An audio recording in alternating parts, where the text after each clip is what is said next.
What's up? What's going on? We are live. We are live. We are live. Shout out to everybody in the building. Appreciate each and every one of you. We're about to be getting into this one. We're about to be getting into this one. It's already making the rounds out there in these YouTube streets. Sorry to keep you waiting.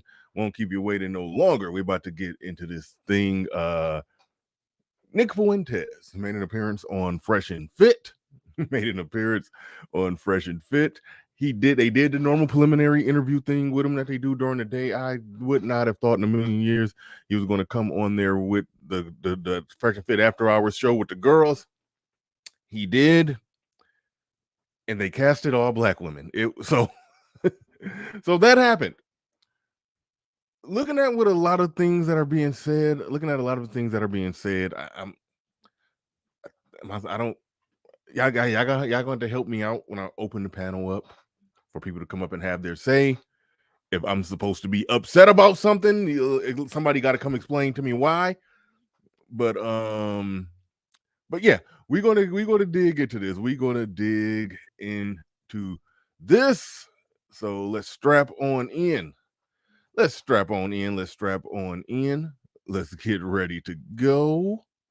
Let's get ready to go. Where's the intro? Let's get ready to go. Let's get it.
Peace, folks. This is X from TPOT Media. Open your mind and wake your black ass up. You know what time it is. Hit that damn like button as you make your way in the door. Grab a seat, settle in, get ready. It's the Grown Man Hour with your host, my man, Bernard Riley.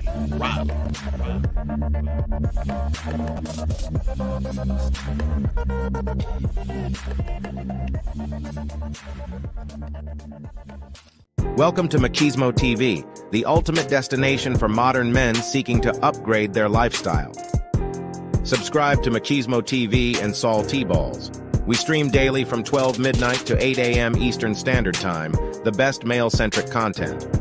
Highlight reels without reviewing or providing any editorial bias to the content. We have done so much, with so little for so long, we are now qualified to do anything, with nothing. All right, shout out to Machismo TV. Y'all heard that brilliant tagline right there. We've done so much with so little for so long. We are now qualified to do anything with nothing.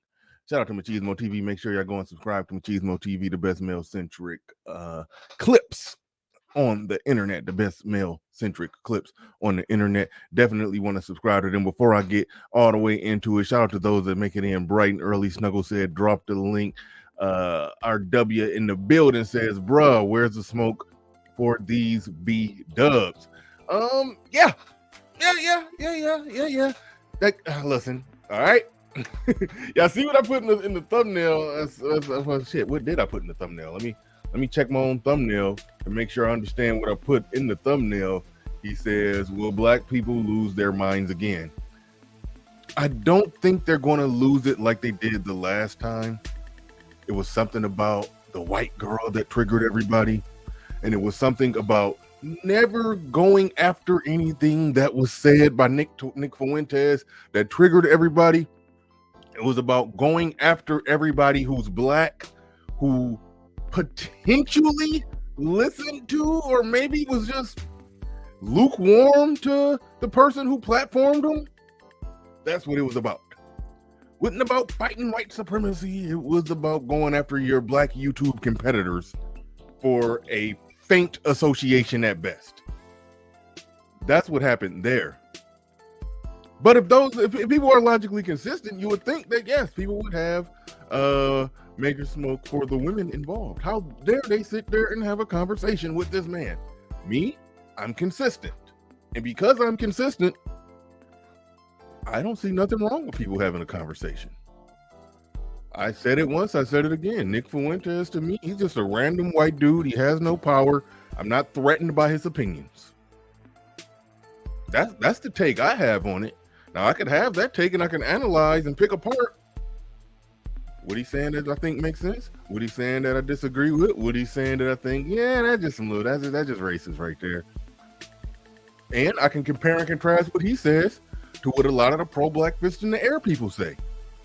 And compare and contrast how they're really not saying anything different. We saw it in the clips I'm going to show you. We're going to see all that play out. We're going to see all that play out where one of the sisters said that, she only dates black men, only believes in reproducing with black men because she wants to preserve the black race and build blackness and blackity black. And put her fist in, she didn't put her fist in there, but she might as well have done it. How was that any different from what Nick Fuentes is saying? And they even went down the path of making an argument where you can't say it because of history. All right. But we're going to get into it. But shout out to Mike and Vince Perkins in the building. Let me shout out a few more people before I get into it.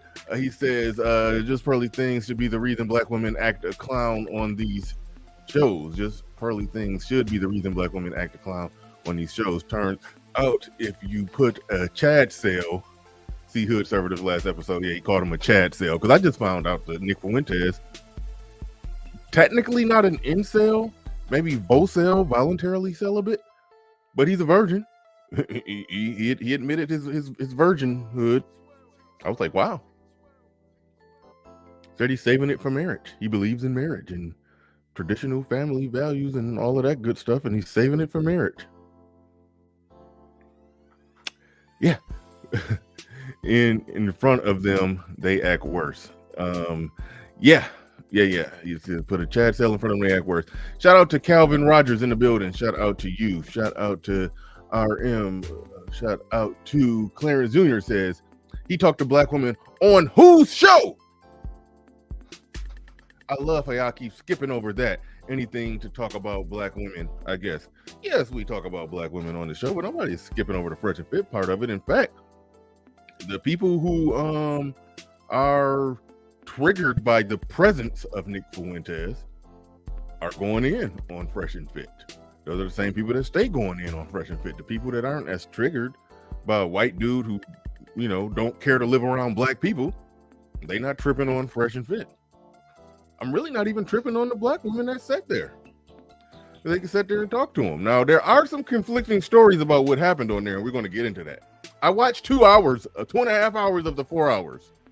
I watched 2.5 hours of the 4 hours, and I will be responding to some of the highlights of that. But there were rumors of, and I'm going to skip it. Shout out to LB Crypto. I'm going to come back to that Clarence Jr. comment real quick, because Clarence Jr. said something else. And this probably be the last one. I'll get to Mike's super chat, and then we're going to get into the show. SKC says, SKC Journal, on Hood Services today, I heard a white man that many black YouTubians claimed was racist used the N-word. That is true. I've seen the clip of that. Then black women tweaked. You mean twerked on him. Another community burning milestone reached. Now, I don't know, and Hood Conservative can confirm it, and anybody who saw it can confirm it, and please send me the clips of the evidence. I don't know if he was twerked on. I think Hood Conservative said that kind of as conjecture, kind of just, I think he meant metaphorically. I don't think they actually did that. Now, maybe that happened in an hour and a half that I didn't see, but y'all can let me know. Y'all can let me know and confirm that in the chat room. Clarence Jr. says, so no one is going to ask why Fresh and Fit had self-proclaimed incel race troll on a relationship panel. Yes, people are asking that. People are asking that who are triggered by the notion that there's a white dude walking the earth who don't want to live around black people. Why would you platform somebody like that? Yes, people are saying that. Me? I don't give a shit. I mean, I don't care to have him on my show. I don't got that much to say to him. But I mean, but if somebody want to talk to him, they could talk to him. That was never my issue. Why would you platform and how would you have a conversation with somebody like that? That's some weak pussyfied shit to me.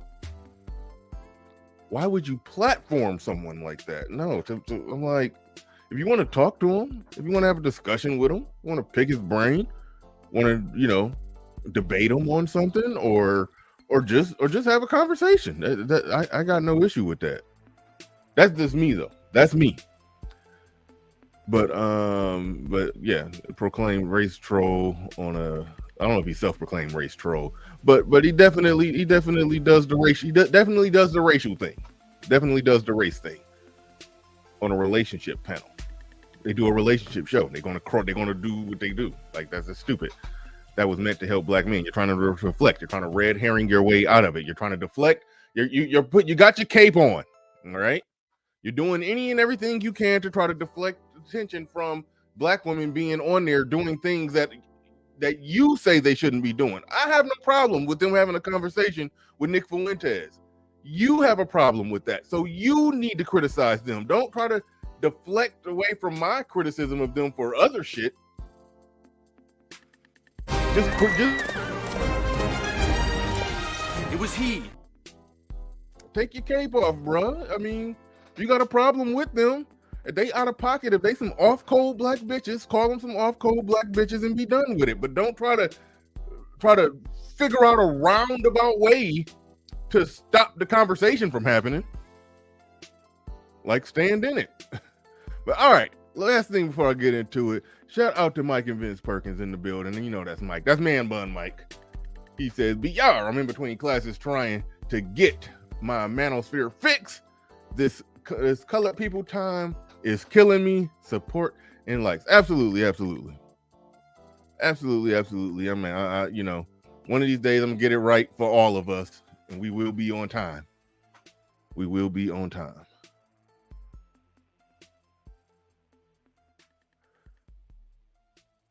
Hood server, to confirm for me in the chat room if that was a joke when you said they twerked on him. He said, it's not hard to follow. He dropped a hard R and they twerked on him. Okay. Are you saying they literally got out of their seat, sat in his lap, and popped their ass back and forth in his lap or in his general vicinity? Like, that is a very direct, specific thing.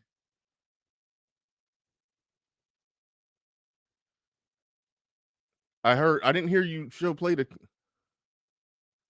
Okay, y'all telling me they did do that.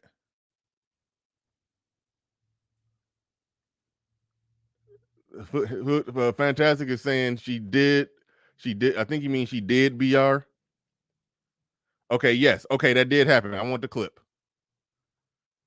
Yes. I do want the clip. I watched the first hour and a half. Or bare minimum timestamp it. Because look, hold on, where's that? All right, I got the clip ready to go. I got the full 4 hours on deck ready to go. I do want timestamps because that part I didn't see. That part I did not see. Okay, blue, the one in the blue did it. I can see that. I can see that. Hood Servative just sent me. We're gonna start the show with a little twerking. All right. Hood Servative said he just sent me an email. So we will start the show with a little twerking. Just a little.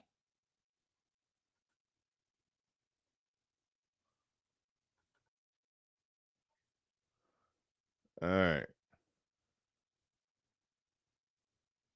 All right, here we go. 1 second. You know what? I should make that a regular thing Just start every show with a little twerk. Topic related twerking. All right. Every topic can relate back to twerking some way, somehow. So we start off every show with a little topic related twerking. We're not just looking at twerking just for the sake of looking at twerking, but it's on the topic. All right.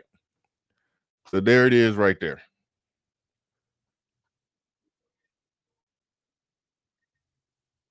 Hold up.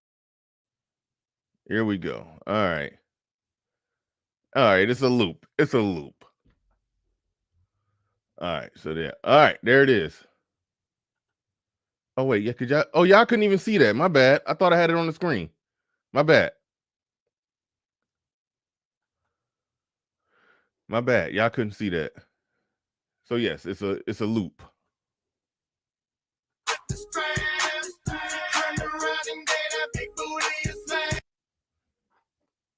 All right, there it is, there it is, there it is. There it is, there it is, there it is. So yeah, that happened. That happened. All right. But hold on. Was that before or after the hard R? Because I know she wouldn't have did it after. She must have did that before when she thought he was just kind of racist. But she didn't know he was hard ER racist. And so she wouldn't have did that after the hard ER. That was at the beginning. That was before the show. All right. All right. All right. So with that said, ladies and gentlemen, with that said,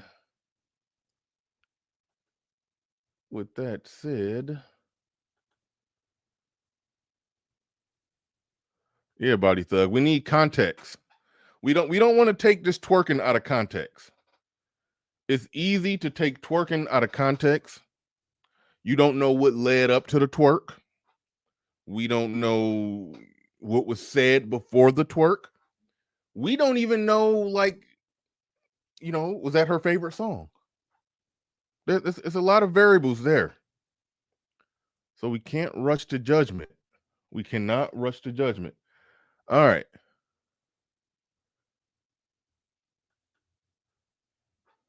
Cannot rush to judgment. All right. Let's get into this thing. Damn it. I thought I had that up on the screen. I am slacking today. I don't got nothing up on the screen. I remember if it looked like I think I got something on the screen and I'm watching something, but you can't see nothing, I think you can click it down there and pull it up. And that may be dangerous because you may pull up something that I don't want pulled up. But I don't know. We'll see. All right. Let's get into it. And now this is what we're going to get into. Listen, please, people who disagree with anything I'm going to say, please come up. Please come up and let's have the conversation.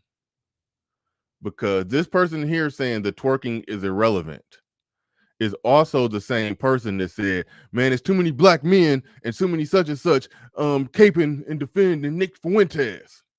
You see how his knee-jerk reaction is to go after black men and their reaction to it, and not to just go ahead and concede the simple point that, yeah, these chicks, these chicks are on their own thing. These chicks, I think that was a fantastic stream. These chicks, man, it's probably time to say, stop saying they are women. So you could go that route with it. You can go that route with it. But me, listen, y'all gonna see my opinion on a lot of this as it evolves. Because as a man who's not triggered by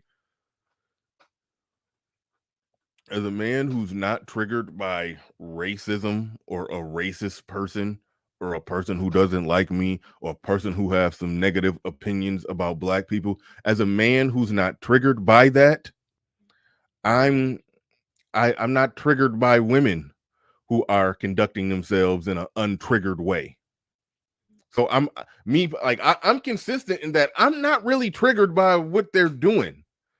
Now, only thing that I will call out is that there's maybe some inconsistencies in continuity errors pending their opinions on other things.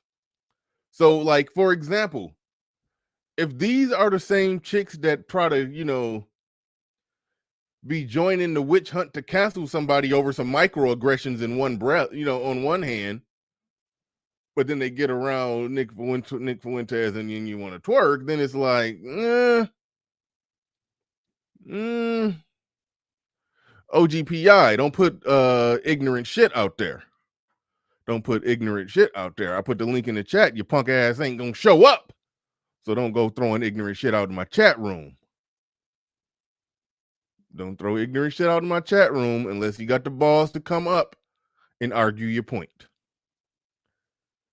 Oh, okay, cool. My bad. I see you in the chat, but I don't know you very well. All right. So let's get into it. Let me go in and play it. Let me go in and play what's going on here. Okay, just one preliminary thing. When they went around the table on a lot of these chicks, and I'm going to preface it by saying this because they're by saying this. They always start out by saying that, okay, these chicks, you know, they start out, they like, okay, what's your name, dating status, and what do you do for a living? A lot of them be in school, be having careers. Some of them be lying because one of them got caught lying. You know, she said that she had a business, but then she said she had another job, but the other job that she had paid minimum wage, but she made her business sound so good. Then Myron was like, well, why are you working that job? And then, so long story short, her little consulting, whatever she do business is basically just a bullshit business. So a lot of them be on some bullshit, but it do be enough of them that at least state that they're educated. Like the chick right here is actually in medical school, and she wasn't making sense, but she was the most sensible in that she tried to make an intelligent argument that had holes in it. You could tell that she's read some books, but a lot of them with some of the stupid stuff that they were saying, it's crazy because a lot of them, per what they say, they could be lying, but a lot of them, per what they say, got a background, got some education, got the whole works. You know, they in school, they educated. But let's get into it. My race, because I'm not going to marry him. Correct. That's my position. Yeah. But we'll go around. What do you guys think about that? What are your thoughts on it in general? What about you? So you're I'm sorry. Someone had a I was gonna say, if that's the way you think baby blue, then keep that in your vicinity, because you know. But so you're Marriage was legalized. Please, someone correct me if I'm wrong. I can't put a correct date to it. But I don't think it's inherently bad. I don't think it's inherently something we should strive for. If it happens, it happens. I know there are certain people who their dating preferences are anti one specific race. I do not agree with that. But if someone comes from like a very Asian family and they're like, listen, for cultural reasons, for like getting along reasons, for integration reasons, it's going to be in my best interest to date another Asian person. I really do get that. But if someone is like, you know, an Asian person who says, I'll date anyone besides Hispanics, that's, you know, it's a little sticky. I see. All right. So they just started out with the question of interracial dating. They went around the room. Most of the women, I think including the one that twerked on them, said she only date black men. I think only two of them. I think all of them said they've done it before, but all of them say right now they stick to their own race. But it's one of them, that one that was just talking to real, you know, the smart sounding one that's in medical school, who's I think she's engaged to a Jewish guy, and I don't know why this Jewish guy is letting her on Fresh and Fit show. So again, when they talk, there's continuity errors, and you know, it's almost like you just got to make a decision for the sake of the show. I'm just going to take them at their word. But the way that she described the Jewish guy that she's with, and by the way, they did it on purpose because Nick Fuentes got his issue with the Jews, and so they got a black woman on there who's dating a Jewish guy. They did all that on purpose. They was definitely on one with the casting.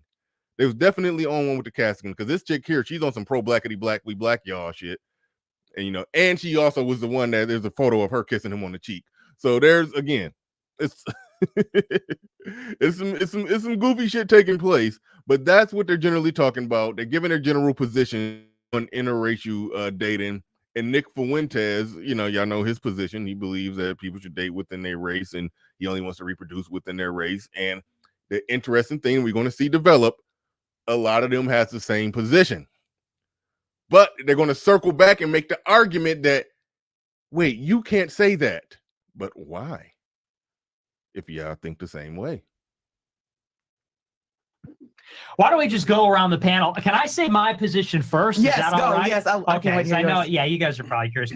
So here's my position. Okay, it's a little. Okay, you're going to be surprised about this, I think. Me?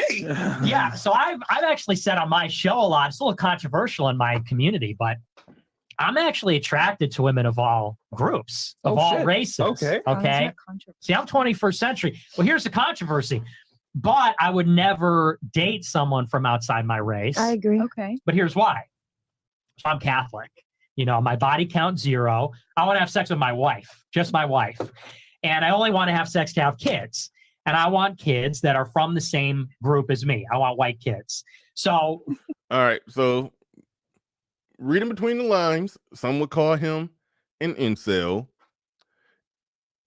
I think that you could accurately describe him as a vocel, voluntarily celibate, not involuntarily celibate. Voluntarily celibate because, you know, Ed always says this, and I've never agreed with him. There's people, shout out to King Sigma. He always talk about, I think, he always talk about this, how the white incel rate would drop drastically if they would just have sex with black women, but they don't want to. You know, there's a lot of people who talk as if some white incelish guy who's a 2 or a 3 could just go out pulling black 7s and 8s. And I think that's an exaggeration. The truth in it is that it wouldn't be a divester movement if it wasn't true that it's black women that are really willing, that are willing to go dumpster diving for a white guy, and they'll take a white incel. They'll take, you know, shout out to David Carroll. His white skin covers a multitude of imperfections and sins. There's truth in all that, but I think some people oversell it and exaggerate it. I do think some people oversell it and exaggerate it. But if Nick Fuentes, by definition, is a vocel, voluntarily celibate, because he could have got some pussy this night if he wanted to. So he's definitely voluntarily celibate. You can't call the man an incel. And that was I thought they were just making that up because I heard somebody like going off on him, you know, saying this incel, murderous, racist, blah, blah, blah, blah, blah. They was basically making him out to be Elliot Rodgers. And I thought they were just making up the incel part, but no, he is a virgin. The man is a virgin, saving it for marriage, you know. So there's that. We're gonna move on. Naturally, it follows if I want to have a wife and I want to have white kids, then I shouldn't date someone outside my race because I'm not going to marry him. Correct. So that's my position. Yeah. But we'll go around. What do you guys think about that? What are your thoughts on it in general? What about you? So I'm sorry. Someone had a I was gonna say, if that's the way you think, Baby Blue, then keep that in your vicinity, because, you know. But he has the right to not. If that's the way you think, Baby Blue, why'd you call him Baby Blue? Was that a blue balls joke? I don't get the Baby Blue. I agree. Because dating outside my race makes me feel weird. I've done it just to make sure that, you know. What was his race? A Nicaraguan. He still had color. You feel me? Oh, he was Hispanic. But at the same time, he still wasn't a black man. You get what I'm saying? So I agree with you. Okay. You get what I'm saying? Mm-hmm. Like, love y'all, but I ain't gonna date you, baby. You get what I'm saying? And I get that. Because I want black babies. So if I want black babies and I want the black race to continue, I'm going to, you know, lay down. It's like he's trying to push his racial agenda. We're doing the same. Yeah. All right. Stuff like what she just said right there, where she just agreed with Nick Fuentes. This is a point that I've been making for so long. People who are truly on their pro-black stuff, they actually agree with the people who they call the racist white supremacists. They agree. Like, what she said is no different than what Umar would say. No different from what well, shit, I don't know if Jason Black would say that. But no, y'all get the archetype of the type of person that I'm saying is on board with Nick Fuentes. Yes. We want to preserve our race. You want to preserve your race. Our races should be separate. We shouldn't be mixing. We should live apart from each other. Like that, I don't see the disagreement. I don't see the fight. I don't see the, but you're a racist. Like you can legitimately call him racist. You can call him racist for some of his views. However, I don't see how or why or by and under what standard would somebody be triggered by him or think that he's somehow morally wrong and we need to join hands and we shall overcome because of the views of Nick Fuentes when so many black people have the same exact views. That's where I'm at with it. And that's what I've been saying. It's like the white people that's racist is like, okay, cool. Let them be racist. It's like, I know they don't come off right to some of y'all. But I look at Nick Fuentes as just a regular, just a white dude with no power. He trying to start a movement. And what is this movement going to do? Embolden a lot of white boys to not racially mix with black women. Is like, okay, whatever the fuck. I don't care. If some of those white boys end up in some position of power where they can do some hiring, well, shit, we got the country G-checked to the point to where they can't really go full gangster with the not hiring people of other races or genders or blah, blah, blah, blah, blah, blah, blah. And then that's where I say that's where we need to be building our own shit and hiring our own people and operating and manifesting some of our own nepotism if we got an issue with somebody else doing it. So that's why at its core, I'm not triggered by a card-carrying white supremacist with an opinion. Not bothered by it. And I don't think we should. And if we think that what they're doing is somehow in some way garnering some type of advantage for white people, then we need to be working our own advantage the best we possibly can. But anyway, let me get into this. This was probably one of their best episodes, but I am not happy about how Fresh and Fit revealed they do not consider themselves as Black Americans. I didn't hear them say that. Maybe they said that in the hour that I didn't listen to. I do know that they call themselves Black. I do know that they refer to themselves as Blacks, but they are technically Fresh is definitely an immigrant. He came over here as an adult. I don't know if Myron was born here or not. That I don't know. But they, no, they're not FBA. They're not ADOS. They're not, so they're not that. So that part it's not even a debate there. They're not that. And so I don't mind them drawing their line in the sand in separation, but one could definitely say that some of their views, put it like this. This is a criticism that can be made. There are some people who don't identify with Black America. They don't like Black people. However, they have black skin and they're from some other part of the world, and they're really no different they're no different than a white person in the conversation. It's just they're cloaked in black skin, so they're in the conversation. Yeah, what up, nigga? And saying saying some shit that's like, okay, I ain't triggered by nothing, so I agree with that part. But damn, you're going a little too hard in the paint for a black issue that don't got nothing to do with you. But okay, all right, so I do have my side eye moments with them sometimes, but overall, I'm not bothered by that. But Snuggles in the building says, can you please play my music before the madness starts over the word that is supposed to be coined the term of endearment? Thank you for the super chat. Do appreciate that. And I'm Snuggle. These last $2. I'm not gonna lose. No, you're not getting your Snuggle song playing today. RM almost pushed it in the back, but I Dikembe Mutombo that nope, you're not getting that played today. That Bear Creek. Mr. Fantastic in the building says they pretending niggas. They pretending niggas. These last $2, I'm not gonna lose. Let's get into it. Let's get into it.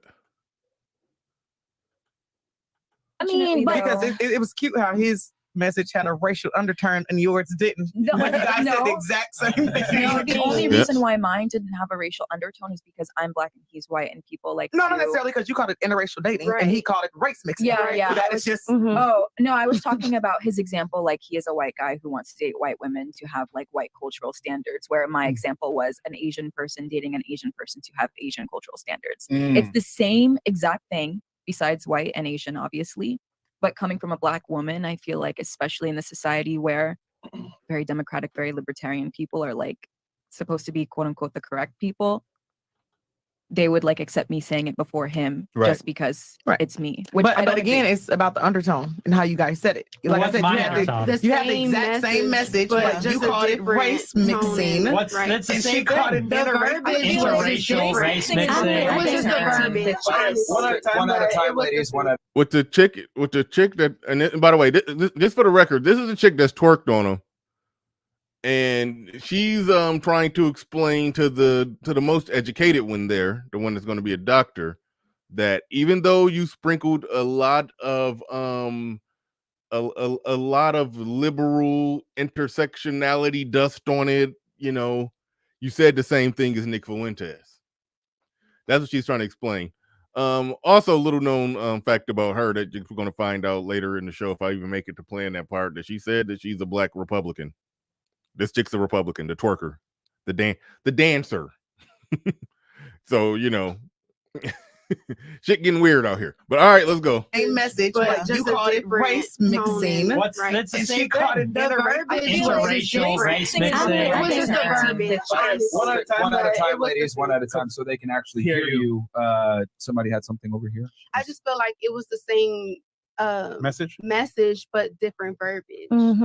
Yeah, and that's what makes it different. Like, I'm okay. Like, before we got on air, we were talking because somebody on my Instagram live asked me to ask him would he date a black girl, and he said it with a smile. No, Right. And I said, okay, I don't care because I wouldn't date a white man. That's fine. That's fine. See, the one that twerked on him is a black Republican who wouldn't date a white man. She probably would have gave him some pussy that night, but I'm throwing that out there just to make it clear that there's a good deal of black people who got the same views as Nick Fuentes. Even a lot of these women. You know, the perception that was thrown out there, and sometimes the internet exaggerates, sometimes the internet responds off highlights, is that these chicks was over there, they just fawning over this white dude. Like, that really wasn't the case. They came in trying to debate him on his points. Really, that's what most of them tried to do. It wasn't just a fawn on, like, okay, we're intelligent thinking black men here, and we're not about to form our opinion off a thumbnail picture. All right. We're not about to form our opinion on that. When you really watch what was going on here, you saw it was just normal, classic, liberal-minded people of color trying to debate a white person on their white views. That's really all that was happening in the conversation to me. It was some bullshit smuggled in there, and it was some stuff that where, yes, it's a lot of criticism to be thrown out, but overall, like, I be having a hard time. Like, so that's why I said I'm put the link in the chat. Y'all gotta come up and explain to me what should I have an issue with. Because I just don't have that many issues here. I don't. You know, my expectation of how these women look, and how chicks who, you know, some of them like fake educated but dance on the side. My expectations of how strippers are going to act, how the one chick with the Raggedy Ann hair and her fake pro-blackness and how she going to act, it's like everybody in this discussion met expectations for me. So y'all got to explain to me at some points what I'm supposed to be really mad at, but there are a lot of interesting things to point out, and I'm going to point those things out. But let's go. And then you call me racist. Well, I said that as a joke, though. I said that laughingly in a friendly way. Well, but here's the thing: we are saying a different thing because you're saying culture, but I'm saying race. Exactly. And I think that. But here's the thing: I feel like if a white person talks about their race and the way that black people talk about theirs, they get called racist. But you said you want to have black babies because you want the black race to continue. That's why I want to have white kids, because I want the white race to continue. Well, it's racist because of historical. And all right, see, to me, that's stupid shit. That's where the stupid shit come in to me. I don't know why somebody white can say that, yeah, I'm white, I want to marry a white person, I want to have white babies, and I don't care to be reproducing with people that are not white. I want to see white people continue on in the state that we're in. A black person says the same thing, no problem. She said it's different with you because of historical. All right. Maybe she fleshes the point out.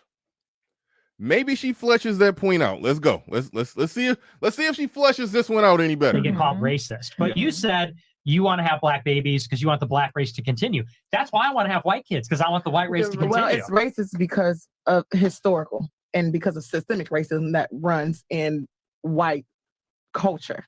So, but what's racist about me wanting to have white kids? Nothing is racist about you, particularly because you're 24 years old. However, coming from a white, not white, Anglo background, and our country was built on the backs of slaves and or taking people's land and or acting like it's ours. It's always going to be there. So yeah, and the fact that you said our country was built on the backs of slaves, Nick Fuentes went. He literally did like this. The correct information on that, just to help you out if you don't know, is that we can adequately say that black people helped build this country. Helped. It's an overselling of the argument to say we built this country. Played a part. Helped build this country. Men fought and died in every war in this country. We're citizens of this country. We pay taxes to fund the government of this country. Those tax dollars make the country run. We put in on this, man. I've been saying that for like 3 years. We might as well own it. All the Pan-African stuff, and that's great. Hey, if black people all across the globe can come together, join hands, form a love train, whatever that song say, do it. But goddamn it, we Americans. It's no way around that. There's no way around that. White proud guys go, we're the superior race. So you can't act like that doesn't happen either. So just because you're sitting here going, oh, well, I'm different. I like y'all. I'm just not gonna date y'all. But both people didn't mention anything about superior. Even I did not mention anything about. No, superior. I didn't say that. I'm just talking about culturally and historically. That's what I'm saying. She's I'm not saying nobody said that. Oh, so societally now the air is different because systemic racism is real. His ancestors might have had like totally bad intentions. They did. I don't even think it's too far removed from him. It's probably like his parents. My ancestor is different. Thing about superior. Even I did not mention anything about. No, I didn't say that. I'm just talking about culturally and historically. That's what I'm saying. I'm not saying nobody said that. Oh, so societally now the air is different because systemic racism is real. His ancestors might have had like totally bad intentions. They did. I don't even think it's too far removed from him. It's probably like his parents. My ancestors have bad intentions. In the sense, I mean, you're a white man. Like, I'm sorry. Well, but you don't. But you're making assumptions. I mean, what background am I? Do you know? Right. You said Italian beforehand.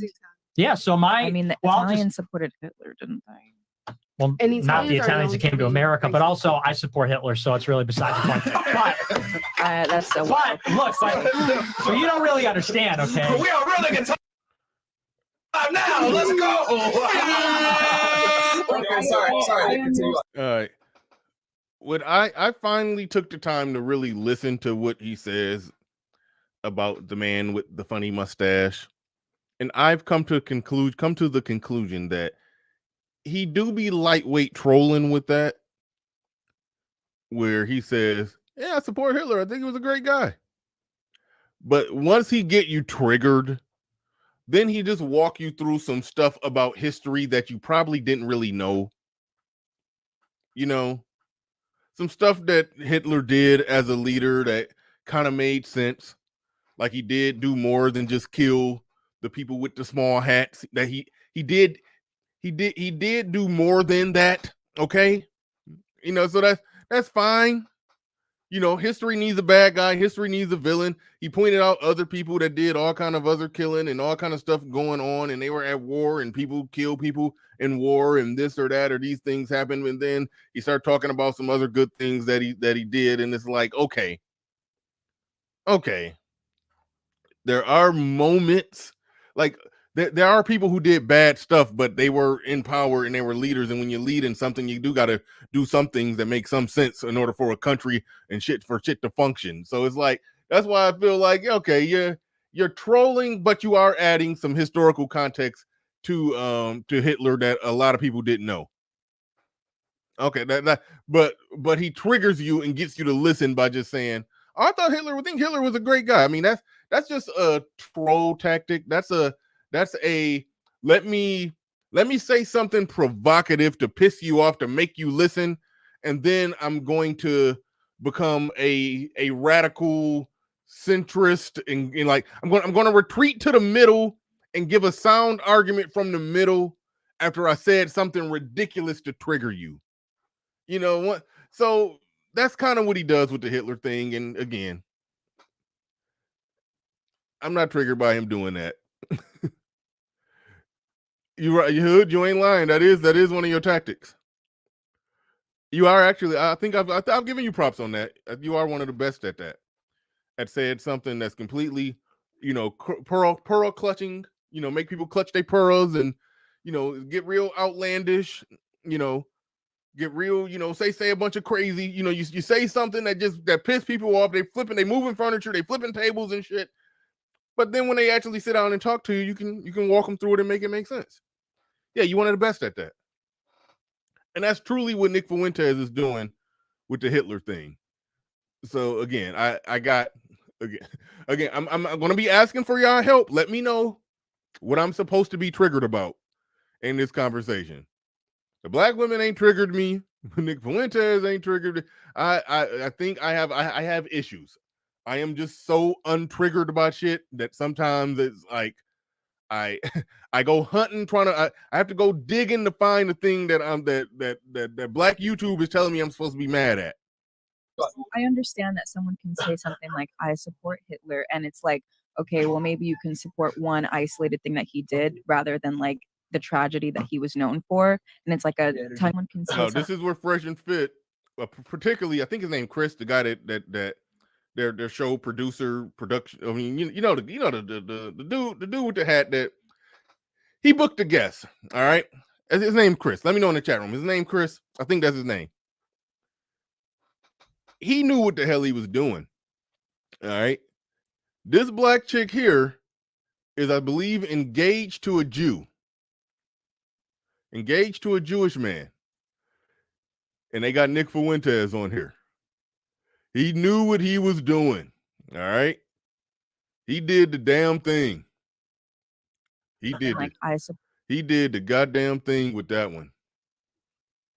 So she got to give her a response to all that Hitler talk.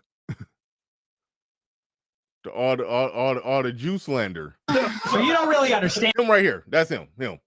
Is his name Chris? I'm not looking at the chat. Is his name Chris? Okay, Chris. All right, cool. That's Chris. I should know his name by now. I've watched Fresh and Fit enough, but I'm so bad with names. All right. Who's the random white girl in the back? Who's this random white girl back here? I don't know why I have such a thing when I watch shows that got great production. I always like to look and see who's in the back, just there. Was this a chick that was supposed to be on the show? Or this is a white chick that shows up and they said no, they said colors only when the white chick showed up thinking she about to be on the show today? Is that what happened? The white girls couldn't get on today. It was racist today. They couldn't let the white girls on. They said this white girl is always there. Okay. All right. I guess I don't watch as much as I thought I watched. Maybe I used to watch a lot more. I don't watch it as much no more.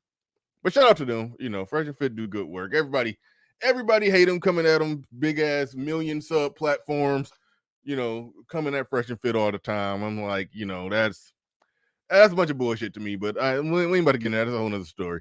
But all right, let's get into it. Dan, okay. We are running in time now. Let's go.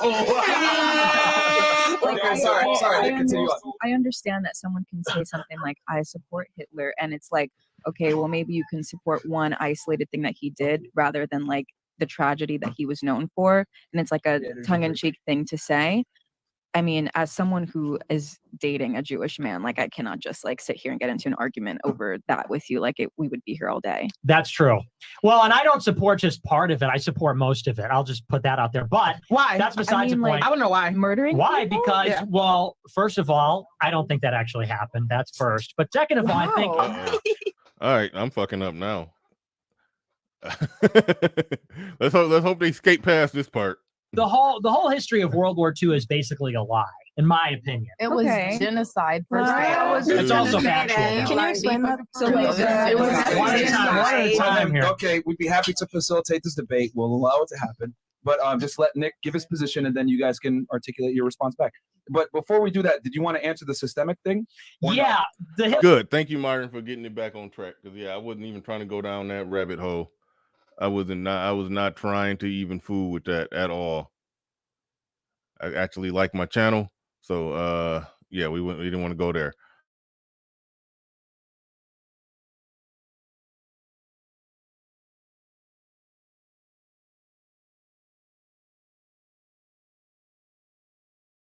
Hitler thing to me is a diversion, but the systemic racism thing, that's really the critical thing. Right. See, I look at it kind of differently. You say that white people came and took the land and we built it off of blacks and everything.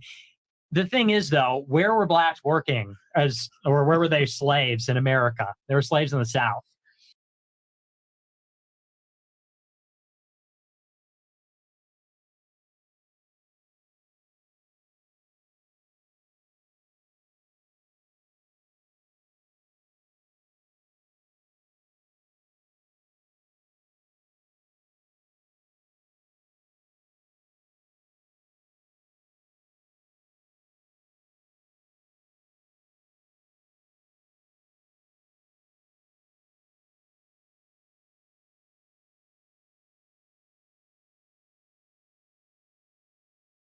Came and took the land and we built it off of blacks and everything. The thing is, though, where were blacks working?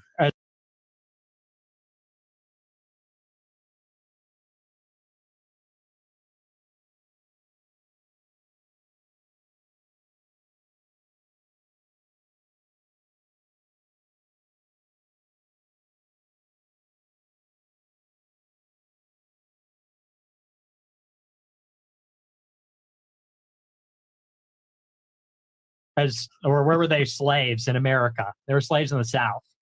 And they were doing agricultural work. And so as a consequence, they didn't really... Jesus Christ. Damn it. Sorry, y'all. I just had a moment. It was very fucking funny. And I didn't have no damn sound. No sound ever. Sorry about that. All right. The thing that I just had a good laugh about, the thing that I just had a damn good laugh about is when he said, black people, where were they working? And this is more of those things that I'm supposed to be triggered about. I'm supposed to be triggered and upset at the stuff that they say, but we see this a lot with a lot of the card-carrying white supremacists. A lot of the card-carrying white supremacists, that's what I call it. I call them card-carrying white supremacists. If they, got a YouTube channel or a podcast kind of centered around their, their whole thing that they talk about. I just call them card carrying, They're card carrying white supremacists. They have a tendency to say something that I think I'm supposed to be triggered by it, but I'm not. I think I'm supposed to be triggered by it, but I'm not. When he talked about black people, they do this a lot. When they talk about black people during slavery, they'll say things like, okay, so when blacks were working back then, they will call it work as if they put in an application. Like, listen to this. See, I look at it kind of differently. You say that white people came and took the land and we built it off of blacks and everything. The thing is, though, where were blacks working? He's asking where was they working back then? Wherever the fuck y'all told them to work, that's where they was working. That cracked me up every time they do that. It's like, okay, where was blacks working back then? I look at it kind of differently. You say that white people came and took the land and we built it off of blacks and everything. The thing is, though, where were blacks working or where were they slaves in America? They were slaves in the South and they were doing agricultural work. And so as a consequence, they didn't really... Are we calling it work? Or were they forced? Were they happy to be there? That's forced labor is still labor, right? That's forced labor. So, I mean, but the point is, it's agricultural labor. And, you know, America's not built on, you know, cotton necessarily. It's built on buildings and railroads and things like that. That the majority of African-American people actually help facilitate and make. But the point is that, you know, blacks picking cotton doesn't mean. Like this part right here, this is where I say you can't criticize the chicks as much as a lot of people are criticizing them. Because they didn't just come there on some, we about to fawn over Nick Fuentes because he's white and we just get turned, like they were just turned on by some white racists. Like that's a narrative people putting out there. They came out there to, I mean, they 95% of what they did is poorly argue against extremely far right white arguments. That's more or less what they tried to do. Poorly, albeit very poorly, but that's what they did. That was most of the show. Her twerking on him at some point was a highlight. Them, you know, emboldening him to say the N-word, which I've seen before in real life. You know, where if you know it's a white guy that you've partied with and hung out with, and then you know I've never led that whole production of doing that, but I've seen black people try to egg somebody on, like, go on and say it. You can say it. You gonna say it. I ain't gonna come. Hood Service plays a little funny clip about where Peter Griffin went to a black neighborhood. He said the N-word and he came back and said, they respected me because I said it. It is a certain, you know, in some circles, that is the case. It was a white dude I worked with. He was super cool. He could spit every line of Tupac. He would not say the N-word. He had all black friends. All of his black friends told him, dude, just say it. Say it. Like they they told him it's okay for you to say it, but he was on some, you know, y'all respect me enough to where y'all would let me say it. I respect y'all enough to where I'm not going to say it. So it was like a cool, you know, thing they had going there. But it's not uncommon for me to see, you know, the white guy hang out with some black people for 4 hours and then they say, man, go on and say it. You know you want to say it. Go on and say it. I've seen that before. So again, I'm not tripping. I'm not tripping on that. So, you know, black YouTube, it's a mix of people, you know, I would say clowning the chicks a little too hard, mixed with being overly just triggered by every damn thing. You know, it's like, how dare they sit there next to him? It's like, so again, I'm sorry for not being triggered enough. Apologies. All right.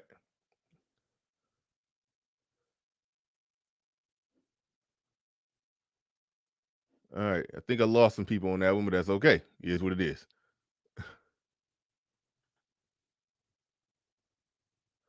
He said, come on, women of any race would dance with Satan in the forest.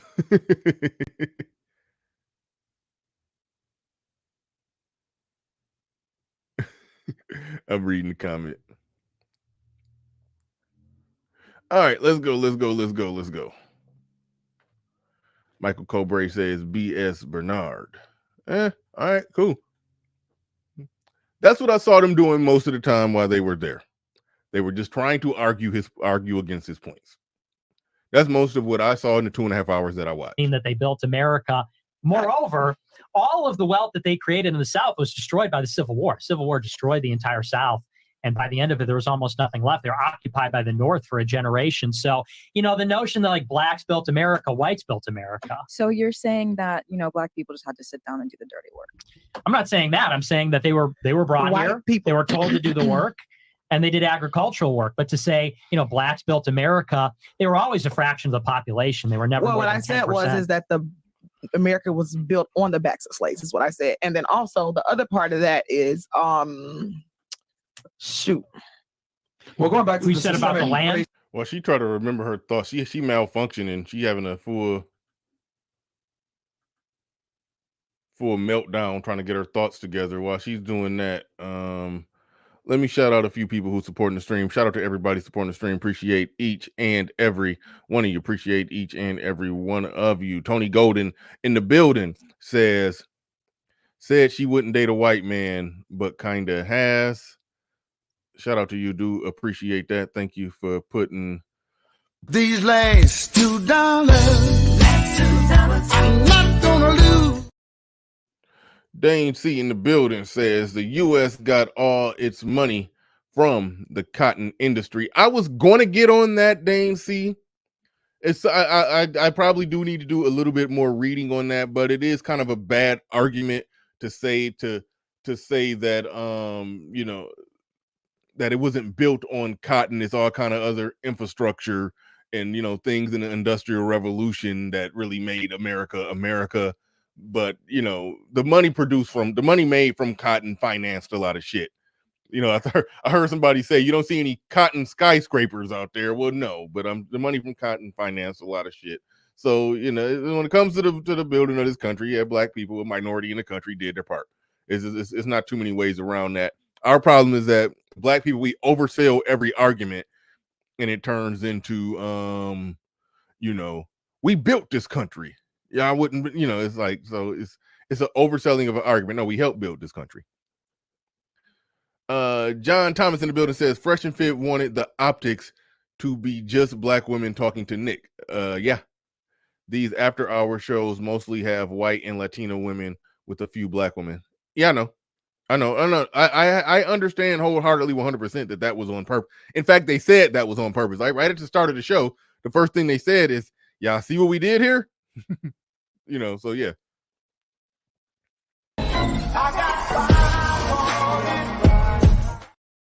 The Clue channel said, "Could you repeat that?" I have no idea what it is that you would like for me to repeat, because you sent that at 12:03. It is now 12:09. I do not remember what I said. I mean, no, it is 12:12, and you sent that at 12:03. I do not remember what I said 9 minutes ago. I do apologize, but you can rewind it. In the words of Jay-Z, if you like my old shit, buy my old album. God damn it, rewind that shit. All right, let's go. Carlo in the there was some bars right there. Carlo in the building says people bring I gotta stop and laugh at him. I gotta give myself a pat on the back for that one. But people bring him for shock value, personality. Yeah. I don't understand why content creators would want to talk to him besides that.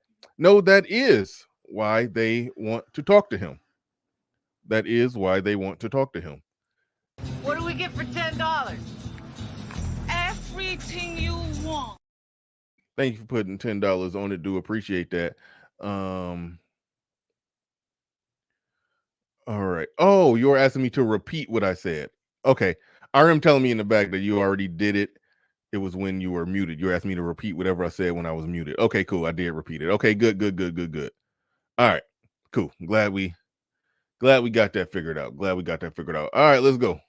Racism, real quick, because you had said that you want black babies, and everything else like that, and then he said he wants white babies, and then you said, well, back in the day, there's a part of systemic racism that's what makes it racist. But my argument would be, if you look at someone like a Malcolm X or Martin Luther King, etc., they all push for, you know, black families to stay together, support black businesses. How's that different from what he was saying? Because they were also around during the civil rights era. No, I didn't say him wanting to date within his race is racist. I didn't equate that to systemic racism. I was talking about his verbiage.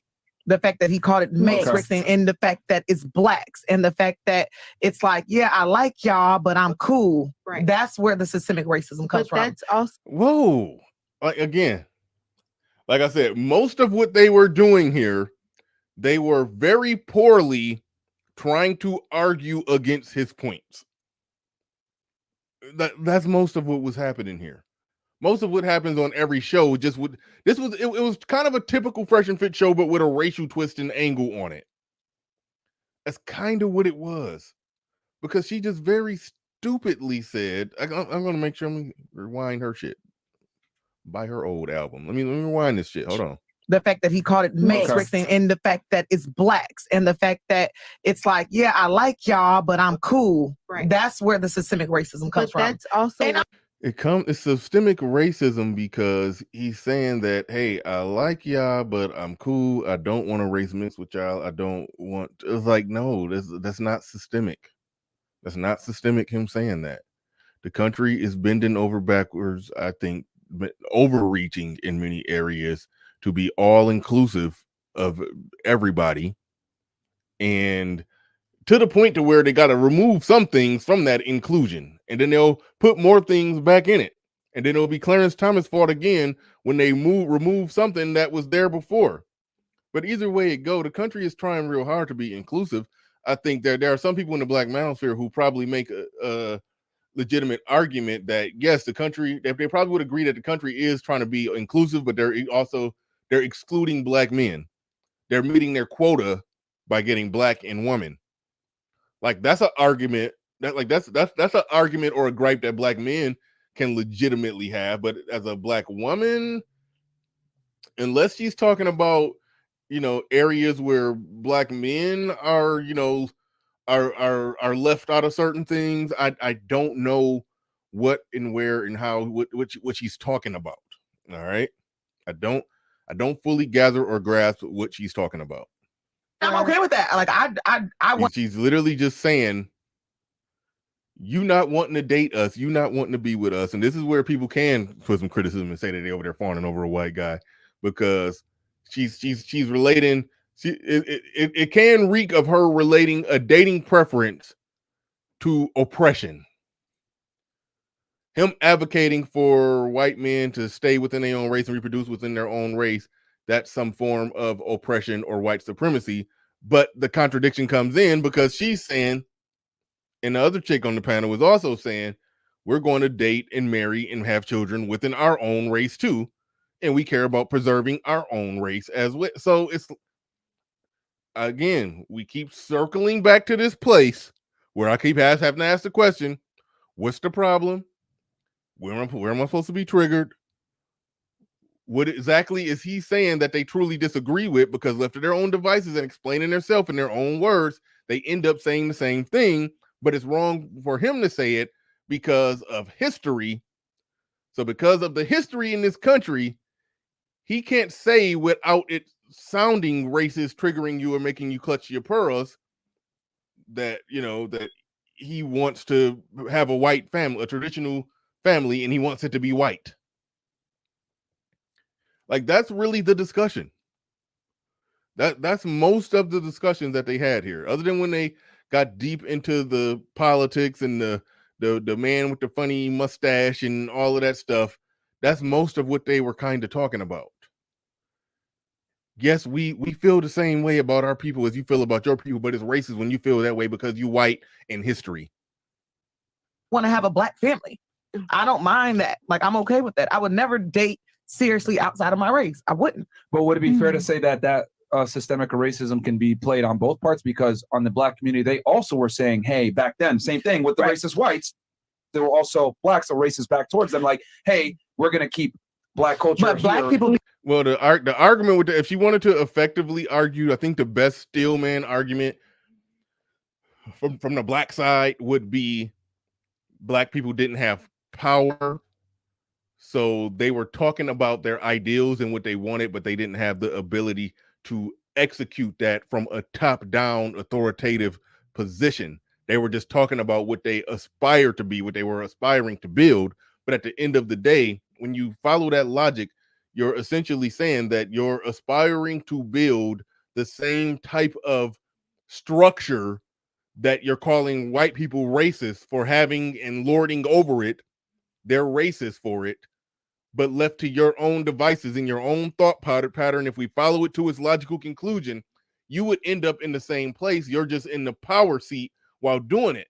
So that just leads me to the conclusion that a lot of what Black people or people of color are doing, they're trying to convince white people to, do like the song, everybody join hands, form a love train. We are the world, we are the children. Let's come together. We all, but while they're basically trying to get they're trying to get white people to drop their guard. Don't fire any shots in this race war, but we still, we still firing shots, and we're trying to build bigger weapons. We're trying to build bigger weapons while simultaneously trying to get you to sort of neuter your weaponry and whatnot. That's kind of what's going on. In touche, that, good strategy. If this is war, good strategy. Let's pretend like we just want to hug and we love each other. But at the end of the day, if the end goal is Black people being in power and only mixing and only racing, only breeding, interbreed, only breeding with Black people and having Black families and having Black this and Black that, but you want white people to breed themselves out while you build a strong Black base over here, it's almost like you can't think like that, then clutch your pearls and say, it's just so racist of you. I mean, you could do that, but you're lying. You could do that, but you're lying if you do that. You're pretending like you're pretending like you just want everybody to come together and be one, but you don't. Which means you're no different from the white man that you're complaining about. It's just he's winning the race and you're not.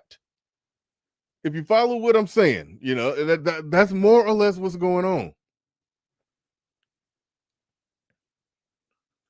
Mike Evans Perkins in the building. He says colorism, fat phobia, intersectionality, etc.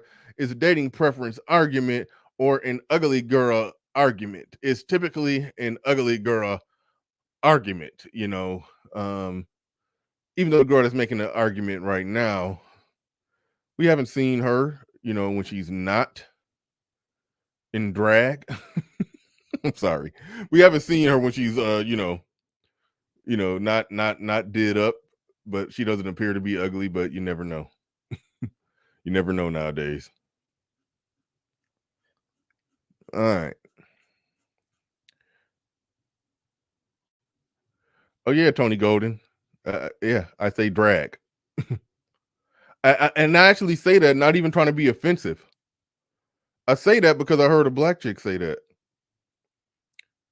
One that I was, I can't say dating, ain't that never happened, but it was kind of at the early preliminary stages of dating, of seeing each other. Here's the deal.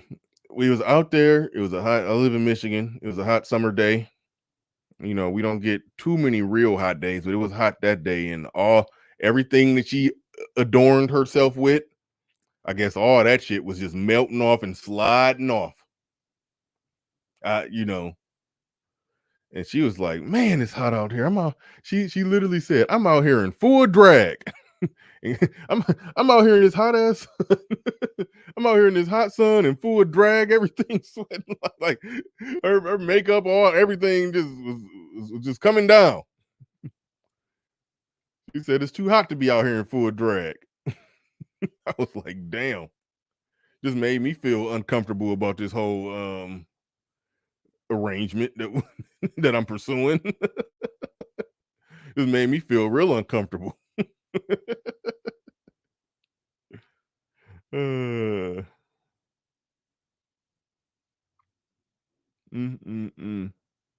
Shout out to y'all. Let me see. Let's get back. Being racist was that was a response. Yeah. That was the response that was met with racism. That was them standing up for themselves. That was them regaining their lives and their cultures and their identities. That's what I feel the argument that she's making right there. That anything that tried to take anything that was said by Black people in the 60s and 70s coming out of Jim Crow, that was a fight and response against racism. So you can't exactly equalize it because one side was being overtly racist, going all the way back to slavery and all through Jim Crow and so forth and so on. So the response that came out of the 60s, you can't say, oh, they were saying the same thing, because, well, okay, that was a response to that. Okay, but now we're out of all of that. People still want the same things. So I don't think it's exactly an airtight argument. But isn't racism, regardless of whether it's in retaliation or not? Fair point. And that's what Myron is arguing there. Racism is racism, whether it's in retaliation or not. Still racism. I feel like this is an argument of like, what is the definition of racism? It's general disdain or hatred towards one racial group for no reason. Right. Or like wanting to date someone. And Sorry, stop there. So if it's whatever you just said for no reason, right? We as Black people had a reason to be racist. We had a reason to be angry. People literally came and took us from our families and beat us and made us stay here and work. That is not. And then you twerked on them. Okay. Anyway. Sorry. For those that don't know, this chick, she did actually twerk on Nick Fuentes at some point during the show. Just throwing that out there. Not the same. I absolutely believe that Black people do have a reason to be angry. However, for moving the Black community forward, I feel as if there has to be some level of evolution where the current white people do not necessarily have to pay for the sins of their potential ancestors. Okay, so there has to be accountability before you can get to and white people don't want to have accountability. Some they want to go, those were, but we're talking about general. That's that hug that we talk about that a lot of Black people want. They want a hug from white people because of the sins and atrocities of the past. They want a hug. JC the Conqueror in the building with the $5 Cash App. Do appreciate that. All right.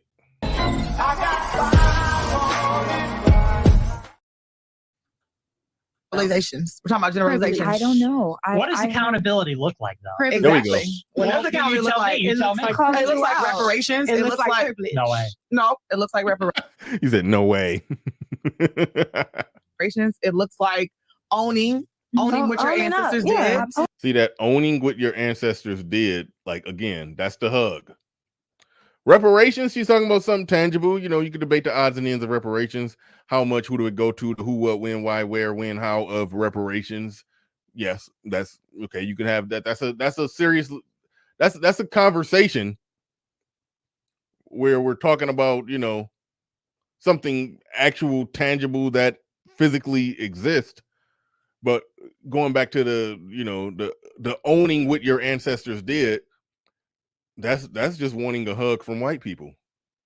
It looks like not trying to whitewash history. Okay. It looks like erase it. Period. I mean, or erase it, right? Teaching. It looks like things like that as it was. So how would you do reparations? Would you tax all the white people and give it to all the Black people? No, I'm against that shit. No, if we're talking about reparations, one of the first things I would do would find a way to fund education publicly that does not disadvantage low socioeconomic status households, because unfortunately right now a lot of Black and Hispanic people are living in low socioeconomic status, and when we have education that is funded by the neighborhood, socioeconomic status household. If we're talking about reparations, one of the first things I would do would find a way to fund education publicly that does not disadvantage low socioeconomic status households, because unfortunately right now a lot of Black and Hispanic people are living in low socioeconomic status. And okay, I see what you're saying. Where I was about to pick that apart, because when it comes to going to post high school, when you're going to school post high school, there's the amount of grants and loans. It's so much out there. Scholarships. They did strike aspects of affirmative action when it comes to college admittance, but when you read between the lines, ain't nothing going to change, because it's still in their prerogative to do what they have to do to have a diverse campus, and so they can make that diverse campus come in any way that they want it to come. So nothing is going to change in terms. Actually, some of the colleges admitted that nothing is going to change. We're still going to have roughly the same percentages of diversity that we already had. So in that regard, like I would say the country is doing a lot to try to make sure that you know, people who are pursuing it got the opportunities and can chase it and blah, blah, blah, blah, blah. Where I think there is a point to what she's saying is that public schools get their public funding from, I could be wrong on how this works. So don't cruise somebody always want to come crucify me in the chat room if I get a small detail wrong about how it works. But some communities got more funding for more things because the people in those communities make more money and thus more taxes get paid. And so since more taxes are being paid, more funds can be dispersed to said communities. And then they attend that can manifest itself in better education and better institutions, you know. That's normally how it works. What she's arguing for is that in poor communities where people aren't making as much money, and so it's not as much funds to go around, so these kids who, to no fault of their own, have poor parents, get an inferior education. That's her argument. And that's why school choice comes into play. Oddly enough, Republicans were for school choice and Democrats, liberals, they were against it. Oddly enough. But school choice is the remedy around that doesn't cause more or less a redistribution of wealth, so to speak. Because Republicans hate that word. But they supported school choice, which means the parents who are driven enough to drive their kids to a school further away to get a better education, they have the opportunity to do that. So there's that. But I understand what she's reaching for. But there's already solutions that's being worked around that. When we have education that is funded by the neighborhood, you're putting people at a disadvantage. We tried it already with the Black Panthers, and what happened with them? They became public enemy number one. Yeah, FBI is number one because they were pushing a Black family. They were pushing cultural within our culture, our community, education, food programs, medical, like. When Black people become too powerful, we become a threat. We become a threat. I understand the sentiment, I really do, but I don't necessarily believe in like monetary. Every Black person just gets $10,000 No, now. Like that I'm wouldn't help. that. But if we found a way to really infiltrate our youth with the power of education, I feel like that would be a very great first step. A very great first step. But that's not what's happening right now. And I feel like every political season, we all talk about who can use what bathroom. We talk about can a woman have the right to whatever, but we never talk about like public education. Well, public education is quite on the forefront right now. Is it? Okay. Absolutely. Maybe, okay. What's the Supreme Court just did and what's happening in Ron DeSantis' that's state not of K Florida? through 12 though. I want to get into the K through 12 because that is what is setting the foundation. But you live in Florida, baby. You don't know what Ron DeSantis is doing down here? That's at the college level and the graduate level. No, I mean like the younger generation. The what is it called? Race theory critical. Yeah. Let me jump in here. Let me throw a little wrench into the conversation. Yeah, everybody's always talking about like education and stuff, and they say, well, the reason that the Blacks and Hispanics aren't performing so well is because the schools aren't funded, the schools aren't good. There's not one reason, I don't think. I think there is. And the reason is that when you look at IQ tests, Blacks score one full standard deviation lower than whites on average on IQ tests. But we're not even getting the same education. But what is your we're not even getting the same. But IQ doesn't have anything to do with education. IQ is innate. All right, this is a part where it gets real triggering for most people. It is true that when Black people take IQ tests, the average score is lower than the average score of when white people take it. The only question is why. Somebody like Nick Fuentes is going to falls more on the side of it's innate.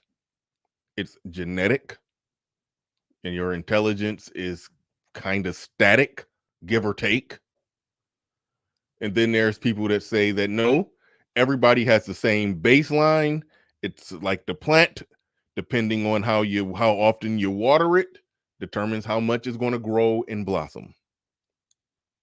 It's damn near the nature versus nurture argument that if you ever just took a basic psychology class, you understand exactly what I'm talking about. And it's complicated because it's not 100% of either of them. It's complicated because it's not 100% of either of them. I've said this before. And I'm going to explain it like this, and hopefully don't nobody get triggered, and hopefully I don't lose too much of my audience. Let's take the black and white out of it. If you just look at black people versus Asian people, look at black men versus Asian men. Black men on average is taller. Do genetics play a part in that? Yes. Black men on average run faster. Do genetics play a part in that? Yes. Black men on average have more muscle mass. Do genetics play a part in that? Yes. Black men on average have more testosterone. Do genetics play a part in that? Yes. I don't know who went out and measured, but black men on average have bigger dicks than Asians. Genetics play a part in that. I could name dozens of factors that are different between Asians and blacks, groups of people separated for, over 40,000 years, depending on, the anthropology. I'm not even going to get too deep into it. There are some differences between them. And so practically every organ or feature there's a difference there. You're hard up to say that the most complex organ didn't develop differently in the slightest bit. So that's why I do make the argument, like I said, everything else that's different with black men and Asian men, okay, they're better at math on average. Do genetics play at least a part in that? I'm willing to just to walk through that fire and say that yes, but possibly yes. Do that mean that everything is just flat rate? No. But they consistently kick everybody's ass on the IQ test.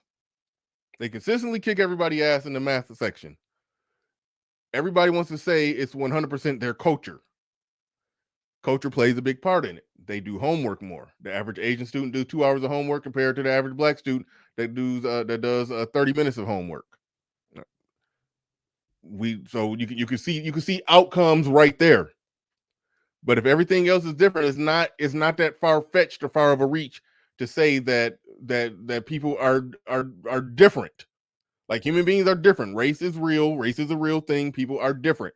Does that mean that right now, whatever the average black IQ is, does that mean that it's dead in the water?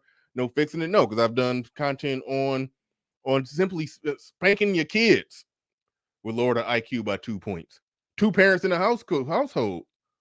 I mean, no, not spanking the kid will raise the IQ by 2 points. Having 2 parents in a household will raise the IQ by 2 points. Reading to your kids every night in early developmental stages will raise the IQ by a couple points. There are lots of things that can be done that can improve the IQ of a population. So they're not static. They're not static in that sense. But I think we would be foolish to say that nature does not play any part in it at all. I think we would be foolish to say that. But there are cultural differences that produce different outcomes. So I just wanted to front load. There are cultural differences that produce different outcomes, but we can't pretend like genetics don't play a part in those outcomes as well.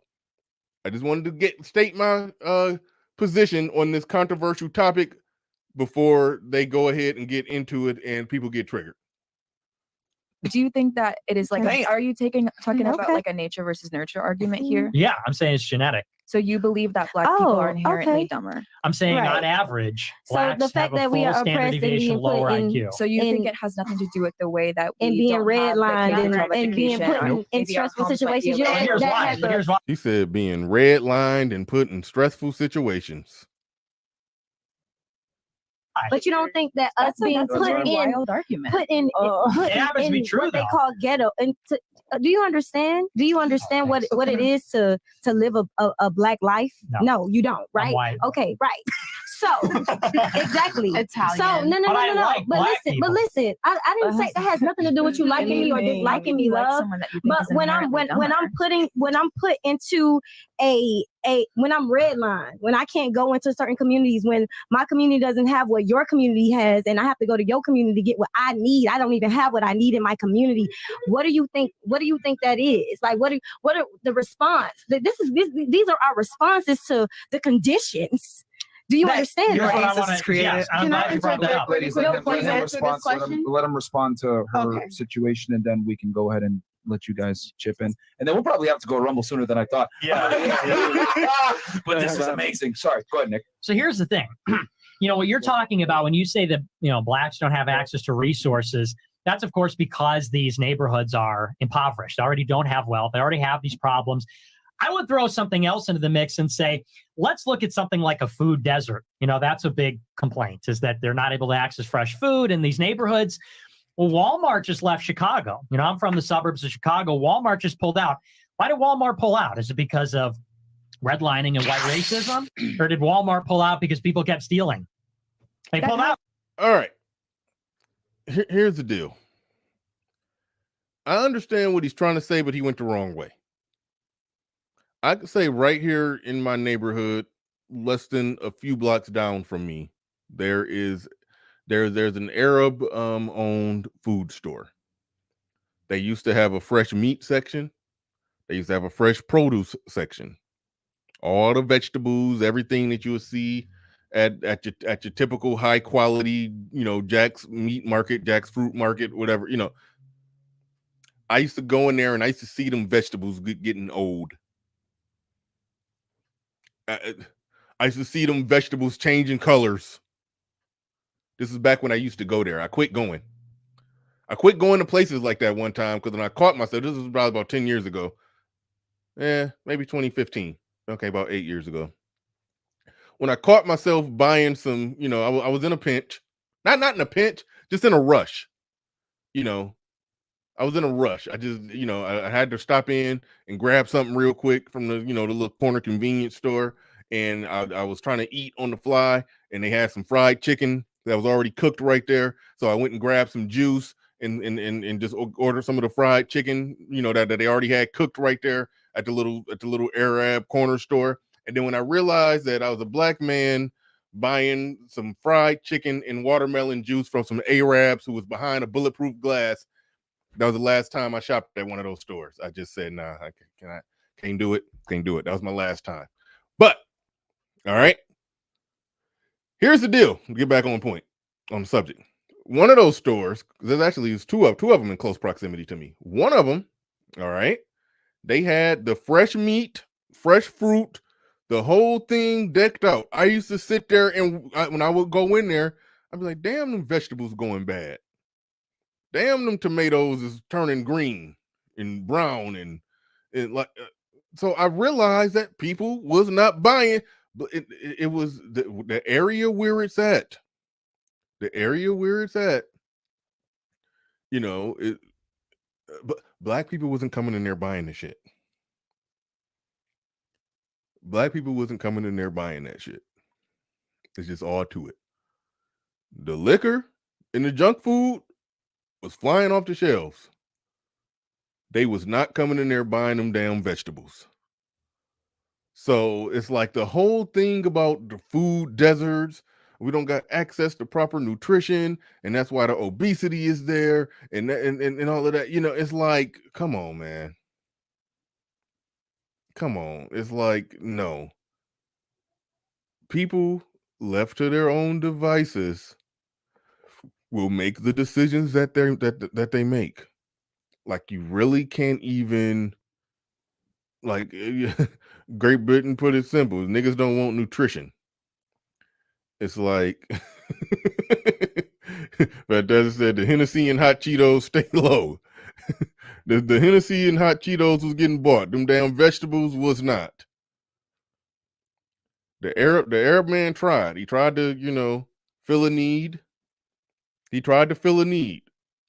And that shit, they had to close down that segment. And now they got the frozen segment with the fish sticks and all the other shit. They got the junk food section.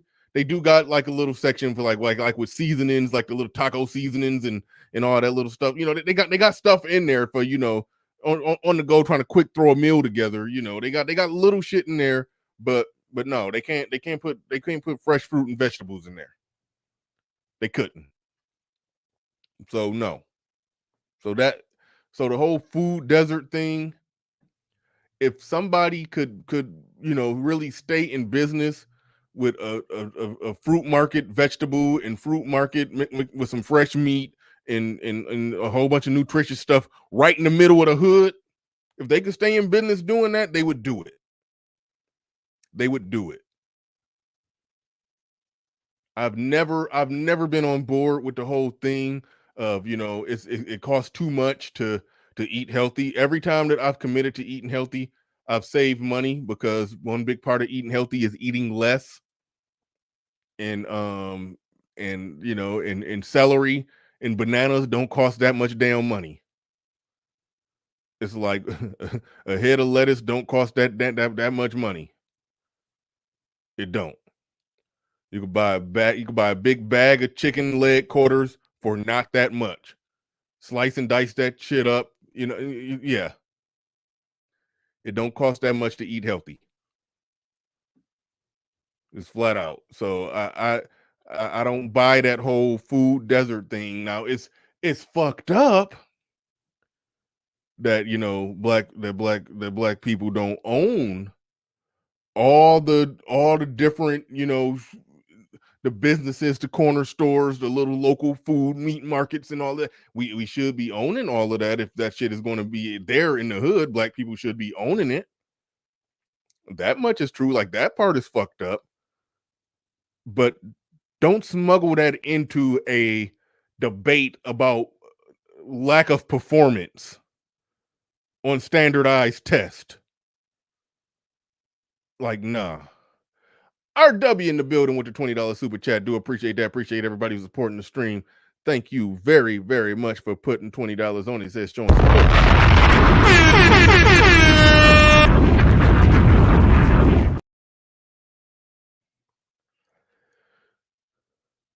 All right, let's get into it. Because people kept stealing. That argument is a non sequitur, though. Why is it non sequitur? It's a non sequitur because Y'all still talking the about most. food deserts and talking about food deserts and trying to equate that to why you inherently believe that Black and Hispanic people are genetically and inherently less intelligent. It's a non sequitur to talk about why. Now he brought that up because somebody else brought up circumstance, and then he explained details as to why those circumstances are the circumstances. I think he went the wrong way, but don't make it seem like he brought that up. The other chick brought it up. Walmart is no longer in Chicago. Here's the correlation. I'm gonna touch on that too. Go ahead. Okay, well, here's the point: is that whenever there's a conversation about because fundamentally the conversations about the disparity between blacks and whites, which is persistent in wealth, unemployment, income, all these things, and really there's two explanations, and one is circumstance, historical disadvantage, these kinds of things, which you might call nurture, so-called. I mean, for lack of a better word. The other argument is that blacks and whites are different, and they're genetically different, and these behaviors that they exhibit are the result of genetics. And so if black people have an average IQ of 85 in America compared to whites of 100, it doesn't mean that there are no black people with an IQ over 100, obviously. But it does mean that on average, there are fewer of them. And if that's the case, this has real world implications. There's going to be a reason why the black schools perform worse than the white schools. And it's got nothing to do with the school, the funding, the public policy, and it's got everything to do with their innate faculties in the beginning. Hold on, wait. Your claims, please. Because I need to hear it. I want to go. Now, again, that right there, out of all the stuff that gets discussed racially, about racism, about this, about that, or this societal thing and this historical thing and these microaggressions here and all of that, like that right there, that is truly the most controversial thing. Like, if that is true, then it makes it to the point to where, you know, no form of systemic oppression, you know, no argument that gets made about, you know, racism or any type of systemic oppression or any type of oppression, all of it is invalid, because, well, let's just lower IQ. There's no fixing it. Like that. That's why that's the most controversial argument. Like if you're going to go anywhere, like I said, I pointed out earlier in the show how there are things that he was saying where if you listen to what they were saying and listen to what most black people say, they actually agree with him. Just flip it around, just exchange white for black. They agree with him that yes, they want more power for their people. They want their people to interbreed with each other. They want to keep the black race alive, and they want to build more wealth, power, and privilege for their own people.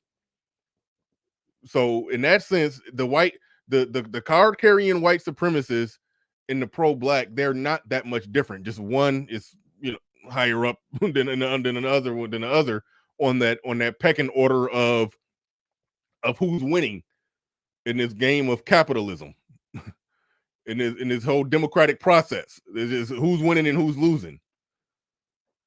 But when you start talking about the race and IQ thing, and I laid out my exact argument of where I'm at on the whole, it's a whole damn near movement online called a race realist. I laid out my argument and my perspective and what I think on that.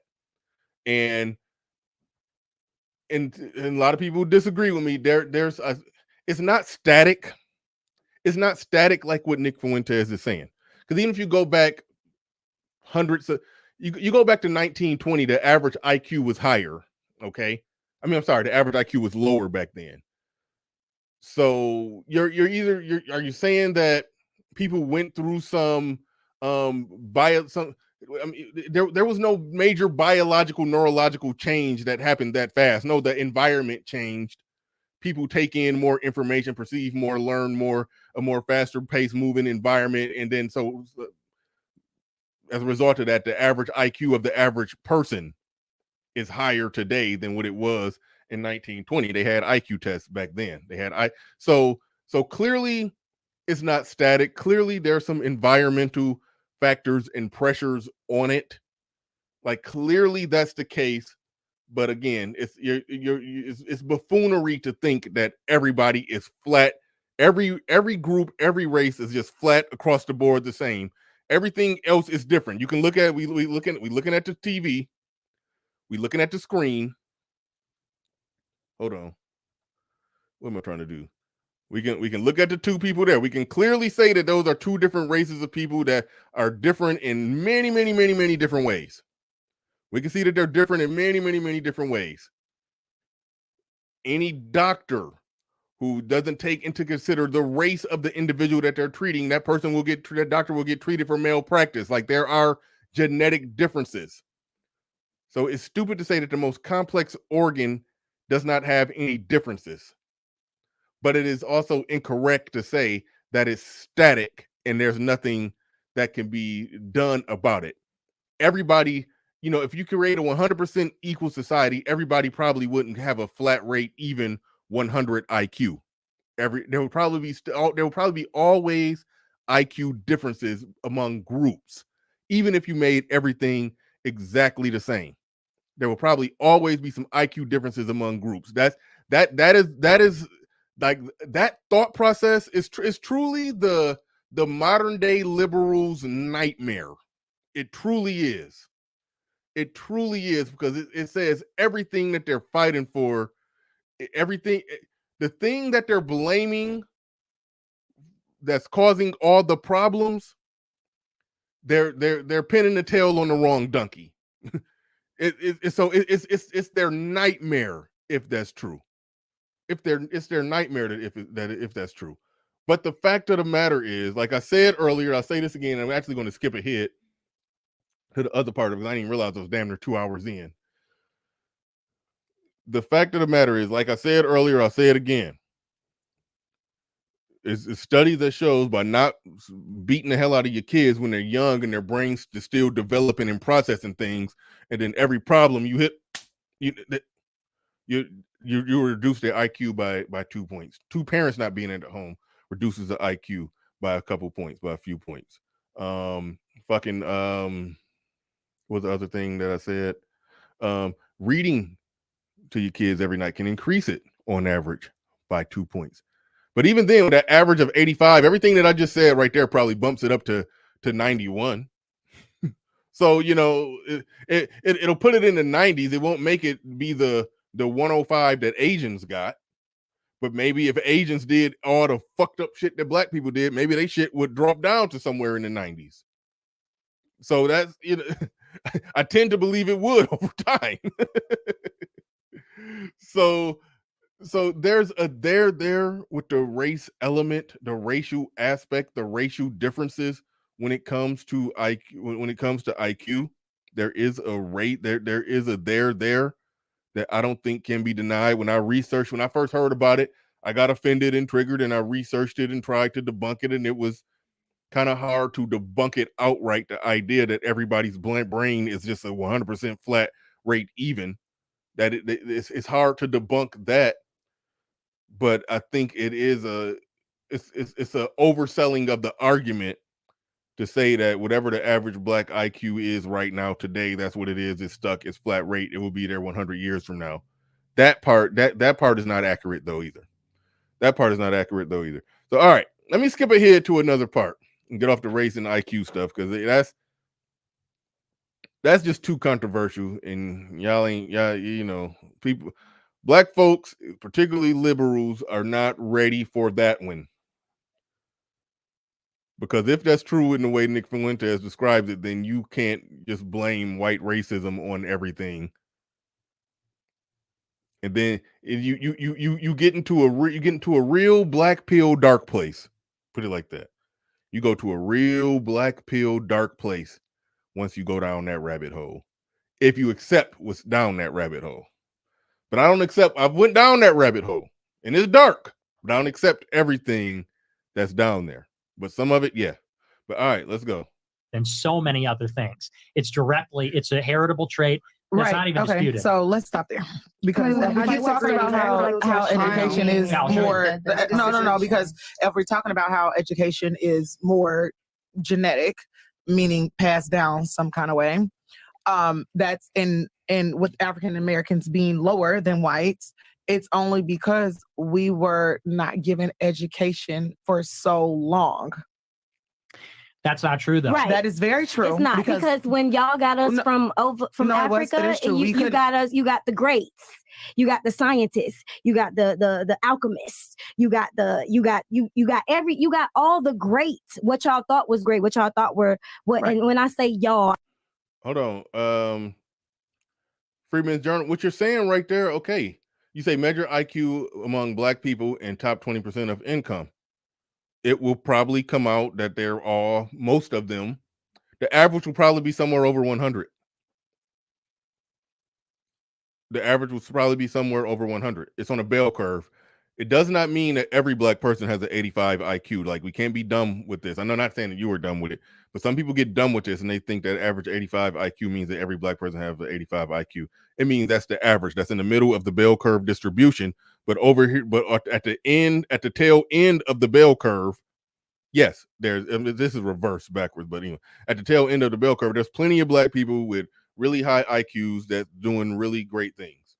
There's people in the middle that got an 85, but they real hard working and they maximize in their 85. Like, so it varies, but you are correct that, yeah, you take the top 20% of earning, then yeah, those people tend to, there's a correlation between that and IQ. It is. People don't like that. Listen, man, when you go down that rabbit hole, listen, I'm telling y'all, it is a dark place when you go down that rabbit hole. If you find somebody trying to truly talk sensibly about it and not just being a racist troll, I'm trying to trigger the black folks type of person, but if you go far enough down the rabbit hole and find people who just having a scientific conversation about IQ, it's a dark rabbit hole. It is a dark rabbit hole, because it's so many things that's correlated with IQ. You take any type of attribute, people who do this, that, this, and that other thing. Yep. What's the average IQ of somebody who does that? You're going to see trends.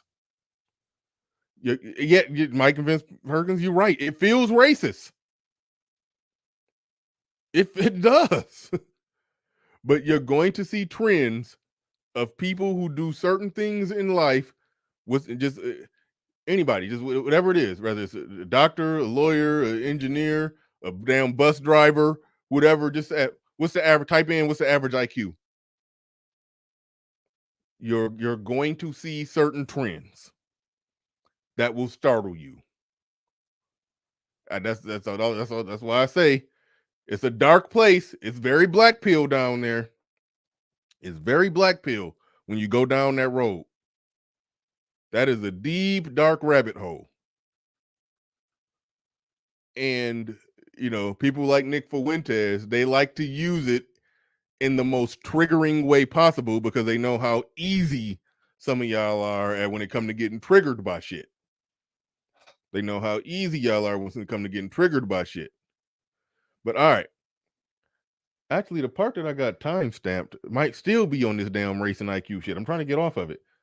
I think I'm missing the whole timestamp. Well, no, I mean your ancestors. You feel me? So what y'all thought was great. Y'all scooped us up. Y'all got the greats, right? And then y'all shipped up. Look at her saying that the people that was put on slave ships, those were the greats. They took all the people who in Africa that were the greats that were in control and had some power were the people that owned the slaves that they sold to white people. So what you all right. Exactly. Right. And so it's genetic. Everything you got is from us. White come from black. Right. If you This is why I say when everybody was criticizing them, like they just in there just fawning over some white dude that's a white supremacist. No, they came armed with paper guns. You make a fake gun, like they make a paper airplane. They came armed with paper guns to try to do battle against his white supremacist talking points. They came armed with little spitballs to try to battle. Didn't have much to say, but they came to fight. All right, they did come to debate him. It wasn't just ooh Nick. That's how some people made it sound. But no, but it was. But no, they came trying to debate him. Like I said, poorly, but they did come to debate him. If you don't know, I'm just saying, y'all just like something that God created because he has a sense of humor. So, oh wow. Oh damn, she said something pretty damn racist. We're gonna get into that. Hold on. No, Jackie. That didn't happen, Jackie Jack. They probably took those pictures with him before they knew. Oh no, they knew. They knew. I wouldn't dare say that much. No, they knew what was up. They knew what was up. I mean, listen. I have no problem with black people not being triggered to the point to where they can't just have the conversation. How dare you sit down and have a conversation with a white supremacist? No, you can talk to him. Like.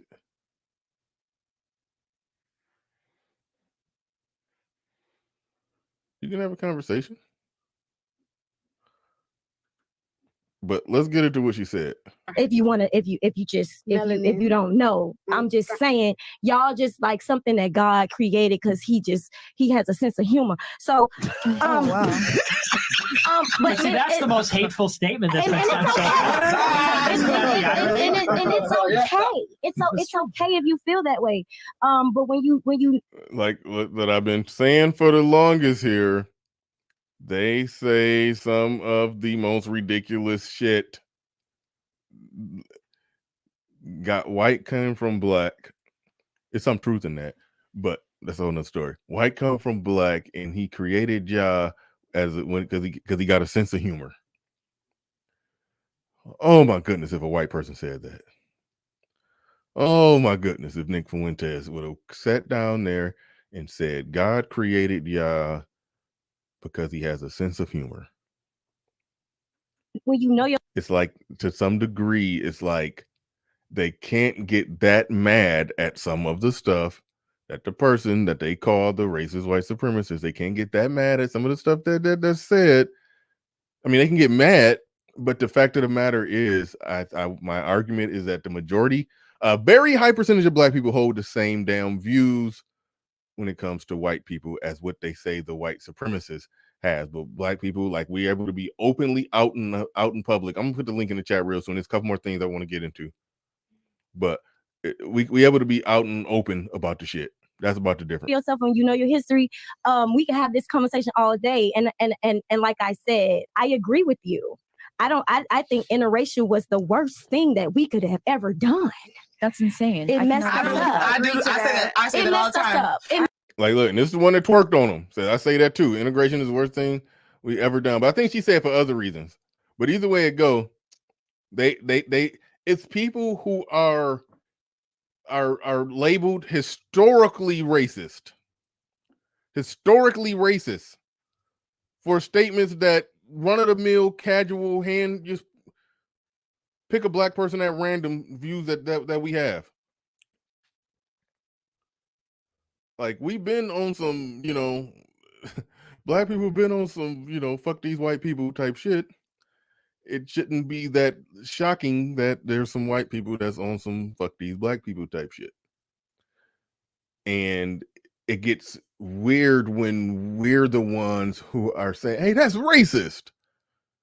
It's like our honest thoughts would be, well, yes, that's racist, and I'm racist too, and fuck him, but he's allowed to say his racist shit, and I'm gonna say some racist shit back, and we just gonna be racist and living around each other until we work out a treaty where we don't have to live around each other no more.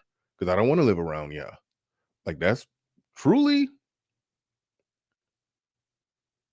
what the deal is. That's truly what the deal is. All right, let's go.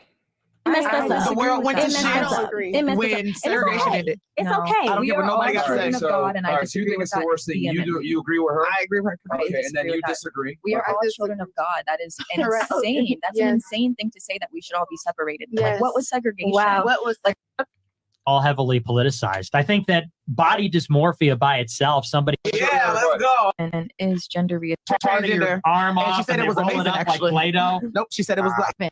Where he has more left. So we about to skip to the head when they was talking. They had a conversation about Transformers. I skipped the part where this chick here. Damn, what is she? Fucking that's right there. So, all right, I skipped the part where this chick here said, okay, well, if IQ in brain development or who we are, if that's innate, like you say, well, when we got taken from Africa, we was kings and queens. So if it's all innate and not influenced by the environment, then we would still have a kingly and queenly mind right now. So that shows that it's not innate and that it's influenced by environments, because we ain't acting like king, because we ain't kings and queens right now. She basically made that argument. And I think I skipped past the part where she said that. So I do apologize. We needed to hear that line. And we don't have it. So, but that happened. That did happen. She did say that. Leverage, therefore he's going to do certain things in a relationship that maybe another guy might not do or might not get away with. So that's what it is. A lot of times I call it successful guy problems. Because essentially what they're trying to say right now is that necessarily him being rich. It was not going to always find the same disagreement, because she says, well, that's the reality. That's the way things are. And I think it's true. I think you're right. It is a successful person problem. Guys, come on over to rumble.com/. All right, I'm skipping it here right here. This is the last segment I'm going to talk about. They're about to start talking about some Transformers, and it's going to get real interesting, and then I'm going to open it up. Come on over to cheating thing, right? Yeah. Which man cheated? I don't want to be cheated on. Question for the ladies, goddamn it. The people want you to talk more, man. What's Transformer? What is that, transgender, or what is that? Yeah, that's all right, let's talk about that. Let's go. Okay. What's your thoughts on the trannies? Yeah. Well, I think they're mentally ill. I'm totally against it. I think it's wow. It is. It's just by definition, it's an aberration. You want to know why I brought it up? Because when we were talking about our genomes and our brains and our all that, because you can't change that kind of stuff with medicine. You can, but no. Because if I want to be a boy, I can take medicine, and then You my can't whole, have a penis though. yeah, you can. Nuh-uh. Yeah, How are you going to grow a There's penis? reassigned surgeries. Absolutely. Nah, but those aren't real penises. They like are. I know somebody that slice fucked a a part of your transgender, arm and off she said and it was they roll amazing, up actually. like Play-Doh. She said, okay. She said, I know somebody who fucked a transgender, and she said it was amazing, actually. She said that if I wanted to be a boy, I can take some hormones, chemicals, or pills, or whatever the fuck.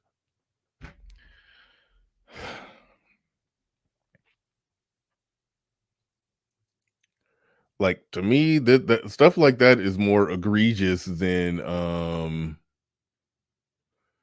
sitting down having a discussion with a card carrying white supremacists. To me, that's more ridiculous. Like, it's one thing to steel man their argument. They're saying that I was born with a certain anatomy, but in my head, I feel a different way. Okay. Apparently, an assembly, so the parts came off the assembly line not normal, not all the way together. All right. It's another leap to full whole hog accepted. This person who was born a woman believes in their mind that they're a man. Now she is. It's like that's where it gets crazy. That's where it gets crazy. Crazy to the point to where she's accepted it whole hog. Oh, so we can change. You said that everything that we are, that's innate in who we are, but no, we can change all that because I can become a man. She actually say she. Nope, she said it was like, she said it was amazing. But you don't have balls. No, I didn't ask about balls. No balls, no semen, not a guy. No, he ejaculated. He ejaculated. She absolutely told me that. She absolutely told me that. She absolutely told me that. Impossible. What is it, like some kind of How? robotic? Yeah, how does that even happen? How did he get bolio? Baby, she told me he came, and she told me that it looked and felt the same. She could have been lying, but that's what she told me. Bro has no balls, not a guy. You can't. Okay, but the point being is, you think that transgender people are mentally ill? Yeah, I do. Okay, let's unpack that. Because how are they mentally ill when, just speaking of sexual reassignment surgery, because that's where we're going, you have to go to psychoanalytical therapy for a year. Yeah. You have to get a stamp and prove that you're not mentally ill. Then they give you the surgery. Yeah, I think that that's all heavily politicized. I think that body dysmorphia by itself, somebody thinking they're a guy when they're a girl or a girl when they're a guy, I think that by itself is something that has to be treated. And here's why. A guy cannot become a girl. You could stand in a garage. It doesn't make you a car. You could do all kinds of body modifications. But you can. Because you cannot become a girl. You could stand in a garage. It doesn't make you a car. You could do all kinds of body modifications. But you can. Because you can because of medicine and because of progression. You literally can. What if Nick is saying they have gender dysphoria, which is, I believe, by the DSM-5 considered a mental illness? Yes, it is. And the treatment is gender reassignment surgery. Right. Yeah, and then they're cured. But that's the thing. I think that that's sort of enabling. I think But that how to are say you not a medical professional and you are deciding? I'm not a doctor. What then? How are you having such? All right. The link is in the chat. Anybody want to come up and have a piece of this conversation? You can come up on any part of it that we talked about. There are some parts of it that I didn't cover. Y'all can come up and y'all could speak on that as well. Before I bring people up, Mr. Fantastic down there, I see you down there, about to bring you up in a second. Let me get to my super chats real quick. My bad on being a little late reading, but we're about to bring the panel up. Anybody who disagrees with anything that I said, I definitely want you to come up and have your say on this. But he says niggas don't want nutrition. He's talking about how I said the fruit market that was in my neighborhood just basically just dissipated. All the fruits going bad and shit, and they couldn't sell it. They couldn't stay in business. They had to get rid of that and just had to sell liquor and junk food. So all right, he says niggas don't want nutrition, peace, low blood pressure, well-to-do black men as suitors, good grades, marriage, or life insurance. They curse. Thank you for the super chat.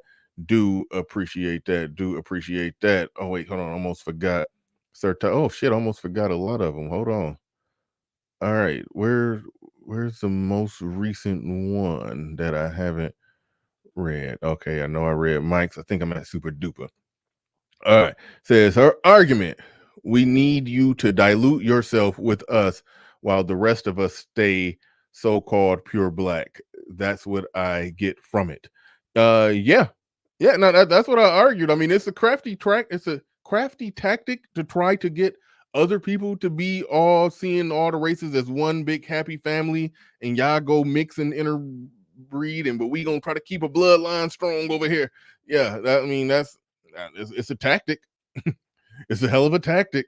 But all right, super duper in the building with the super chat. Do appreciate that. Tony Golden says, if that girl said she in full drag, does that mean they know that women and trans/drag queens have similar looks when they're done up? I would have to say yes. Thank you for the super chat. Appreciate that. Matt Wee Sports in the building says black men are using Nick Fuentes to get black women to the table. That is a bullshit statement pulled out of your ass. That makes no sense. I have no clue what the fuck you talking about. But thank you for your $2 super chat. Do appreciate that. Sir Tice in the building says stop spending money. He says stop with spending money. Lame argument. Bought. MD spends 21K per student, third in the nation. Oh yeah, I have heard that argument. Haven't looked it up. And has 23 out of 26 school kids don't read at grade level. I did hear somebody make the argument that that schools, shit, the back getting too damn full. I did hear somebody make the argument that unless a lot of black schools, inner city schools or whatever the hell, that the amount of money they spend per kid it's high comparatively. And they try to say that it's underfunding. That's the problem. So yeah, you might be on point with that one. I haven't researched that one myself, but I have heard that. Great Britain in the building says black people attend the same schools as Asians textbooks, same teacher, same classroom, and still because of their culture, they don't succeed. Thank you for the super chat. Appreciate that. Dane C says, remember, it was illegal for black people to read. I don't think that has nothing to do with today. Black people was reading fresh out of slavery, doing all kind of shit. So we can do shit now. All right. Shout out to RW once again. Shout out to, let me hurry up and get through these people leaving while I'm reading the super chats, but I got to read them. They ain't seen the building says veggies are used for cooking. People wasn't cooking. Yeah. Mike and Vince Perkins in the building says, notice that black women will get up, leave, and claim racism when their SMV is questioned, but in front of racist Chad sale, nothing. Yeah. All right. So we about to get into this. Got a panel. Drop that banner. Got a panel on deck here. Let me go. Fantastic. Who we got in here? Maybe somebody who disagree. Hood conservative. Game changer. And let's go Tony Golden. All right. Some more people back there. I don't want to overpack. Well, okay, shit. All right. We'll go there. All right. Cool. All right, let's get into it. Shout out to everybody. I appreciate everybody supporting the stream. Appreciate each and every one of you. Mr. Fantastic. You covered this not earlier today. No, that was Hood Conservative earlier today. You covered it yesterday, I think. Either way it go, you got the flow. You got the mic. Go ahead. Fire away. What's on your mind? Hey, Sean Bernard, man. Appreciate you for having me up, bro. Yeah, man. It's crazy, and it's crazy, like you said, the last thing they left off of before this whole, Decepticon conversation, which this grown woman didn't help us in the fucking in the freaking intelligence department by saying that could ejaculate. Like, ma'am, what are we talking about here? You can't do that. Like the man said, it's just like I really hate Fresh and Fit for this, man. They got us. These pretending niggas got the real niggas yet again. Okay, these pretending niggas are out of hand, man. Okay, what they do? What they do wrong? They just had well, like you said, man, they set it up, and Nick Fuentes is. I still don't know who he is or what his relevance is or whatever. This dude's not a smart guy. He's not even smart.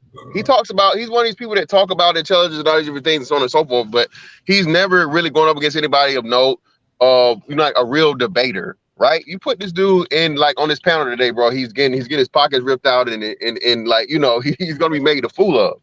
So that's what I'm so confused by as to how and why this is one of the things he always gets to do, because the people he's talking to, the black people or whatever, just aren't like intellectuals or debaters.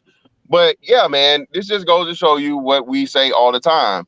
I didn't hear him get called, hey, he didn't get called any type of LGBT alternative lifestyle because he said he wasn't interested in black women. They were trying to plead, like you said the other day, they plead the white man for the hug. Please, why don't you like us? Why don't you this? Because you want this, because you won't date us, because you won't mate with us. It's, some type of racism. And then we start talking about all these other things, man. Again, bro, it's just like, I guess, bro, SYSBM and Passport Bros was right, man. I just don't get it.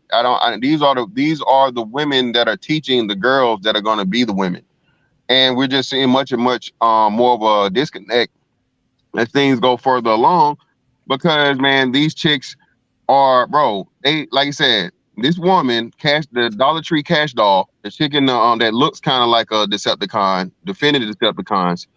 And, just, I don't get it, man. This would be the woman that'll tell any black man talking to her and disagreeing with her how dusty he is, how he would never have sex with him, all these different things. There'd just be no type of productive conversation whatsoever. But you put a white nationalist and a white I think he's a white Hispanic that just hard N word. And I think he's Italian. I think that's what he. Or whatever, yeah.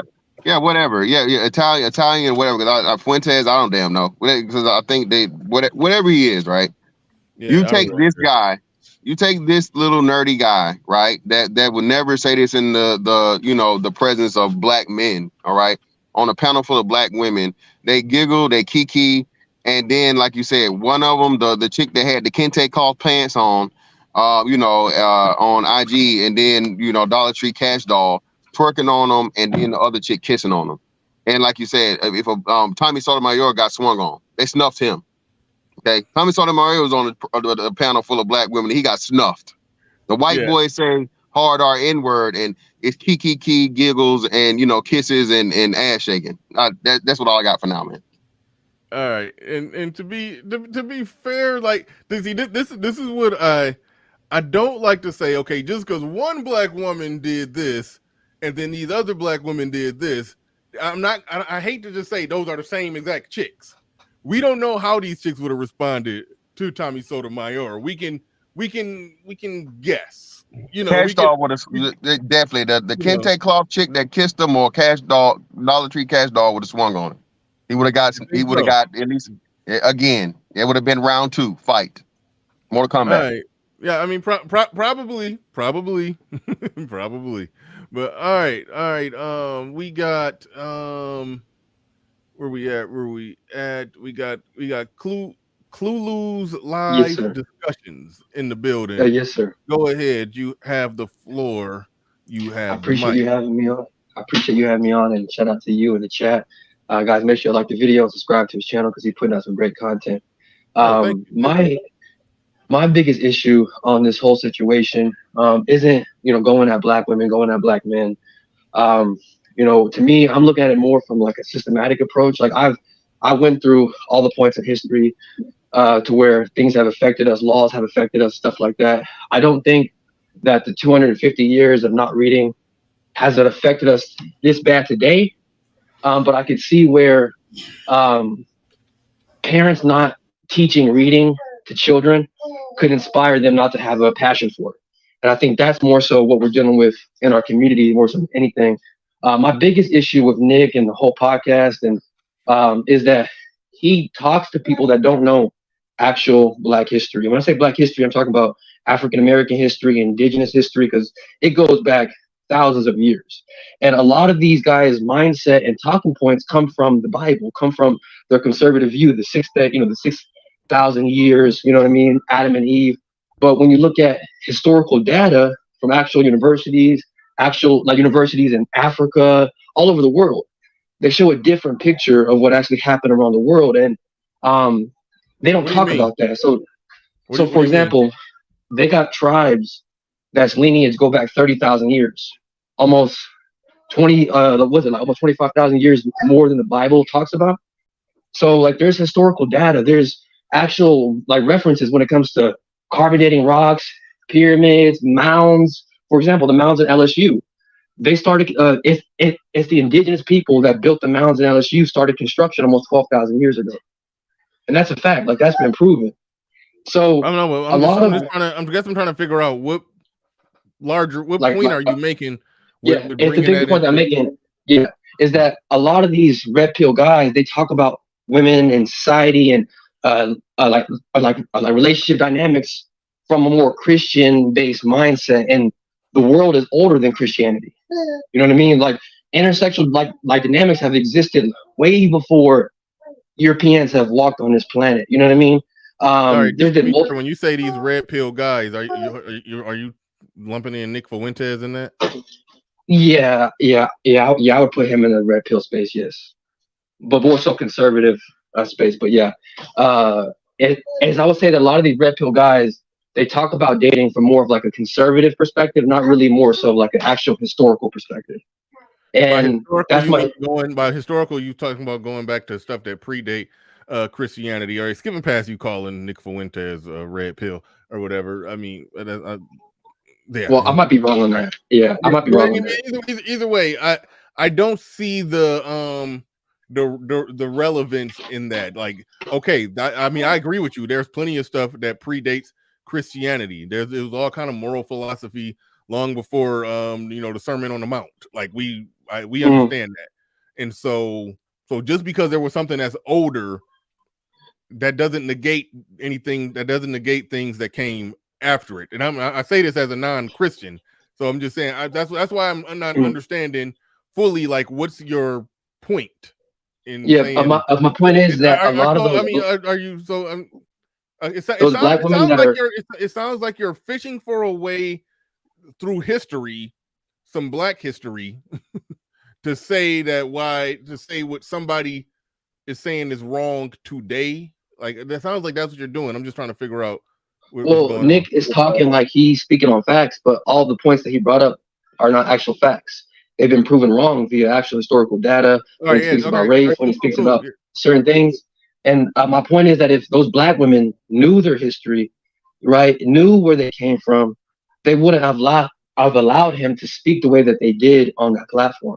They wouldn't have allowed him to say the things that they said on that platform. If he would actually debate intellectuals that actually know history, that studied this shit for years. My bad, I didn't mean to cuss. I apologize. No, you're good. You're good. I've been cussing. Then, right, he'd be put in his place, because all that white supremacist talk goes out the window when we start talking actual history. So my biggest point, and I'm gonna bring it all in, and then I'm gonna mute up, and I appreciate you having me on, is that we have people that are talking about sexual dynamics from a Judeo-Christian perspective, and I understand it. Like that's how this country was made and stuff like that. But relationship dynamics go way back longer before that. And if we actually do the history, a lot of the stuff they talk about a woman being, you don't actually see that in majority of history. You know what I mean? Like you don't see the woman always at home. Like back in the day, back when we lived in hunter-gatherer tribes, like women used to gather. They never just used to sit at the house. They used to gather materials, make soaps, make bars, make blankets. They used to protect the fort while the men went out and hunted. You know what I mean? Like that's an actual thing. Like you can actually look that up in history. So this idea that, yes. No, I think what you're trying to do is. Oh, this is so funny. You're trying to make intellectualize, slow walk a historical argument for egalitarian neutered men. I think I may be skipping too far to the end, but I think that's what you're doing. I think that's where you're going. You're basically trying to say this red pill, this male-centric Christian view, man over the woman, God, man, woman, child view of things. It was another time back in the day when men and women were equal, even though men was out risking their life hunting and women were picking berries in the not too far from the house, but either way it sounds like some reaching going on and taking place there. Hood Conservative, you laughed. Go ahead. Like my spidey senses is just tingling and going all off. It sounds like I think you probably see what's going on here. So I'm gonna let you go ahead and respond to what he's saying, or just say what. Go ahead, you got it. Conservative. Well, before I respond directly to what's being laid out, because I had a commenter like that in my chat section earlier, try to kind of cover for the girls, saying that they weren't prepared for this debate. And the problem is, before we even get there, I want to make another point. First off, everybody owes Pearl an apology. Just Pearly things, they owe her an apology because they wanted to make something her fault. And I'm like, if Pearl is wrong for simply having a conversation with a guy where she doesn't tell the story of slavery the way you want it to be told, how do you then account for Black women twerking on that same guy after he drops N-bombs? And not only they're both wrong. Begged him to drop it. They demanded him. Black women don't know their history. Nobody owes anybody an apology. They're both wrong. Yeah, well, I mean, in the sense that she is somehow creating racism, she is somehow creating a problem or somehow started something. I'm like, no. They're just showing us what is. Nobody accused her of creating racism. Hold on. Yeah, when you don't. Go for it. You said okay, fair enough. Fair enough. But my statement, my sentiment stands. I think she was attacked wrongly, and the Black women just vindicated her. That being said, They're both this morons. issue of I don't wait. Okay, I don't get a Black woman twerking. I don't get a Black woman twerking on the white supremacists. Absolves Pearl. That doesn't make any sense.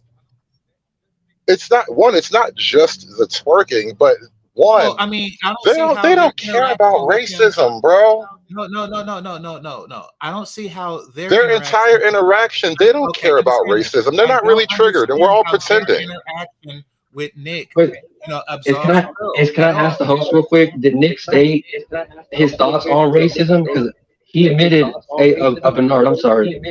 But Nick admitted that he's a little bit racist, but he's a race realist.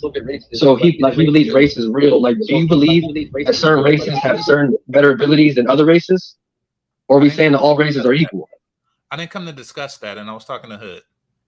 So but furthermore, their poor behavior in this situation does not justify Pearl's poor behavior in this situation at all. Yeah, bro, I'm with Hood, bro. I don't. See, you know what? Actually, GC, that is it right there. Poor behavior is a hell of a descriptor for her saying what she thinks versus them demanding the white man drop the N-bomb.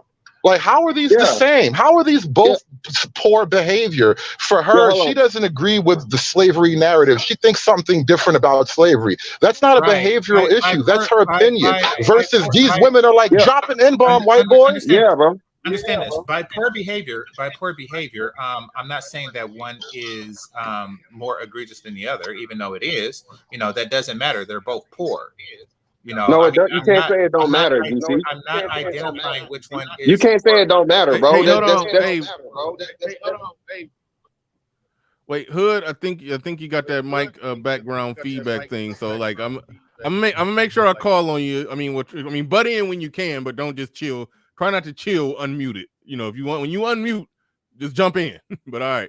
But hold on, man. Yeah, let me say this real quick. Nah, Hood is right, bro. You that does cancel out all the shit against Pearl was bullshit. This was a fucking grab. It was niggas do not care.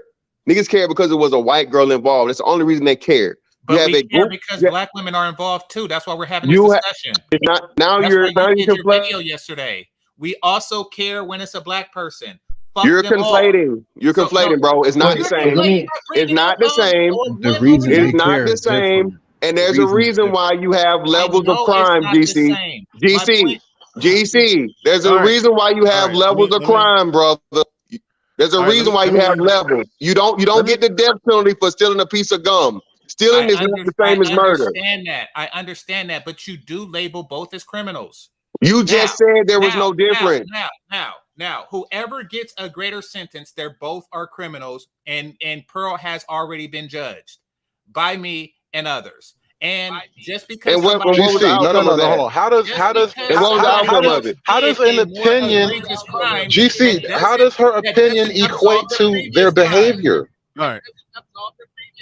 GC, how does her opinion, she simply thinks a certain thing. How does that equate to these women's actual behavior? That's kind of the crux of it. She is being judged from her opinion.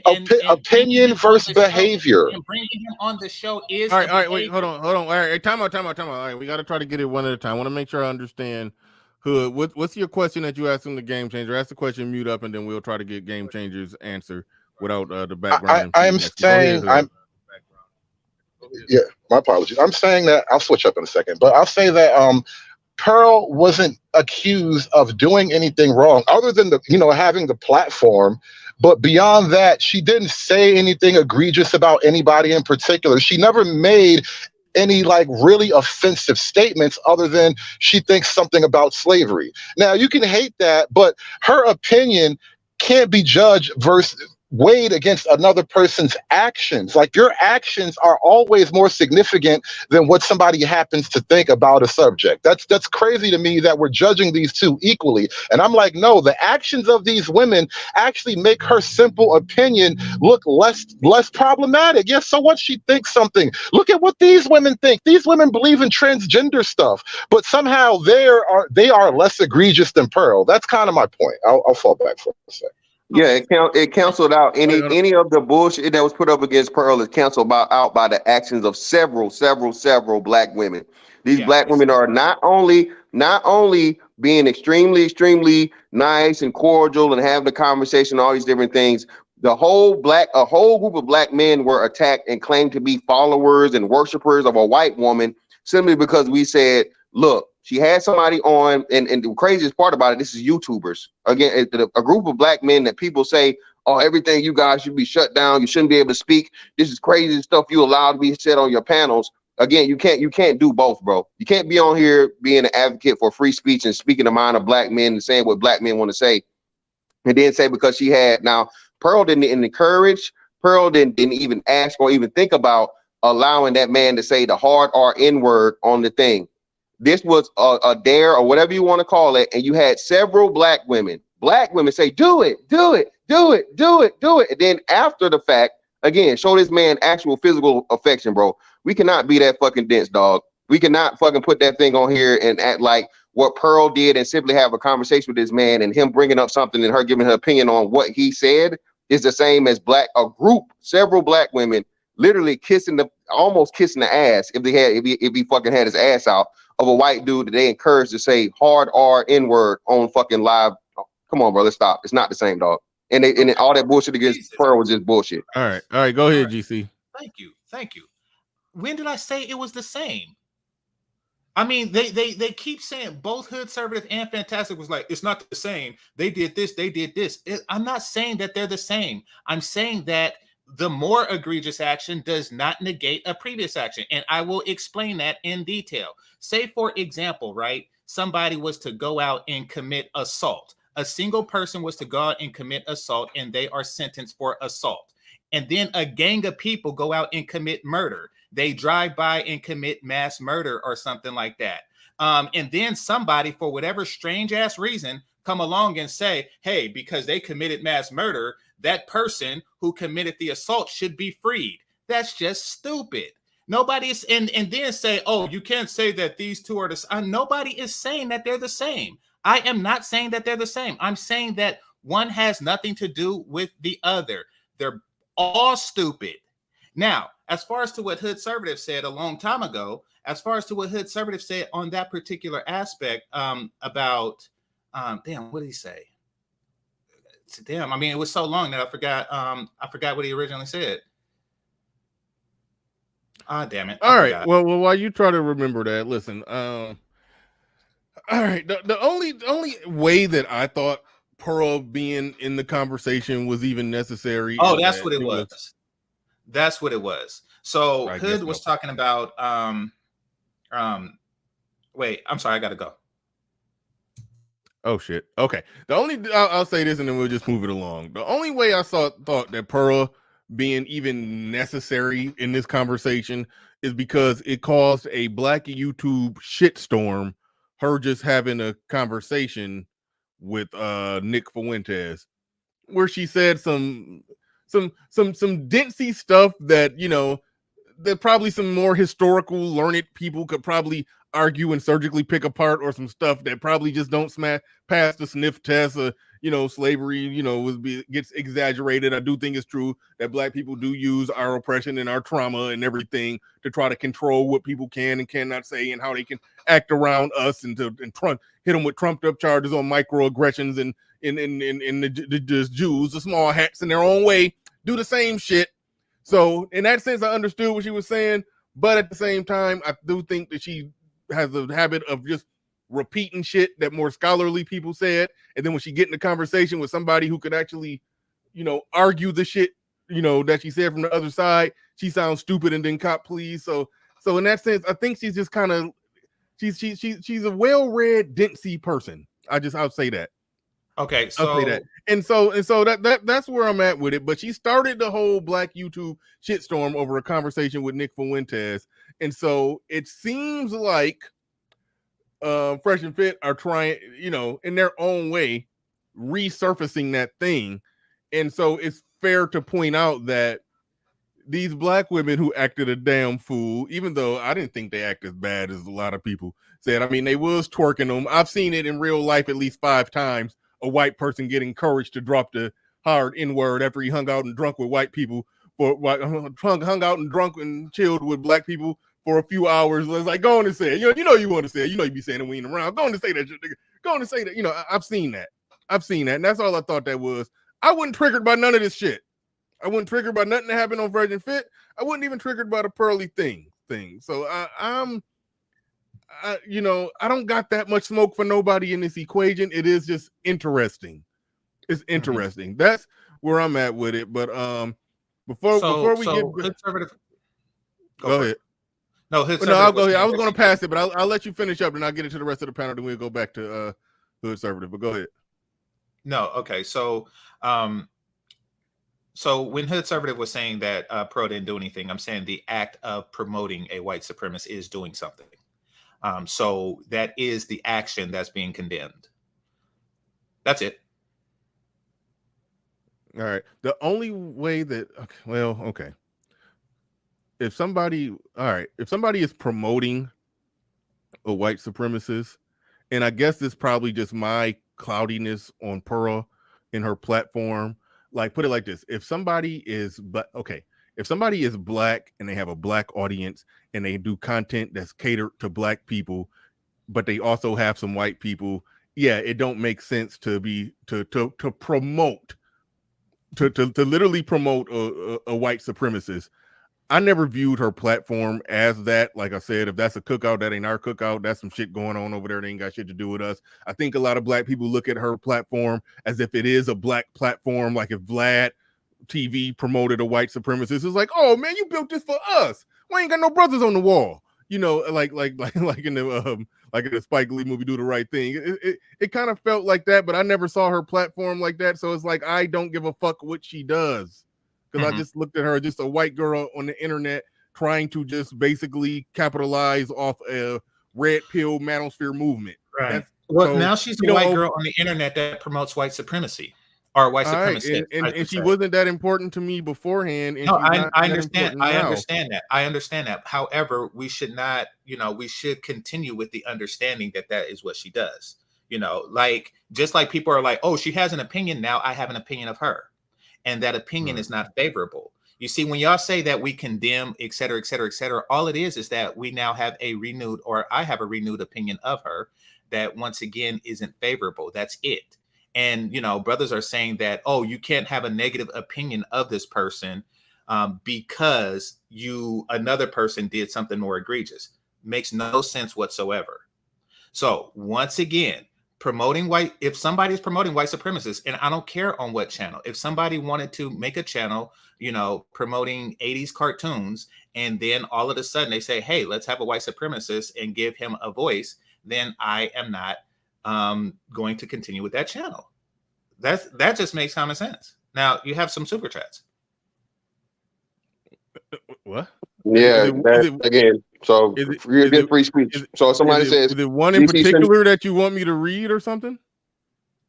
So so if someone agrees with GC and anybody that GC has on this thing, unsubscribe people. That's his logic. Okay, go ahead. All right. Yeah. Okay. All right. Moving into Tony Golden. Shout out to everybody who's supporting the stream. We'll get to the super chats momentarily. Shout out to Tony Golden. You got next. Go ahead. You got the floor. You got the mic. What's on your mind? Yeah, I appreciate the conversation being held today. I knew when I was watching that Fresh and Fit episode, it would cause, essentially a shitstorm. A lot of people don't like Fresh and Fit already, so I already knew that. Not saying that you guys, but just period, it would be a lot of content being made in response and reaction. But what I really want to say is the biggest takeaway from them having Nick Fuentes on with those black women, the biggest takeaway would be hypocrisy. They said a bunch of hypocritical things speaking to Nick, and then you see a bunch of hypocritical things happening in the community, whether it's the black community or how people feel about the conversations being had with involving Nick and things that Nick talk about or that black people talk about. So it's just a bunch of hypocrisy. That's really the biggest takeaway of this whole thing. That's really all I got to say at this point. All right, cool. Thanks for your comments. The Standard RLC in the building. Go ahead. You got the floor. You got the mic. Hey, what's up, VR? What's up, everybody? What's going on? Not much. You got me rethinking myself now that he said black women are showing this dude affection after all his racism. But it's funny to, like you were talking about why people get mad about these conversations. It just seems like to me black folks want to live in their own Wakanda in a sense. You know how like it's shielded from the world and hidden and nobody really comes in. But when we come out of Wakanda, they want like hugs and love while giving people the finger. Yep. That was one of my biggest takeaways. If you read between the lines of a lot of shit that they were saying, and you see that all the time in conversations with black people, where just left to their own devices, just talk. They will talk the same exact way as the white supremacists, who they're trying to get. They're trying to get him to not be what he is, while they're the same thing simultaneously. It's a thing that they do. Yeah. Well, they think shame. Yeah, they think shame is gonna work like they think it works on us. but when it comes to white folks, like many of them, the reason that it doesn't work for them is because they don't want to be around white people. So they essentially the same white supremacists, right? Like a lot of my black female friends, I could tell you they don't have white friends unless they a lot of them don't, unless they grew up in a certain environment. And so when they come across white people, they don't know how to talk and they don't see other things. Like I'll give you an example. For me, I've had like a spectrum of experiences with white people. Like I'm from Detroit and I went to school in Grosse Pointe with, some of my classmates were a part of the Ford family, Ford Motor Company, right? I've, been to the South and experienced poor white people and had conversations, but a lot of folks won't do that. They think all white people are rich, but if they really talk to poor white people, then they'll learn that they're a lot like us, except they blame different people. Other than that, we're like the same. And one more thing too, they want to fight white supremacy by shaming people, but they poo-poo on Daryl Davis for talking to Klansmen, having actual conversations and getting them to quit the Klan. He's Uncle Ruckus, and I guess he's supposed to shame white people, but he's actually doing more against white supremacy than they are. All right. Real quick before we go to Hood Servative, who I think got his situation worked out and situated. A special acknowledgement to Machismo TV. Welcome to Machismo TV, the ultimate destination for modern men seeking to upgrade their lifestyle. Subscribe to Machismo TV and Saul T-Balls. We stream daily from 12 midnight to 8 a.m. Eastern Standard Time, the best male-centric content. Highlight reels without reviewing or providing any editorial bias to the content. We have done so much, with so little for so long, We are now qualified to do anything with nothing. Right. We've done so much with so little for so long. We are not qualified to do anything with nothing. Shout out to Machismo TV. The link should be in the chat room. Y'all definitely want to go subscribe to that. The best male-centric clips and highlight reel channel in the business. Go subscribe to them. All right, real quick to the super chats before I go to his server. The super duper in the building says he's a newfound Hotep. I think he's talking about Game Changer. Game Changer's taking the same position before on matters of, as I call them, the card-carrying white supremacists. Yeah, he's taking similar positions on them like that before. Let's go to who else we got. Mike and Vince Perkins in the building. He said just Pearly Thing had an opinion on mass murdering versus those black women committing actual mass murder. GC, that's a comparison that he made. I'll let Game Changer respond to that one in a little bit. And Nick Taylor in the building said David Carroll would have a field day on this one. Yeah. All right. We'll get back into it. I don't think the whole them, I mean, okay, the stripper twerked on them. Okay. But I didn't, most of what I saw in the 2.5 hours I seen, it wasn't just a going crazy fawning over a white guy situation. It was just, you could argue that we've seen black women blow the fuck up over less. But, encouraging him to say the N-word. Okay. I mean, but I don't know. I'll let y'all hash it out. I gave my opinion for 2 hours, so I'll let y'all have it out. But go ahead, Hood Conservative. You got it. Yeah. You got the mic. Yeah.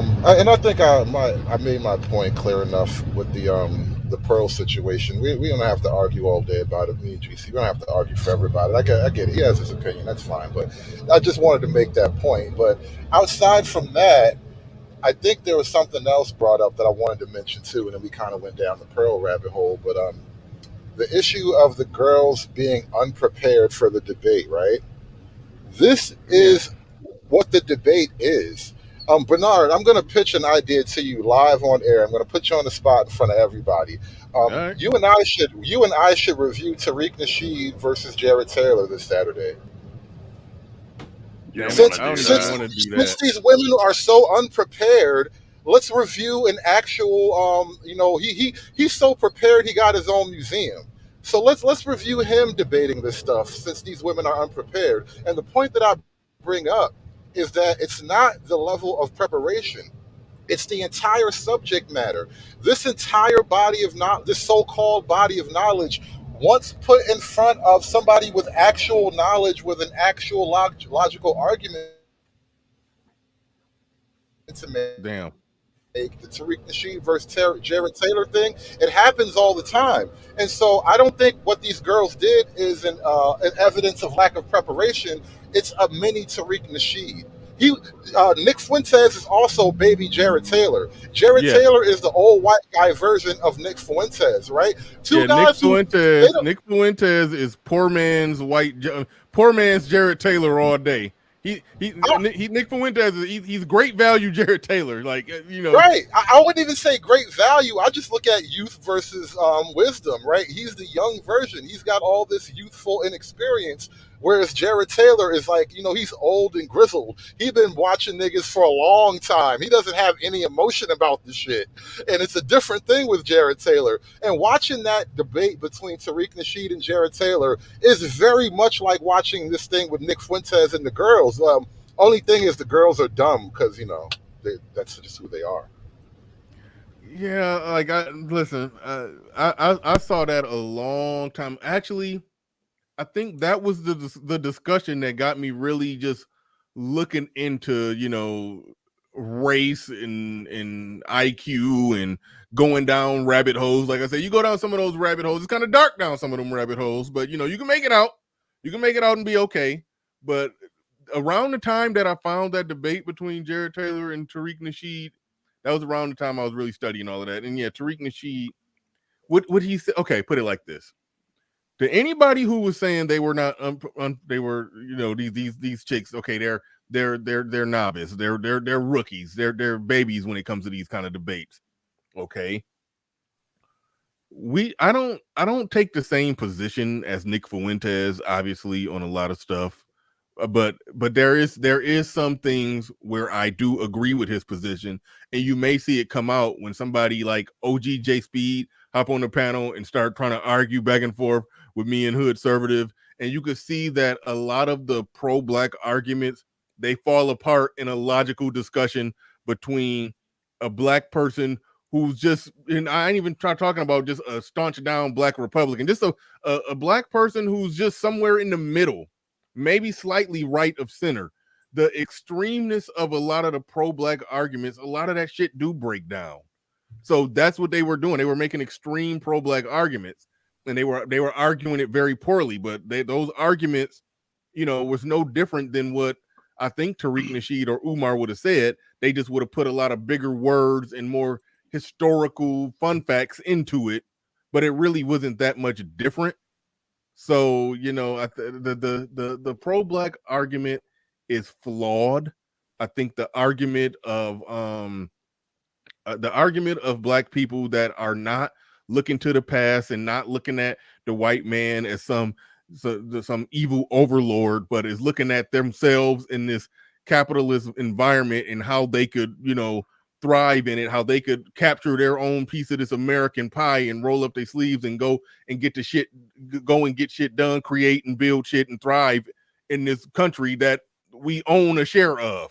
Like that, black people who speak like that will always make more sense than the people making but what them did to us argument. Like that never works for me. So I think that's what was happening there, and that's what was happening in that Tariq Nasheed, Jared Taylor debate. That's why even if you look at Jason Black's documentary Race War, one of the clips of it that I think you can find online, where he was saying some stuff, and then Jared Taylor, I don't know how that part made the documentary, because he was getting cooked in his own documentary. I mean, so it's like, so I have no passion to want to open up that Tariq Nasheed, Jared Taylor debate conservative. I really don't. But it's he said that Tariq Nasheed said that Japan is secretly controlled by the white supremacists. That's what he said in that Jared Taylor. Just retarded shit, man. He was saying stuff that was equally as bad as what those girls was saying. The only time I seen Tariq Nasheed perform well in a debate, and I think Hood covered it, he was debating a Jewish dude, and Tariq Nasheed gave him the business. That was about it. But real quick, Super Duper in the building with the $5 super chat. He says, no, I wasn't calling Game Changer a newfound hotep. That was for the first caller to the link who kept talking about history older than the Bible. Oh, no, I don't think he's a newfound hotep. That guy, I don't think he's on the panel no more, but no, I think he's definitely a hotep who was trying to slow walk his way into he was trying to slow walk us down an egalitarian rabbit hole. But all right, we are joined by who we got at the bottom of Air and C in the building. Go ahead, you got the floor, you got the mic. Yeah, I just want to ask: is the biggest point of contention based off what Fantastic was saying, maybe GC is the biggest issue with the black females was kind of letting him slide saying the N-word? Is that like the biggest issue here? Who directly are you asking? Because I didn't have that many big issues. So are you asking, you said Fantastic directly? Well, yeah, or whoever, because I noticed in the chat too. And the reason why is because obviously Fresh and Fit did this on purpose. I mean, whether it's him saying the N-word or any kind of antics that went on, I mean, it was something along the lines of like a SNL skit. You know what I mean? You could tell it was just like set up to be that way. And to be honest with you, there was a couple black females. I thought that one in particular, I don't know if it was like a mixed one, like to the left. The one that's going to be a doctor. I think that's what you're talking about. Yeah. She seemed like pretty smart. Yeah, she conducted herself very, very cordially. You know, and like her and like how I think it was like one or two others. You know, the way that they reacted to it kind of just like downplayed the whole shit. And I'm be honest with you, I don't think those black women on there. Yeah, they did say typical dumb shit that females say in 2023, you know what I mean? That they're like brainwashed within school. But other than that, you know, them not overreacting to a lot of shit that he said, I think they played it cool, and I think it made them look rather good. I think so too. Well, no, no. It's like, The point. Hold on, real quick before you go, Fantastic. I think we can get in a weird place where we see them not get triggered and not overreact, and then they get criticized for it. But when they wild out, like if they would have just wild out and beat that white man's ass, then they'd be criticized for it. So that's why. It's funny, but it's not bad. Wait. Hold on. That's why I'm not in the business of criticizing them for not wilding out, for being cool, for being unbothered by somebody's by some to me some random white dude's racism, because I'm unbothered by that shit. He's just a dude. I don't fuck him. He don't So I don't not. That's why I walked away from it, not really knocking them. I don't got that much bad to say about them, other than that they made stupid arguments. Hold on. OGJ Speed. I mean, go ahead. Well, no, bro. Listen, I just tell people, bro, I don't give a damn about the dude saying hard or N-word, because I know he would never have the balls to say it in front of a panel of black men. Okay, he was able to do it. Like I said, this was clearly set up and staged by, like I said, pretender niggas. Myron, nor I don't know the other nigga's name. They're not African American. Okay, so for them, and to them, they're not going to be offended. They get to get pretend to be us, and get the benefit from it. The point that I think everybody's missing and is trying to be made here is the compare and contrast of what black women require and say. They would tell now if we were on that panel, say it was black men on the panel with him, and he said that, and he didn't get stomped out. Oh man, y'all soft. Oh, y'all this, y'all that, y'all so on and so forth, right? That would be expected of us to literally like defend the race with possibilities of getting locked up and getting put in jail for whooping on a man for saying the word. The thing is not that. It's the reaction that they had. Black men get disrespected and told that you're not a man, you're gay, you're this, you're all these different things. For us here in this sector, simply speaking our opinions and talking about stuff that we seeing in real time, calling out the bullshit and trying to deprogram the dudes that don't know no better, right? Talk against, blue pill bullshit, simp bullshit, whatever, black woman worship, black goddess worship, all that bullshit. I don't give a damn about the N-word is not the point of contention. The point of contention is the reaction of the black women to a white man saying the N-word, as to if that's the point. The man saying the word more so is not the thing. It's their actions to and after that. They twerked on this man. They gave this man a kiss. The girl that was trying to say all this prolific shit was doing a horrible job talking about, the power and the essence and all that shit. Bruh, she kissed the man after the fact. So don't get it twisted, man. I don't give a damn about a white man saying that shit. He's not gonna say that shit in front of me. That's not it. The point are the women, and it's again how the women react to everybody other than straight black men. Okay, straight black men, straight. That's the point. It's fantastic. Real quick. Bernard, did you actually play that segment where he dropped the N-word? Because I have that specific clip, and it didn't just come up out of nowhere. That part is true as well. I wasn't even going to get into that because I didn't want to sound like I was defending him saying it, but it was engineered. I think Myron asked him to say it, and he was like, nah, I ain't gonna say it. And then it was like kind of a little egging on, like they're like, yeah, go ahead and say it.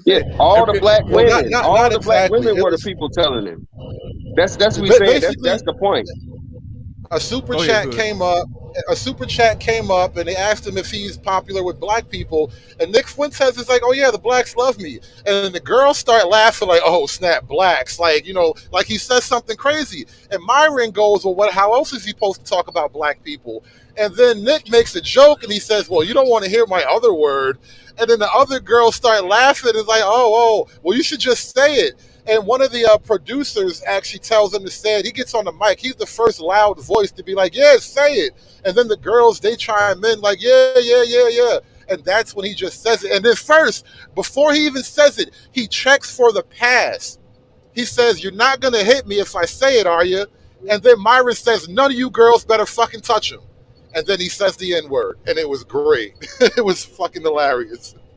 Yeah, so I mean, I wasn't trying to lay all that out because listen, I don't be trying to be the white man's defense attorney. It's like it is what it is. If everybody want to drag him for saying it, they could drag him for saying it. But it was engineered. It was engineered. It was like what I've seen in real life. Bernard, how much does that job pay? Do you think? How much do you think I can make at that job?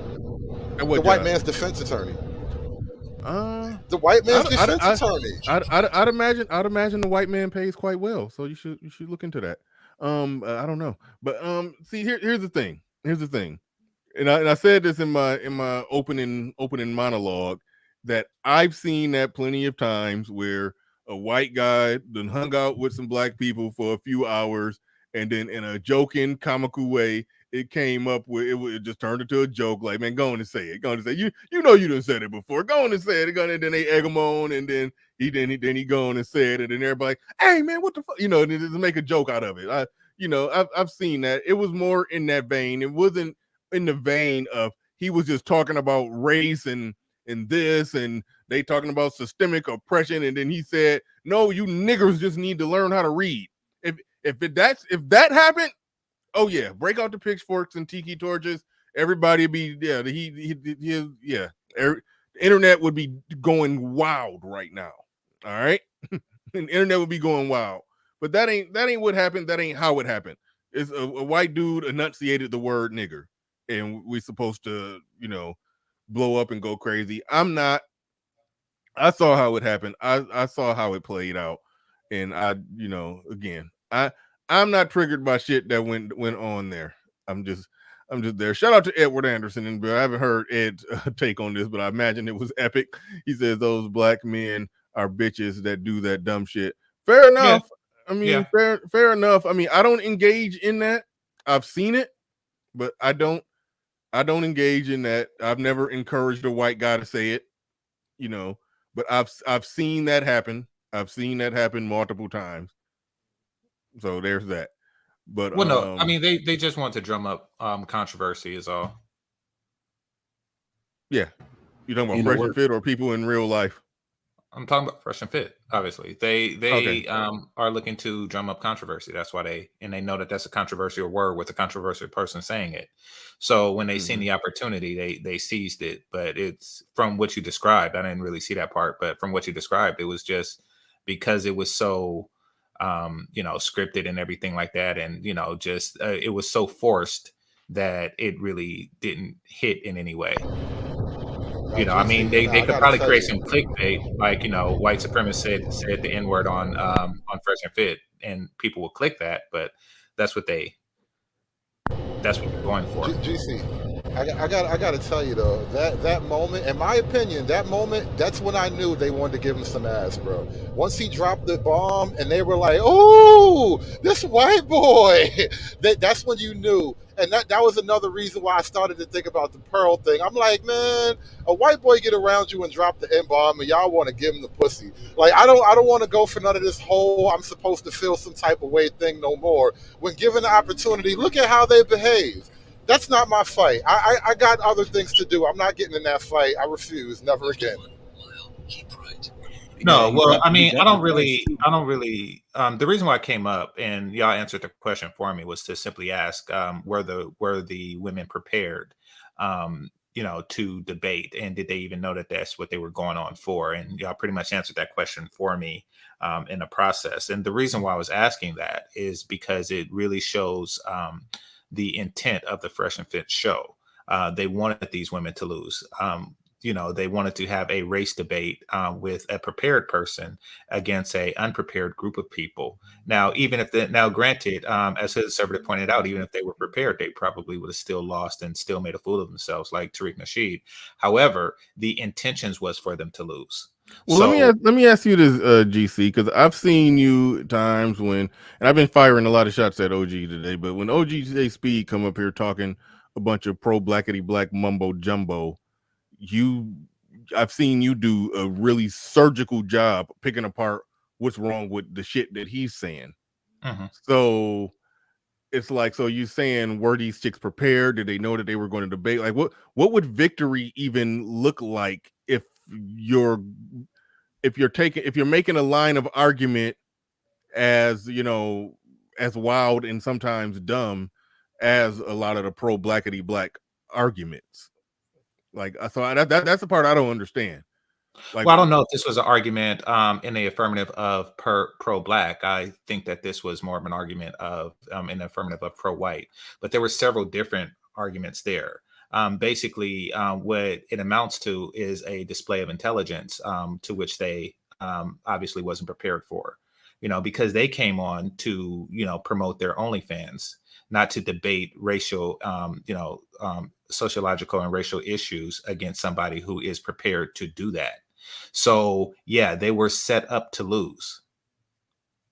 Okay. Like any debate. Now, I mean, you mentioned a debate where both parties were prepared and one party lost, and that's fair game. But these women were ambushed, and not to say that they were that they were capable of winning on even ground. However, it shows the intent once again of Fresh and Fit. Yeah, just I mean, just for the record, from what I surmised from it, the ones who was doing the majority of the talking, that was the one that was studying to be a doctor, that's I think engaged to a Jewish guy. She knew what was up. The one that twerked on him, she knew what was up. She knew who he was, and I think the other one that was hand selected because of her pro-blackness, because like Fantastic said, her Instagram, she got on the kente cloth and all kind of shit. Yeah, and a camouflage jacket. Yeah, they knew Nick Fuentes was coming on there. They knew what was up. They knew. Oh, they knew he was coming on. Yeah, so the ones who did the most. I think the ones who was quiet, maybe they didn't know what was up. Maybe they just walked into something. But okay, so that changes the perspective. So they went on knowing that they were going to have a exchange with Nick Fuentes. Even if you don't, though, I can't. Well, I'm confused. And again, this isn't again, man. We don't agree on everything. But ambush, bro, come on, bro. No, again, we can't. Why? This is where it confusing me, right? So we're gonna give black women a pass for not being prepared to argue. Is that basically? Am I giving them a pass? Yeah, again, what I was stating was this was to gauge the intentions of Fresh and Fit. It has nothing to do with giving a black woman a pass. Okay, well, that's what you're doing in essence, though. Regardless of what you're taking the blame off of them and you put it on Fresh and Fit. If you participate, right? If I say, hey, look, I'm having an event. These people are about. Fresh and Fit have over 1 million subs now. It's not new to the game as to what they do. Mm-hmm. And then, like you said, it's obvious they knew who was going to be on the show. And even if they didn't know who's going to be on the show, I thought they didn't want to participate in this because Fresh and Fit are misogynists and they're benefiting off of women and they get, women get, told and all this other stuff and so on and so forth. So no, bro, this is why I'm confused right now. At the end of the day, bro, you're supposed to be prepared at all times. Okay, a grown adult. These are grown ass women, bro. This is a grown ass woman that if any of our black asses were up there in the place of Nick Fuentes, do you think they would have been prepared to fucking with the you gay, with the you can't get no pussy, with the you whatever it would be? So that's why I'm saying no, bro. They don't get no pass. There's no pass involved. It has none. They participated. And that's what I'm saying. We getting off the message. We getting off the thing here. This is about the reactions of the black women. We already know what Fresh and Fit is about. They prove that time and time again. That's irrelevant. Okay. Once again, my point in coming up, and yeah, I don't really care what you're saying about the black women in this particular instance. And my point wasn't to defend them, even though you're finding defense in what I was saying. My point is that if he put them in this and they didn't know that this was coming, then it was Fresh and Fit's intention to catch them off guard and to make them and basically to set up a debate or a situation where the blacks lose. That's what their intentions were. Now, that doesn't really redeem the women for behaving in such a matter, prepared or otherwise, so your statements still stand, as do mine. All right. Yeah, so I forgot what I was going to fucking say real quick, but let me just get to a couple super chats. There was something I was going to say into that. It'll come back to me. But shout out to Nick Taylor, super duper. And there we go. That's the next one. Otis in the building says, I just want the outsider who criticized the space for just pearly things, just talking to him to have the same energy for those black women. I think you're talking about Jason Black. Absolutely. Buddy dropping hard ER. And the same people copping pleas, making excuses for these black women. Thank you for the super chat. Do appreciate that. I do wonder how in what way is the criticism going to fly? Is it going to be towards the black women? We know Jason Black's strategy. Okay, His strategy is to figure a roundabout, contrived way to criticize his black male YouTube competitors. That's his strategy. Those just pearly things. A white woman sat down and talked to a white supremacist or whatever. No, I have to figure out a way to kick dirt on black male YouTube competitors. Fuck fighting white supremacy. I need my black YouTube competitors to be looked upon negatively. So that's going to be his strategy. I don't think. Go ahead. Yeah, I don't think he's going to do this because again, that's a giant too big to go at. He's not going to get anywhere with Fresh and Fit. Fresh and Fit. Yeah. Oh, no. He already do. He already do criticize them. He calls them fruity and fraud. He say talking shit about them. But that's what I'm saying. But it gets him nowhere because, like I said, the reason why he came over here so strong is because this actually people like he can touch and people like that have like probably a semblance of co-mingling subs. A lot of people that sub the Fresh and Fit not fucking with Jason Black. That nigga do not care if you black and you on YouTube. He coming for your throat. I guarantee he stay talking shit about them. Trust me. I'm gonna do some content on that. Not just him talking shit about them. Just how whenever he's talking about anything, he figure out a way to work it back to you're not going to learn this over on Kitten Heels or no matter what he says, he figure out a way to throw some shade at somebody. He's constantly the thing's already going. I don't know about him, but I know Tariq Nasheed. The number one thing is where are they from? And if you see it, some people in the chat are saying where they're from. Well, they're not FBA. They're not ADOS. They Caribbean or they this or they that. So the excuses is already there. Nah, motherfucker. Y'all, they niggas, all right? Ain't none of y'all talking about all of y'all consider these niggas, bro. No, you're not getting out of this one, bro. No, you're not finna go back to their great grandmama and granddaddy and whatever. No, these fucking women identify as black women, bro. They have the black women aesthetic. So they don't have no accents, okay? Their last name probably Johnson or Williams or something, okay? So we not finna go down their family tree and get them a fucking pass. No, we're not doing it. They black. Yeah, I casually, somebody I know that listened to Jason Black, I just casually mentioned, we was talking about some YouTube shit, and I mentioned Coach Greg Adams, and this person instantly laughed because, Jason Black be talking shit about Coach Greg Adams and throwing some shit out there about Coach Greg Adams and a sex doll. Like that's how bad it is when it comes to him just talking shit about other YouTubers. But yeah, he stay on that, arguing against men who make the same damn points that he make. It's ridiculous. But other than some of the pro blackity black shit, everybody don't go that route. But when it comes to breaking down modern women, anybody who's in the business of doing that, he on their head. But Sodomy and Chicken in the building says black culture socializes black women to have a natural disrespect for black men. So a white guy is likely going to get a pass that black men wouldn't. Jason Pope, anyone. Thank you for the super chat. Do appreciate that. Tony Golden, you at the top. Haven't heard from you in a minute, and what I was trying to say never came back to me. So I'm gonna pass the mic to Tony Golden. See if you got anything that you wanted to add into the conversation. Yeah, are you there? Yeah, I'm here. I was just listening to you. I was just listening to you guys, taking everything in. Yeah, the conversation I think was definitely mild compared to what they were talking about. And I noticed you guys talked about not being ready to talk to Nick Fuentes. To my understanding, they tried to get Umar on to chop it up with Nick, but Umar didn't want to come. Where did you hear that? They said it on their daily show. They had Nick on, and they had a day show with Nick. And Fresh was like, "Yeah, we tried to get Umar on, but he wouldn't respond." Yeah, kudos to them for that. I definitely played that clip. I played that clip on my show as well, where somebody in the super chat on the same episode we're talking about, somebody sent a super chat saying you got to get Umar up, and I forget the guy's name. I can't tell the names, but the dark skinned guy, he was saying how he tries to get Fresh. He tries to get Umar, and Umar just don't want to get on. Yeah, So that brings me is to my wild. point when we talk about debating the pro-black stance. Well, we've heard and it's admitted, Tariq Nasheed, who's Mr. Pro-Blackity Black, he made Hidden Colors, which featured Dr. Umar. That's how I was introduced to them 9 years ago.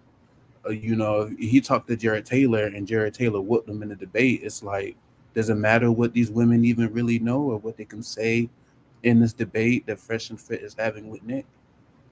Well, okay. I mean, to anybody who say, well, Game Changer said that. I think I understand his point to try to steel man his argument. He's just if he only thing that Game Changers more or less was saying is that Fresh and Fit knew what they were doing, setting up a show like that. They admitted it, like right at the start, right when they turned the camera on. Like, what's up, Fresh and Fit? Blah blah blah. The Fresh and Fit podcast. Blah blah blah. Then that was like 5 seconds in. They like, yeah, they panned out. They like, yeah, I see what we did here, right? Y'all see it, don't you?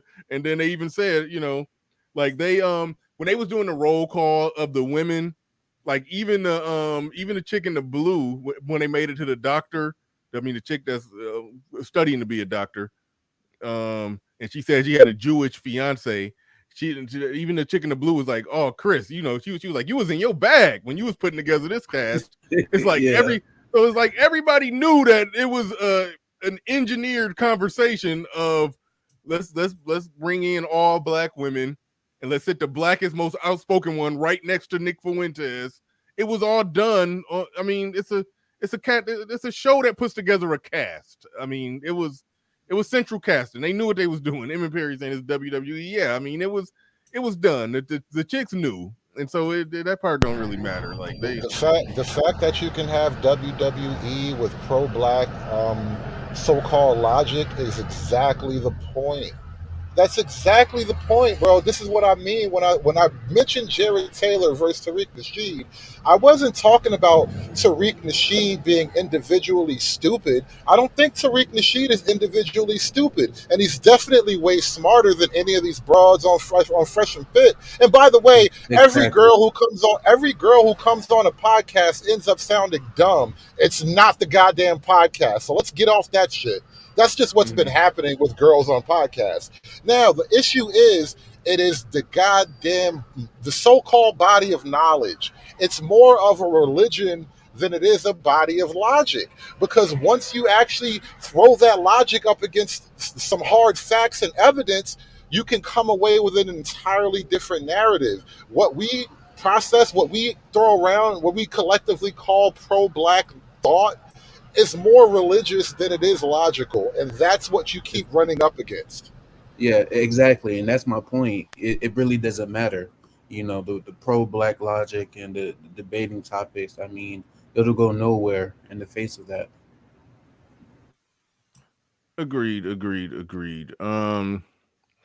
What are some of the other major criticisms that's been out there from this whole thing? I've seen a few people, point their criticism at Fresh and Fit. The whole, why would you have him on there? There's the like I put it like this: is there people taking the position that black people, under any circumstances, whether you're neutral, whether you're in the middle, whether you hate everything that somebody like Nick Fuentes got to say, or you just don't give a shit, is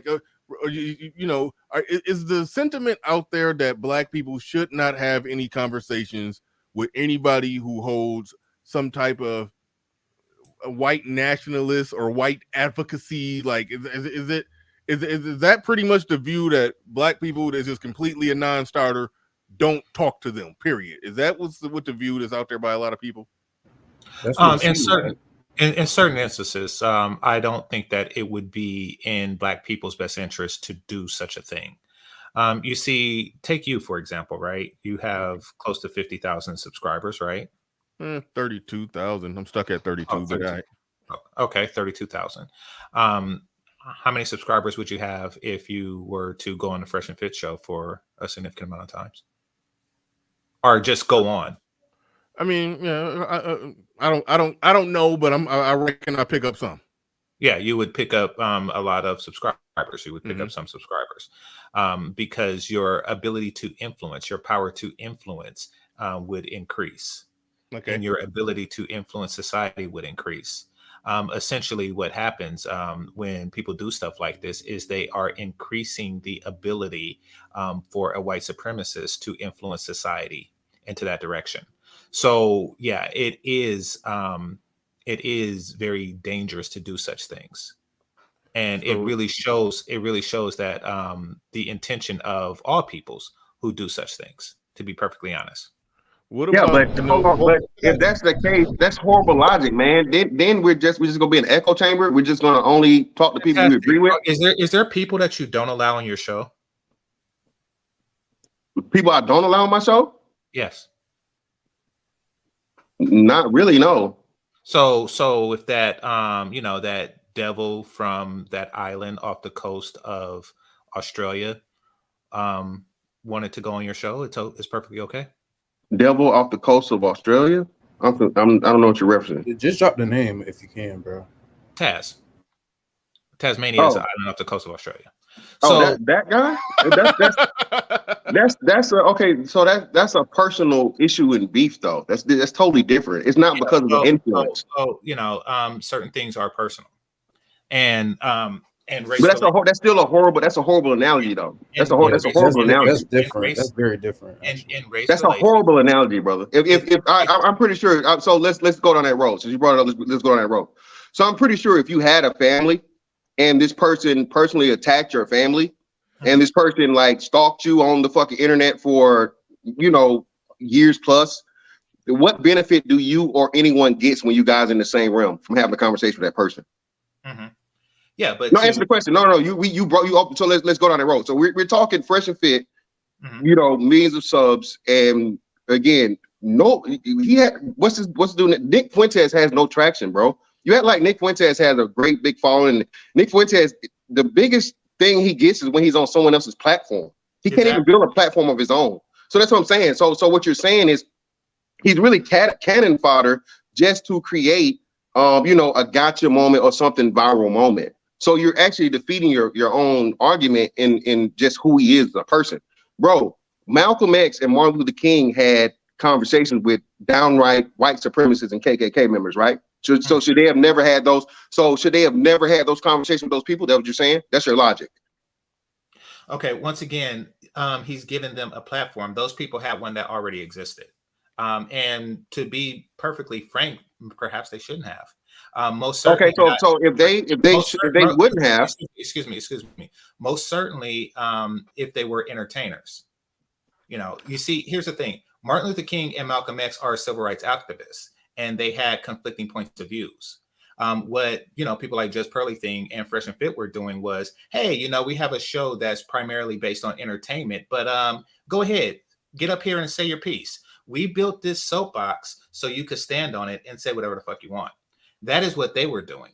So what you're saying is television is in existence. Right, quick. It's completely different from when a person who's prepared, like Malcolm X and Martin Luther King were, having a debate against someone's belief system. They didn't just give them the soapbox to spout their belief system. So even still, so what you're saying is, so YouTube should exist. No, YouTube should exist. No, I think. Wait, time out. However, when determining what channels on YouTube to watch, people should take things like that into consideration. All right, and now it goes back to the point too. Hold on. Let me make this point. I think what Game Changer is trying to say, and I don't necessarily agree with him, but I think with the Stillman, his argument, I think what's embedded in it is that Nick Fuentes' message is so bad to where if you have him come up and speak his message while you already have an audience of, hundreds of thousands, maybe of, white frustrated incels, hearing Nick Fuentes' message is basically they're helping white supremacists grow by bringing him on. And you're helping him grow by bringing him on, and they didn't bring him on to challenge his points. They brought him on very sympathetic to all his points. So it's like, why participate in helping his outreach? Hold on, wait, real quick before you jump in, Hood. Game Changer. That's your argument still, man. Why help his level of reach and access to young, impressionable white minds? Yeah, exactly.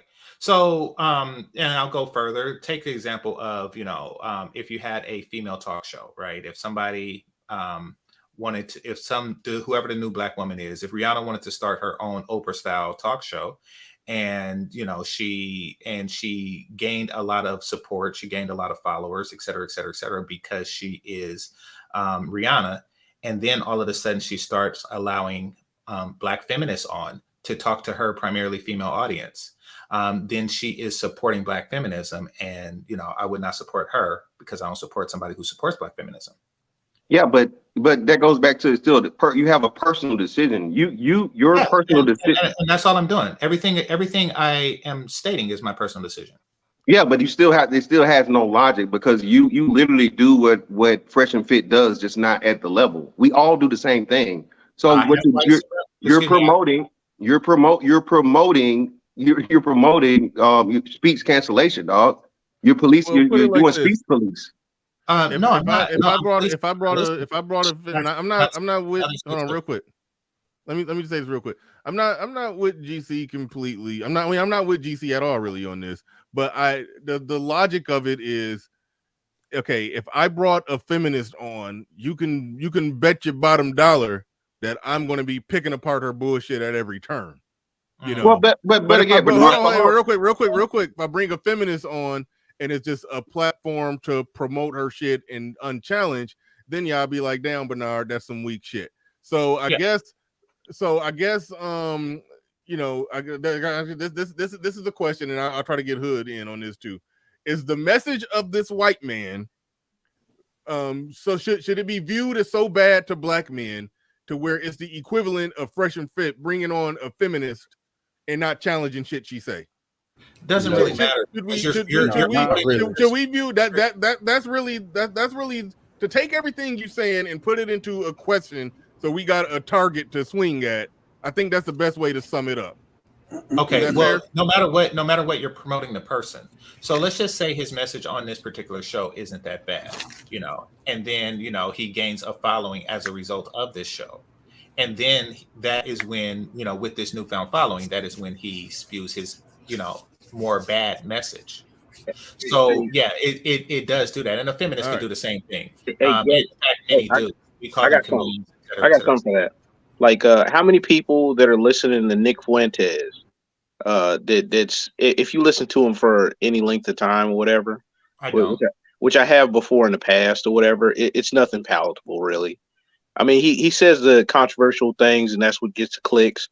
But how many people are going to go from Fresh and Fit to Cozy TV? Honestly? Yeah, he has no platform. That's what I just said. Yeah, that's what I'm saying. He doesn't have a platform. Even if he was on YouTube, like, he would not get that much credit. He would not get that much traction. You're like acting like he's like Alex Jones. It doesn't really matter. All right, real quick. I want to hear. Hold on, wait. Go start over, Hood Servative. Go ahead. I say he would be a lot bigger, actually. That's why they chase you off the platform. They wouldn't chase you off the platform if your message would just die and wither on the vine. They don't want that message to grow, whatever the message happens to be. I'm just saying, when it's something that they don't want, it's because, one, they don't want the message to grow, and two, if you are capable of growing the message, if you're young and charismatic, look, we're up here, what I call him earlier, Chad Cell. Look at how the black women responded to him today. That's my other point I wanted to bring up. The reason why, when Game Changer, when we started going down this whole line of thinking about why Game Changer wants what he wants, it's not, in my opinion, beyond just Game Changer. I think from that position, I think when people take that position about, black people talking to white supremacists, I think from a grander perspective, it's more like this. You might actually talk to that white guy, and one, you realize he's not crazy. Two, he's probably angry for actually good reasons that if these things were happening to you, you might take issue with yourself. And three, you might like him. You might actually, even if you find some of his ideas unpalatable, his jokes might go a little too far, you might come away liking him. And then lastly, if you really want to push the envelope a little bit, if you ask really nicely, he'll drop an N-bomb for you. I mean, come on. They don't want you to fucking talk to him because you might like him. Yeah, but not like Hold on, wait, real quick. Let me ask Hood Server this one directly. What do you think about the idea that Fresh and Fit? I'm not talking about when Nick Fuentes was on there with the girls, because he was challenged by the girls. I'm talking about the initial, 2-hour or so interview they did. It was just Myron, Fresh, and Nick Fuentes there. Does the white supremacist, and Pablo asked the question, can he is he really truly a white supremacist? I honestly don't know what officially defines one. I just go with it tongue in cheek. I don't think so. But either way, we'll get that. That's next. We'll get into that next. Do you think that it's possible that it could be argued that, okay, if Fresh and Fit brought a feminist on and did a one-on-one interview with her where they just asked her a bunch of questions, didn't really challenge shit, and came off sympathetic to her views as a feminist, we would be like, whoa, Fresh and Fit done went weak and sold out or whatever the hell. Do you think that them bringing on a racist white man and just giving him a nice, cozy, sympathetic, softball interview, don't challenge nothing, do you think that it could be argued that that's a problematic message that black men should have some problem? Now, I'm on board saying I don't give a fuck, but make the case as to why black men should look at that and say, nah, it's just a white dude talking and I don't give a fuck. What's the argument there that it should be looked at no different? A white supremacist should be looked at no different than a damn feminist. Well, why shouldn't we look at it the same? One, we all have a proper understanding of what a feminist is. Women who want female dominance over men in whatever arena, and even equality is low-key dominance. So it's easier to kind of describe or objectively point to a feminist. Let me make this quick because I actually got some work to do and I got to come right back. So let me just answer you and I'll come back in a few minutes. But here's the thing. When it comes to the white supremacy, one, we don't even know if that's an accurate label because look, when he talked to the girls and they laid out ideas and arguments, they had very similar overlapping ideas and arguments. So what we've been told to be afraid of maybe isn't something we should be so afraid of. And then two, I think it's always better to talk before war. And so if the other outcome is to have some kind of never ending conflict, then yeah, let's have a conversation. But let me go do something and I'll come right back. Hey, to the whole like Nick thing anyway, he said a long time ago, and these was his own words during the interview. They asked him, like, are you a white supremacist? And he said, like, look, these were his words. And I don't care either way about this dude, because to me, he seems more on the pathetic side in certain aspects. He said that they started calling him that basically to tarnish his name, and he leaned into it. Those were his words. And he said some real just real off-putting stuff, but at other times, like, anybody can seem like in a vacuum in small segments to be a little bit more palatable or to be a little bit more reasonable. And he's at least intelligent enough to know that he can't play the heel all the time. And I think it's a character, honestly, whenever he goes into that stuff. Just me personally, like looking at it, not saying that he is or isn't a racist. I don't care either way, but like, look, he's drummed up enough people to talk about him here that don't necessarily know who he is. So at least he knows how to do that. I guess that's kind of talented, whatever you think of that. All right. Peachtree Ministries in the building says black men like fantastic. Problem is he care how white people view us. I don't think that accurately describes. Yeah, I don't know how the hell you got that. You must not know me very well at all. Yeah.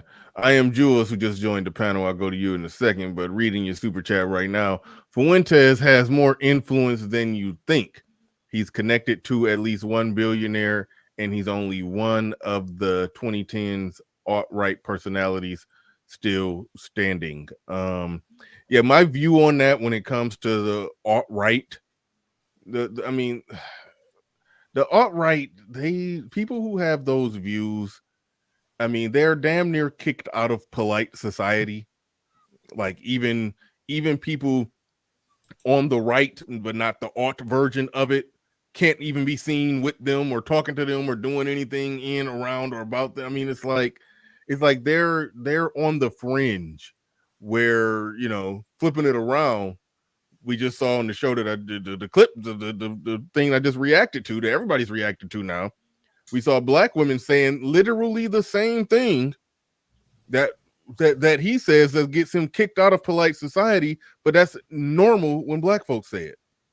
You know, the whole race mixing thing, and I don't want to mix with any race and any other race. I want to preserve the black race. I want my kids to be black. I'm going to mate with a black person and a black person only, and all of that stuff. Like when he says things like that, like you can't say that around. You can't say that in normal, polite white society, and then they not be a pariah in some kind of way. So when you talk about power and influence, I think the influence of people like Nick Fuentes, I think is definitely shrinking. But I don't think that. I don't know. I don't see him as this great power or influence person. But you're on the panel right now, so I mean, I responded directly to your super chat. So you can respond directly to my response to it. Go ahead. Yeah, I get what you're saying. So Fuentes has been in the scene for at least 10 years, but there was a big run about 2008, really when Obama got elected, and you saw those guys. God, who's the? I can't think of his name right now. But he got really big. Richard Spencer was kind of the front runner of it, and there was a whole bunch of these guys coming out with VDare and Identity Europa, and they were making a push on college campuses, and they got a little bit of a foothold, but they were backed up by the billionaire Peter Thiel, and he had them doing a lot of behind-the-scenes interaction with the conservative media types that you know, Tucker Carlson, those type of folks, and so those guys crowded them out. The mainstream guys crowded the far-right guys out of the scene because they didn't want them pretty much poisoning the well or like making them, unappealing to polite society. But they did get a foothold, and they do have followers to a degree. But that's a big thing is Fuentes offers a lot more influence in a way that can poison you. But then you have to ask, how do these people know each other? And then how are they getting on these shows that are somewhat right-leaning, but then somewhat manosphere? Are they already poisoned, or do they already have loose ties to these same people as well? Well, you've seen a couple of the Proud Boys that got busted in the past 2 years were led by mixed race, Afro-Latinos, and they had interesting ties to these movements. And so it conflates all this stuff where SPLC will put like the broader men's content space in there. Well, okay. Well, real quick before I pass to whoever that is trying to respond to what I am Jules just said. SS saying y'all trying to understand this white man because y'all have no power to do anything else. How does a black man say that to other black men? You say that as if you a black woman. You came that came right from the Cynthia G school of with his hand on his hip and him rolling his neck, Bernard. This nigga got his hand on his hip. No power. And you rolling your neck right now. Yeah, hand on the hip, rolling the neck, talking about some y'all ain't got no power. You're dominated. Like, motherfucker, if that's the case, then you're talking about your goddamn self. Like, what the hell? Dumb nigga. Yeah, he in here too. How do you embody the worst of female talking points and then go spew them at black men? Like, that's the most dishonorable shit imaginable. And niggas do that on the internet with straight faces. Like, what the fuck? But all right, Charles Merchant in the building says folks are getting trolled by the latest Marxist fuck toy known as Nick Fuentes. I said that in my opening speech that there is a troll element to what he does. He tries to say outrageous things, and then once he gets you triggered and triggered, then he try to move to the middle and have a sensible discussion about it. But all right. In short, what he's trying to do is he's trying to create a following, and Fresh and Fit is willing to aid in that. Well, I mean, he had that following Game Changer, like that gropers movement. If you paid attention, was his thing. But fair enough. He's trying to expand his following. I'm sorry, man. Like not having sex with women and all this other garbage or whatever. Like that's not a very palatable thing for young men. Like maybe to the incel type. Hold on. Wait. Time out. What do you mean? Wait a minute. What are you saying? What did you say? Explain what you mean on that when you said not having sex with women. That's not a palatable Thi- movement for young This men.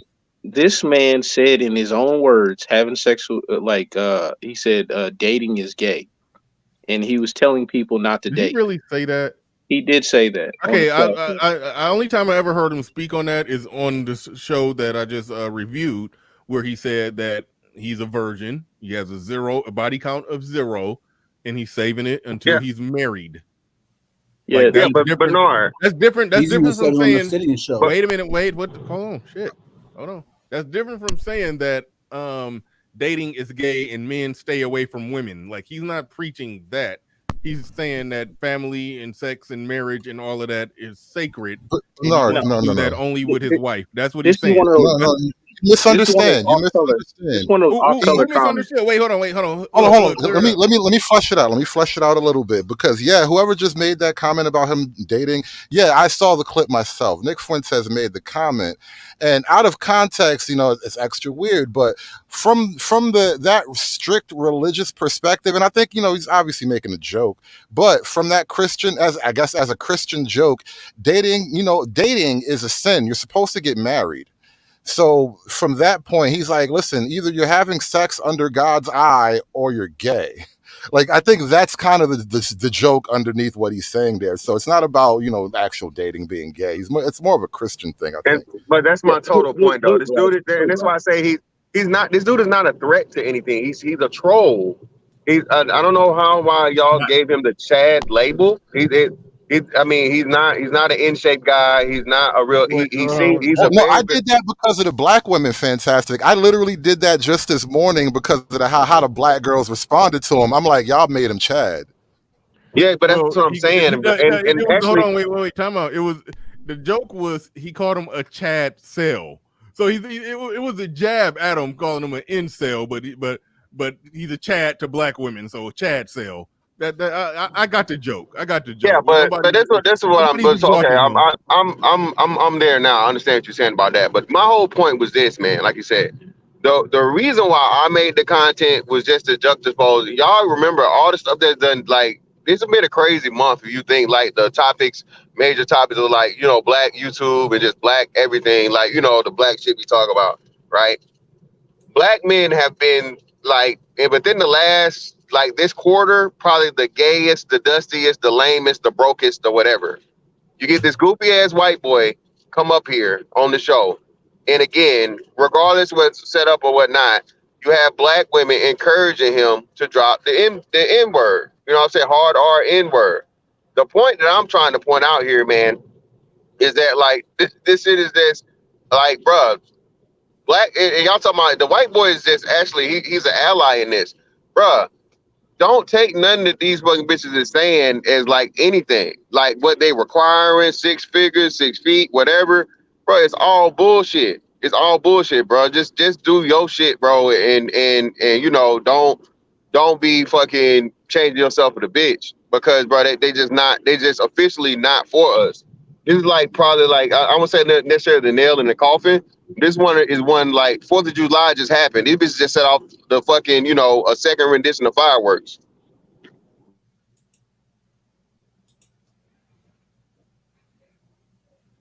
Hey, like Hood was right in the summation of the off-color joke or whatever, but that's still not going to be palatable to most young men that want to be with women. That's still going to be a small subset of a subset.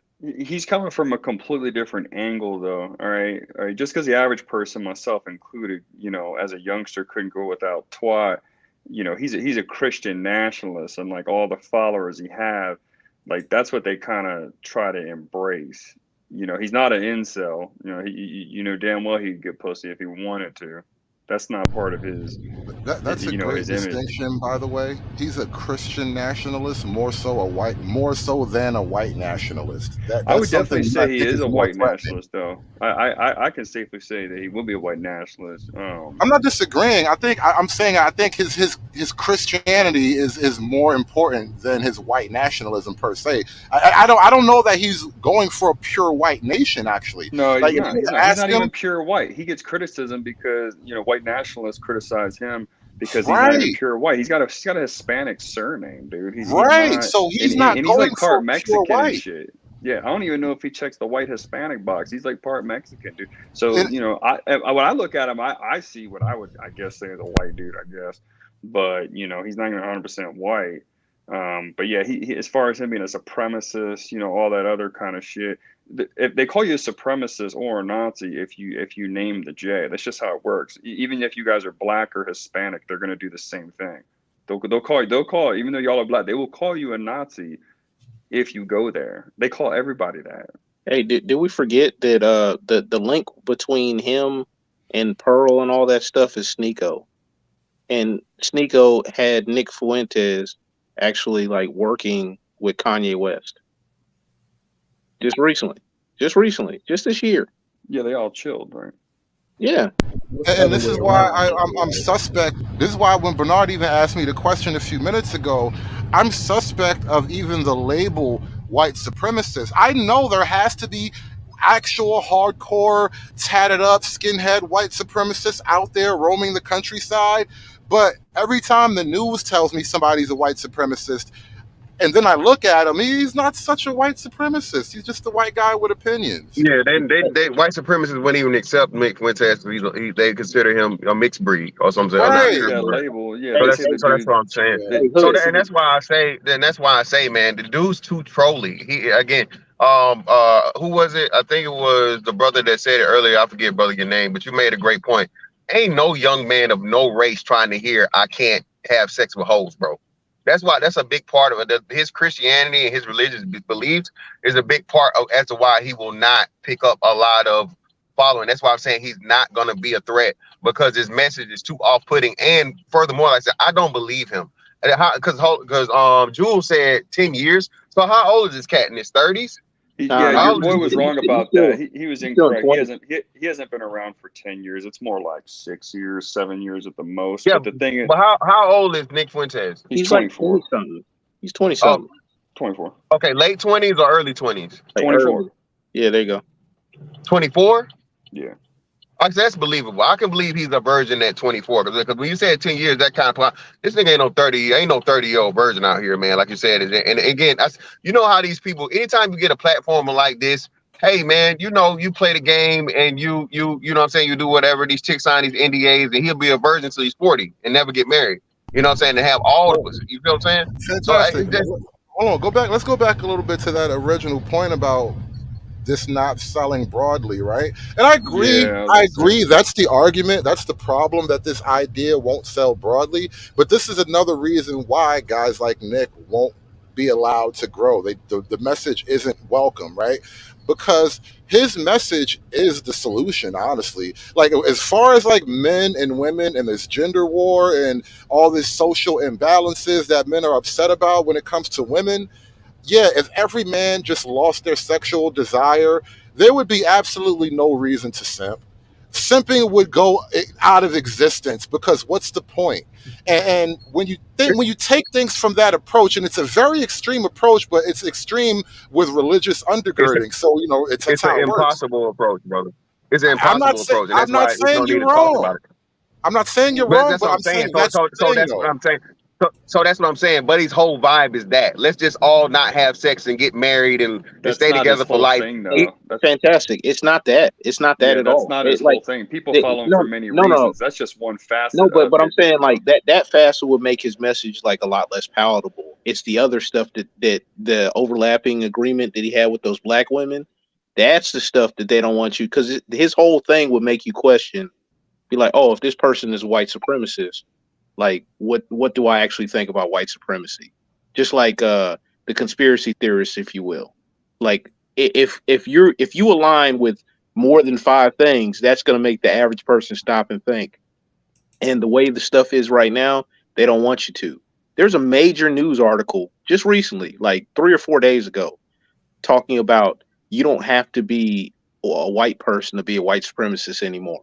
And they black men on the white people of black people. Remember, Jamel Hill did that 2 years ago. Yeah, but not even that though. They're talking about, like, they said Hispanics. They started listing off stuff in the article, and it's like, yo, how in the world is and the going joke was, how are the white supremacists more diverse than Antifa? Well, you guys all, I'd say almost all black folks online misuse the number of supremacists. I mean, if you look at the definition, any white person that's in those spheres, they're separatists usually at the most. I don't even think Nick is a full-on separatist, but they're like separatists. I've never met a white person my entire life who wants to rule over other people. I mean, supremacists. You're Like right Drake about that. Nasheed will say that shit 5 times in a sentence. Supremacists, like it's a fucking tongue twister, but it's 100% a misnomer. I think you are right. They all fall more in line with nationalists, separatists, and advocates more so than. Well, some of them do believe in genetic superiority, and that's where that comes they in. Believe in, they believe in genetic differences, and I think we listen to what Nick Fuentes was saying right there. I mean, any healthy man believes they're the best anyway. I mean, well, part of it, he was making the argument for genetics being the main factor for IQ, but he discounted culture and environment, and that was one of those things you pointed out, that he overweights biology, whereas I think he doesn't equally weight the other two items. You gotta understand. You gotta understand, brother. The panel's desire to make excuses for this man. They're basically. No, you're right. I mean, a person goes up and says that white people are genetically superior as far as intelligence goes, and they say he's not a white supremacist. That's the definition of white supremacy. It's not though. No, that's not. But that's a criminal hub. That's no. It's not the same. At the top of that, he admits that Asians have higher IQ on average than whites. How is that supreme? That's like black men saying we're better at sports, bro. It's not. That's not a supremacist argument. They're supreme over blacks in that particular. Okay, and blacks are supreme in them over physical attributes, bro. So again, he's picking one attribute. That's a poor argument. Right. No, he believes that they're supreme in that attribute. Now you can argue that that is the most important attribute. That's the problem right there. And the attribute in which that he says that white people are superior to black people in this particular thing, intelligence is the most important thing in this modern world. So that's I would trade. Is it? I would definitely influence.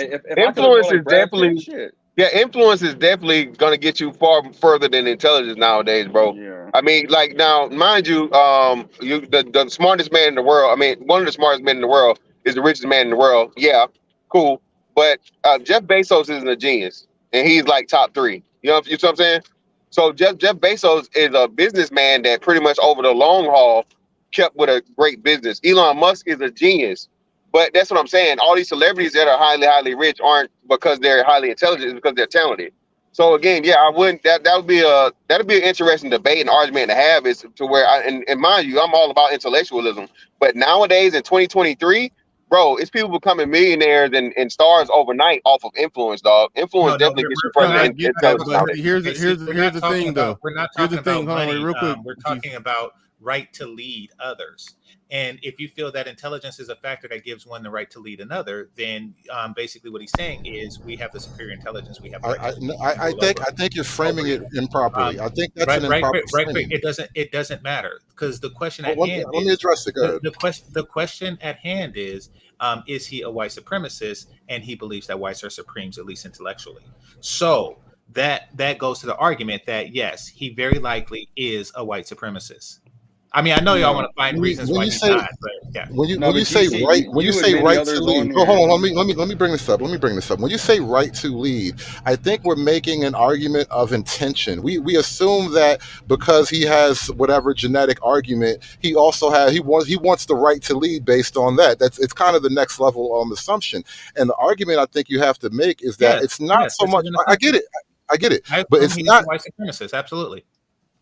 And therefore he wants to rule over black people. Therefore he has the right to lead black people. Maybe not individually, but he does feel that I believe that he does feel that whites should rule over black people. Okay. Hold on. Let me make the point.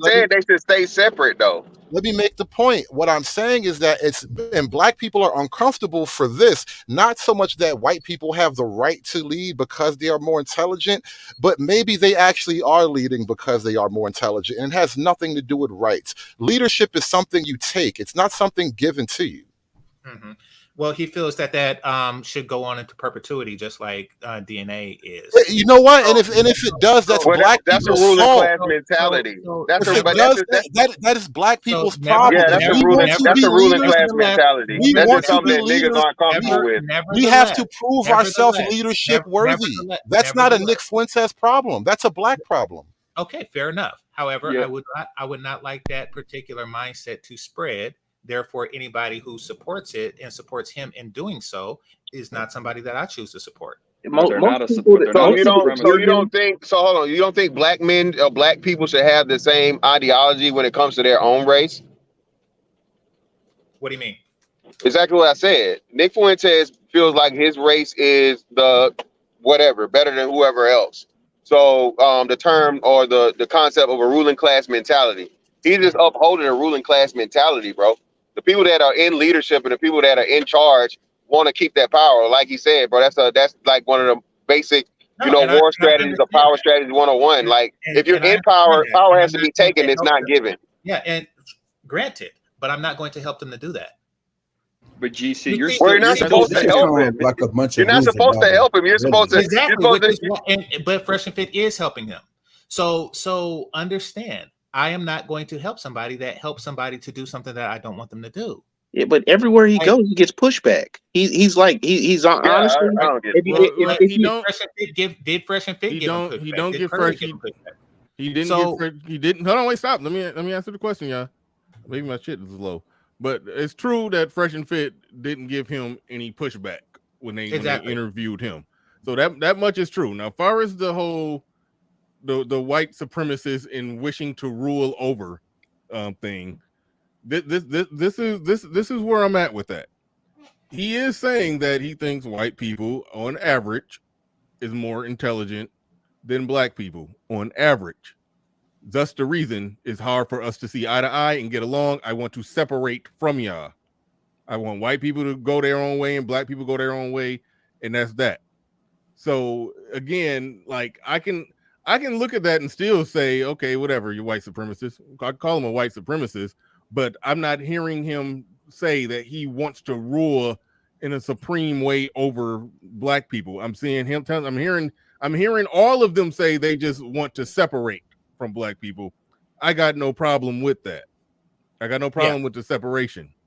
And Bernard, that's what these people on here, just because he's advocating for his group, he's advocating for his group, people are calling him supremacist. That means that all of you. Hold on, wait, damn it. Hold on, wait. Like, let Game Changer respond to me because people don't overtly declare their intentions all the time, especially when their intentions is unpopular and unpalatable. Just to be clear, they tend to give a tolerable presentation of what they intend to do, and then they act. So is that what your claim is for Nick Fuentes? I'm claiming that there's a possibility of that. But it's because he advocates for his group. That's it. You advocate for black men daily. All of you guys do with your channels. Are you black supremacists? So I'll put it like this. They are. Let's just say. Well, I wouldn't go that far. Okay, well, let's just say I am a black supremacist, and then let's just say by the same logic, he's a white supremacist. It would be in my best interest not to deal with those or not to support black people who support my opposition. But if you look back historically, black and white supremacists actually agree on a lot of things, and they used to chill. Did you not know that? If I want black people to win, I am not going to support those who support for white people to win. That's just common sense. But Game Changer, you're missing something that he's pointing out is that a lot of black and white supremacists did have interest convergence on maintaining separation. Right, especially in the United States. Exactly, that's what I'm saying. Once again, wait, let me finish. They are presenting. Hold on. They're presenting something that society can accept. So that the biggest problem with this is that at the same time they had this, you have a lot of race mixing that these same white supremacists pursued. That's why there's a lot of tripartite races. If you go out through Virginia, North Carolina, South Carolina, you look at Thomas Jefferson had a whole slew of mixed babies. All the presidents have a black line, and There's a phrase that my grandparents used to called Virginia Black, where you have black folks that look like, Angry Man, he's from Virginia. There's a lot of folks that have that type of thing where they're mixed race going back well into the early 1800s, late 1700s. So these people say one thing, but then do another. And they talk about wanting to maintain separation, but they mix on their own. So they're not talking and holding themselves to their own account. All right. Real quick. I think this question does what this statement SKC is saying does kind of get to the crux of where this conversation is going. SKC says he doesn't want white or black to win, but when black supremacists talk like black supremacists, you have nothing but criticism for them. But when white supremacists talk like white supremacists, you are more sympathetic to their view. So it does seem to be in this is thank you for the game changer. He's for taking us down this rabbit hole. All right. It does seem to be that with some like a SKC that the white people acting in the same way that black people act, that the Umars act. It's like it's not a problem. Like, why, if it's a problem when Umar do it and that gets called out, then why isn't it called out just as much as when Nick Fuentes do it? My view on it is that, I'm black, and when I talk about what I think is best for black people, all the pro-black doing the thing that I always accuse them of doing is that they spend, majority of their time, complaining about white people and trying to spray perfume over all the stench, the funk, and the shit that's in the black community. I don't think that's how black people win. So to Game Changer's point, I do talk about how white people should win, and this goes back to Fantastic Point when he mentioned the ruling class are going to always try to do what they have to do to try to rule. If you acknowledge that that's what they're doing to try to rule, then, because I put it like this, I don't think that they're actively, intentfully looking at things from a white and black and trying to rule, because like I say all the time, they support so many policies that's going to lead to them being a majority minority in the country. They're going to be less than 50% of the country real soon. So they're not acting in terms of rulership. People like Nick Fuentes is saying, hey, I really wish they did, so we can rule or separate. And I wish that they continued to not to, which is why I will not empower Nick Fuentes like Fresh and Fit. All right, so that's all. That goes back to what I said in my opening speech. The goal of black people, more on the left leaning side of things, is to try to get white people to view us all the same as one, come together, join hands, form a love train, or whatever the song said. We are the world, we are the children. Let's all be one people, while simultaneously let's, build our power base, get them to drop their weapons while we still firing shots and building bigger weapons. And now we got them. Now we in a power position while we neutered them into thinking that we're all just one. Is that more or less the argument, the goal, and why? Let's not, Nick Fuentes, what he's saying, no, fuck that. He's the enemy. We're trying to build our own power base. Race is always going to be a thing. It's never going to be one big, everybody holding hands in terms of race. It's always going to be a thing. But since white people got white guilt and liberalism and all this bullshit, let's get them to just buy into some intersectionality bullshit while we try to go and grab power. Are you basically on that shit? And if so, no problem. Liberals are actually okay. Put it like this: the worst of the bunch when it comes to it. I respect Nick for being what the fuck? That was directly to GC. Go ahead. Yeah. Exactly. Oh, I'm sorry.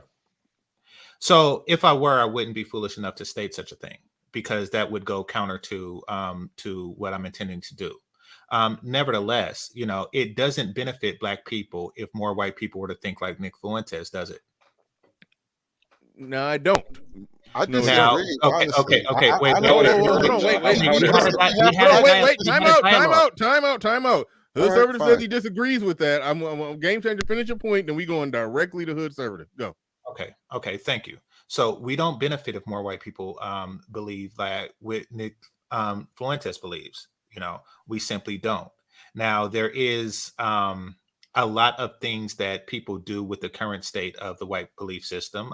You know, some people just want to go along and get along. Some people just want to find individual prosperity, you know, within this current society that we live in. Some people, very few, and I don't really see those people as a threat, do want to topple the apple cart. I don't even think that that's very many Black people that want something like that. But whatever the state is, we do not benefit from if 66% of the American society and 99% of the American wealth decide to weaponize themselves in solidarity against the 13%. We don't. And that is what Nick wants. And any support of that is aiding into something that could quite possibly be devastating for a lot of people. But niggas like Fresh and Fit do not care as long as they continue to get more clicks and views. Okay. Go ahead. Yeah, I would like to respond. And this is kind of goes back to a conversation you and I had on one of the Saturday shows recently, when I kind of laid out the argument that, yeah, Black people have been celebrating the so-called demise of the white man for years now, and we've been quietly helping it along. And GC's, you know, been very sort of frank about the way it works. And I think we'd never stop to really consider the realities. All right, there's the dream that we all got sold, like, yeah, the white man's gone and we'll just have it like house party forever. But the reality is that as the white man is declining, the Black man is not on the ascent. It's not working out that way. And frankly, the entirety of Black America really isn't on the ascent. Other new groups that we invited here in our quest to bite off our nose, to spite our face, we're all looking uglier now, because we invite these other groups here who don't give a shit about America for the most part, don't give a shit about our Black history, definitely, and now they are ahead of us in line for what we believe is our due, our rightful just due or whatever. And I'm like, no, we actually got to stop and think that maybe, just maybe, like it or not, America is made up of the white man and the Black man.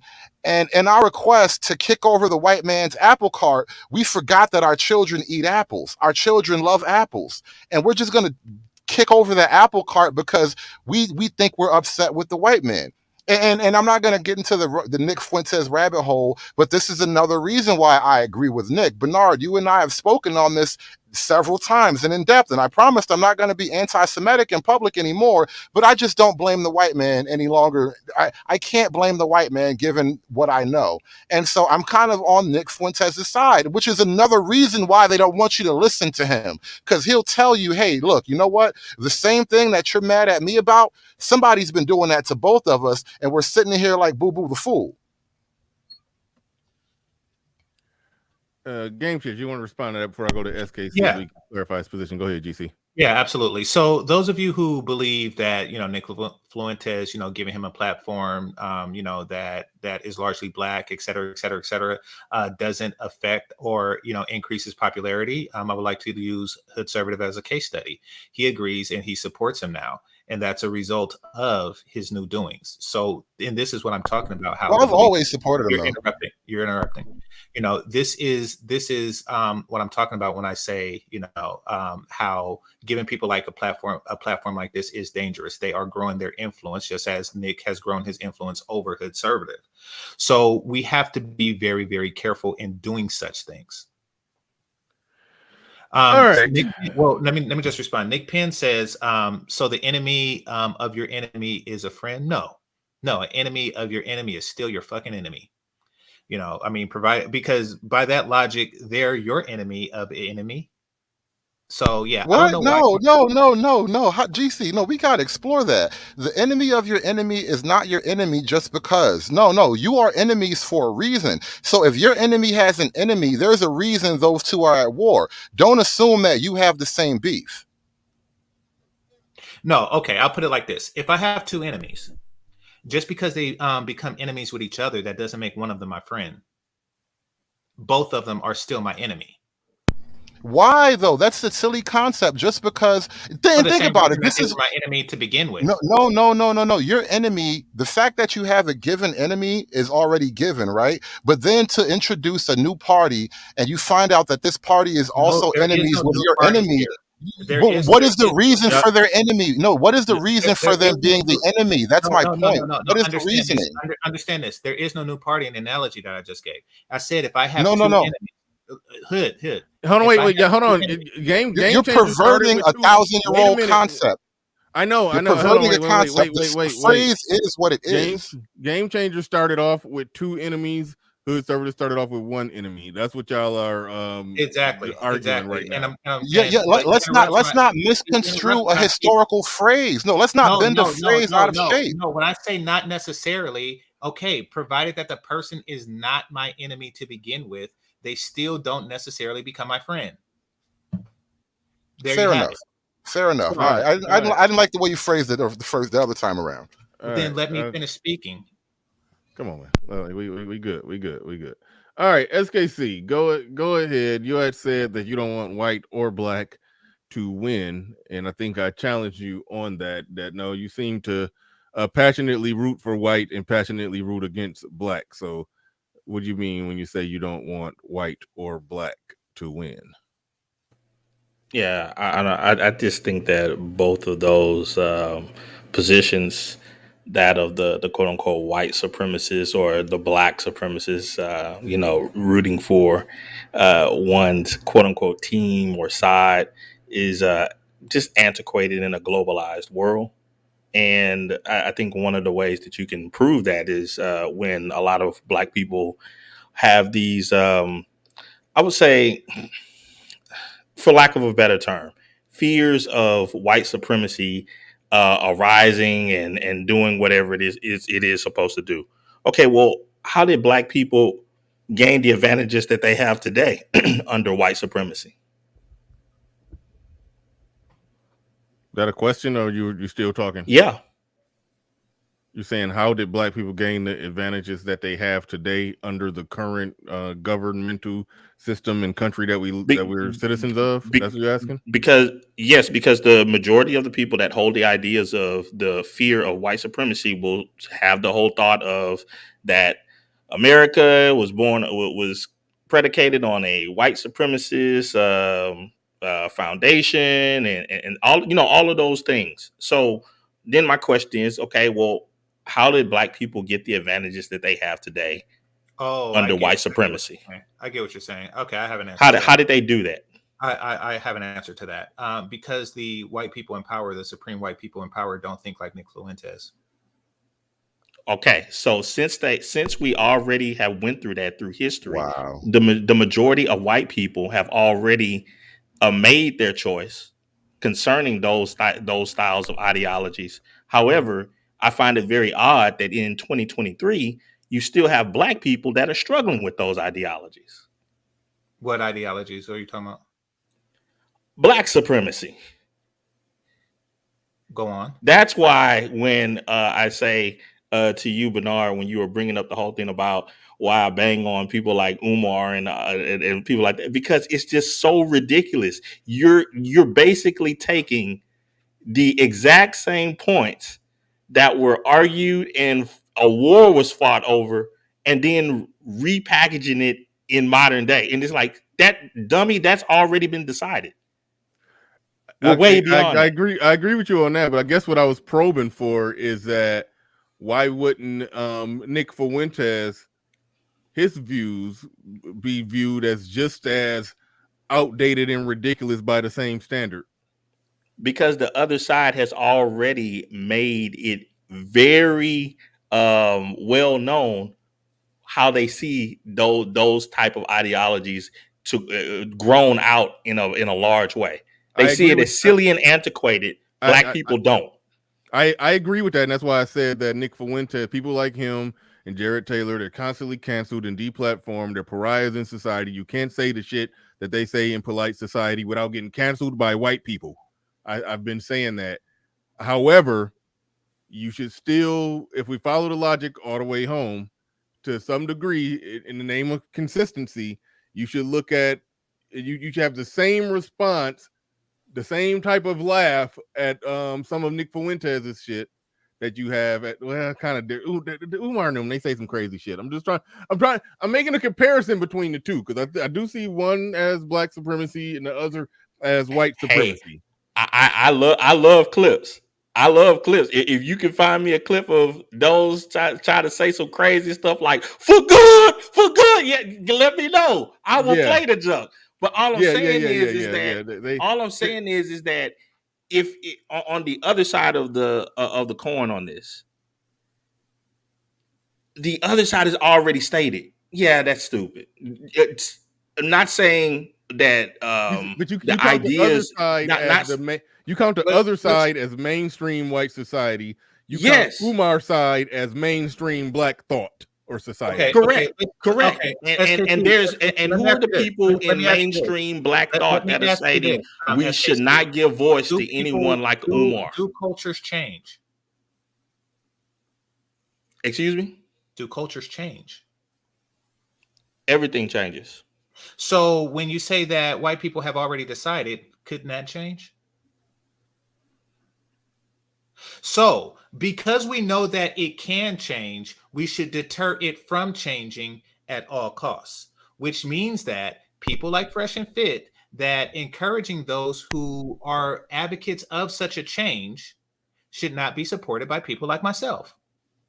No, I actually disagree with you on that. I go along more along with the line of Glenn Laurie was recounting what another philosopher stated. But no, bad ideas, you bring those to the light so that they can be argued in the light of everybody and shown to be stupid ideas. Because if you suppress them, then people start to believe that there is something behind why it's being suppressed. Mm-hmm. Do you see the difference, SKC, in somebody bringing? Hold on, wait, real quick, GC. Real quick, GC. SKC, do you see a difference in somebody bringing bad ideas to the light in the form of a softball interview where they set them up to basically break down those bad ideas and try to make them make sense, versus somebody who brings those bad ideas to the light and then challenge them? It's like, if you truly think Nick Fuentes' ideas are bad ideas, then it seems like you would be it seemed like you would be more on GC's side of those ideas should be challenged at all costs. If you think they're bad ideas, I'm thinking you don't think that they're bad ideas. No, either way, how I'm thinking is like I stated from the outset. I think that both sides are antiquated in a globalized world.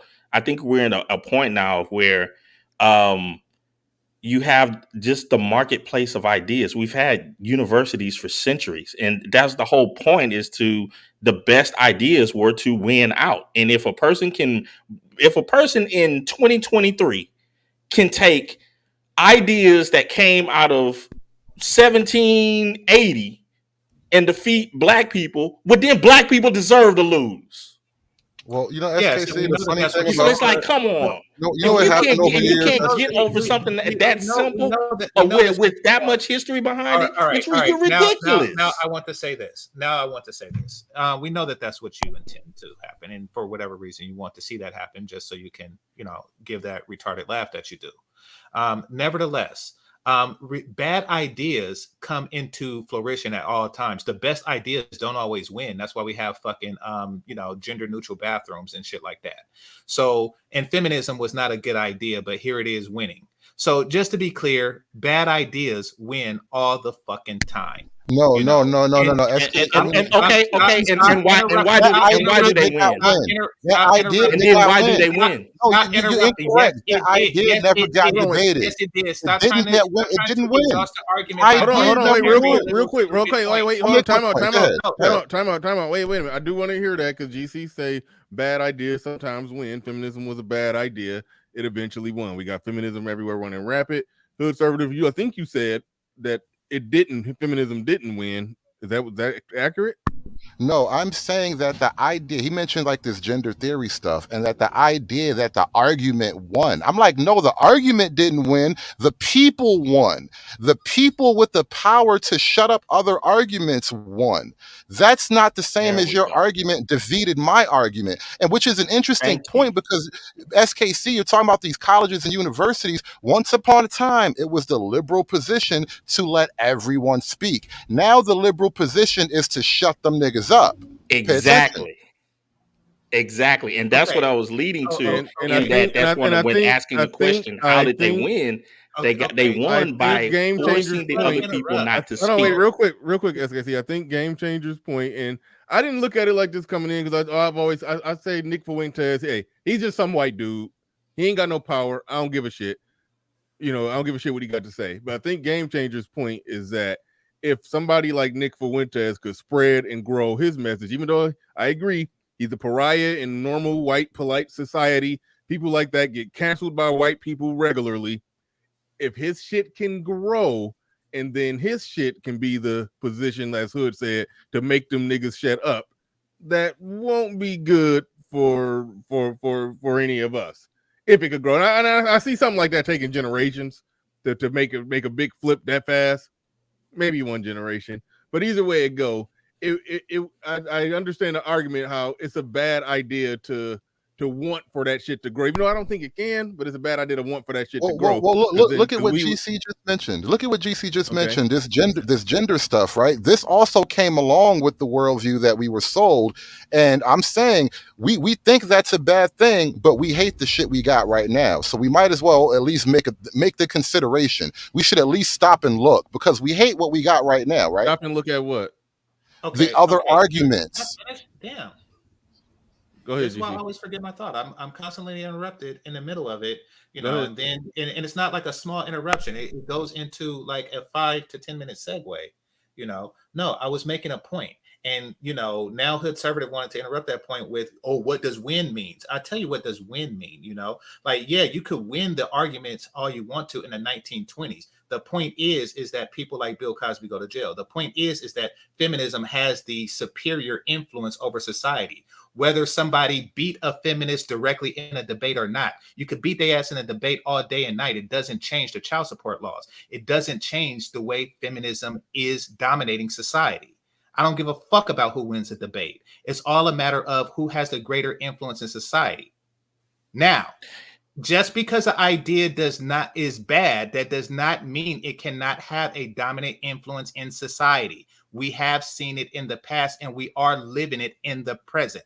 There's a whole bunch of bad, stupid ass ideas out there right now that exist and that are controlled by a minority of people because certain people felt it's safe and okay to give such people a soapbox. I say shut that shit down right now.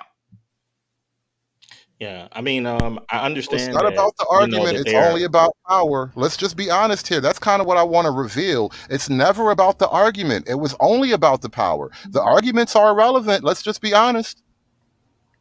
I don't know. I'm just wondering. Is there a fear element in this conversation?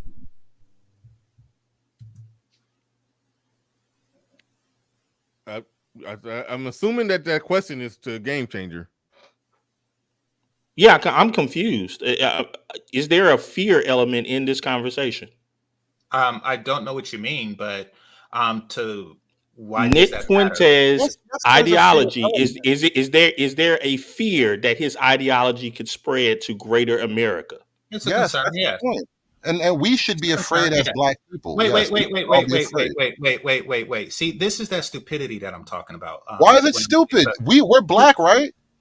Only stupid people ask why stupid things are. All right. Dude, Hood, were you being sarcastic when you hold on? I see you mad. No, I'm being real. I see you mad. Bro, what's calm, Hood. Wait a minute. What's illogical about that assumption? Now we good. I'm just saying, what's illogical about that assumption that it's actually that Black people should be afraid? I'm saying it doesn't matter. Okay. Here's the thing. Here's what's going on, so people can understand it on a smaller scale. Say somebody say feminism. I'm not going to give you a soapbox so you can spew feminism. In this particular form. I'm not going to allow you to spread such rhetoric. And then she said, oh, you scared to let me say what I want to say. Well, call it what you want to. I don't want you to fucking say what you're going to say.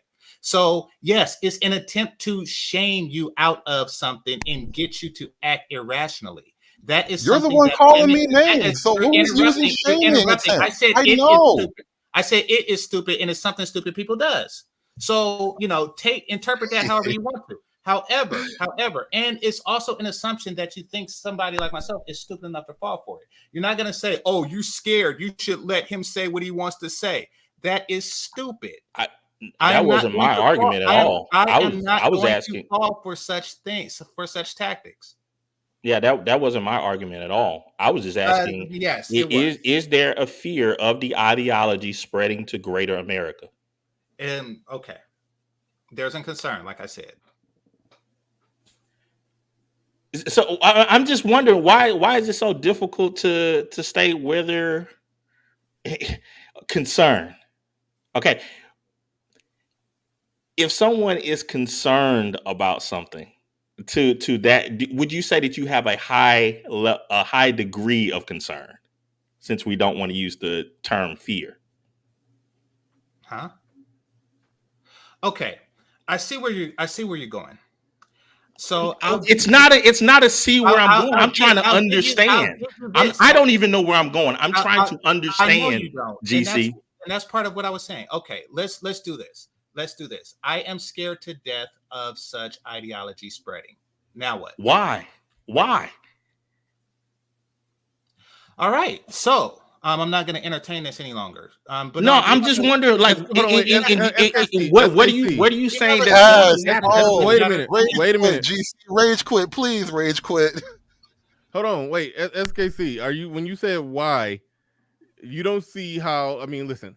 I think the threat level is low, but you don't. If 97% of white people in this country had the exact views of Nick Fuentes, you don't think that would be a problem at all? When I'm saying, Bernard, it's like, I understand in these type of conversations, people tend to go into this thing like, okay, there's these countermeasures and this, tacticals. That I'm coming in with good faith. I'm trying to understand, why would you have a high level of concern about this ideology being spread throughout greater America in 2023 to this degree? I'm curious. Okay. I'm not going to satiate your curiosity. I will say this. Okay. Anybody who, let's just say Thanos, right? And this is why I choose not to have intelligent discussions with certain type of people. Let's just say Thanos exists. And then, he's out for all 6 Infinity Stones. And then, you have people who perhaps are not trying to stop him, but won't aid him in getting these stones. And then you have somebody comes along and say, hey, do you fear him getting these stones? And then they just badger into you. Like, wait, are you afraid? Like, yeah, I'm concerned if you get the stones. Racism, Infinity Stones. No. My question. Okay, even hold on, Hood. Even in that. No, let him finish. Let him finish. All right. Go ahead. So you get somebody that comes along and say, hey, are you afraid that if he gets about him getting these stones? And they say, yeah, I'm concerned. No, I want you to say that you're afraid. A person that acts like that, and then you say, okay, yes, I'm afraid that if he gets the stones and he'll snap it away. Why are you afraid? Okay. You can't really have an intelligent conversation with somebody like that. So why attempt? No, my question to you is what do the stones do? I really don't know. How does this work out to me? How does Nick Fuentes' ideology goes to whatever DEFCON 1 situation for Black people that you're talking about? Help me to understand the A to Z. I can't see that. That's why I'm asking the question in good faith.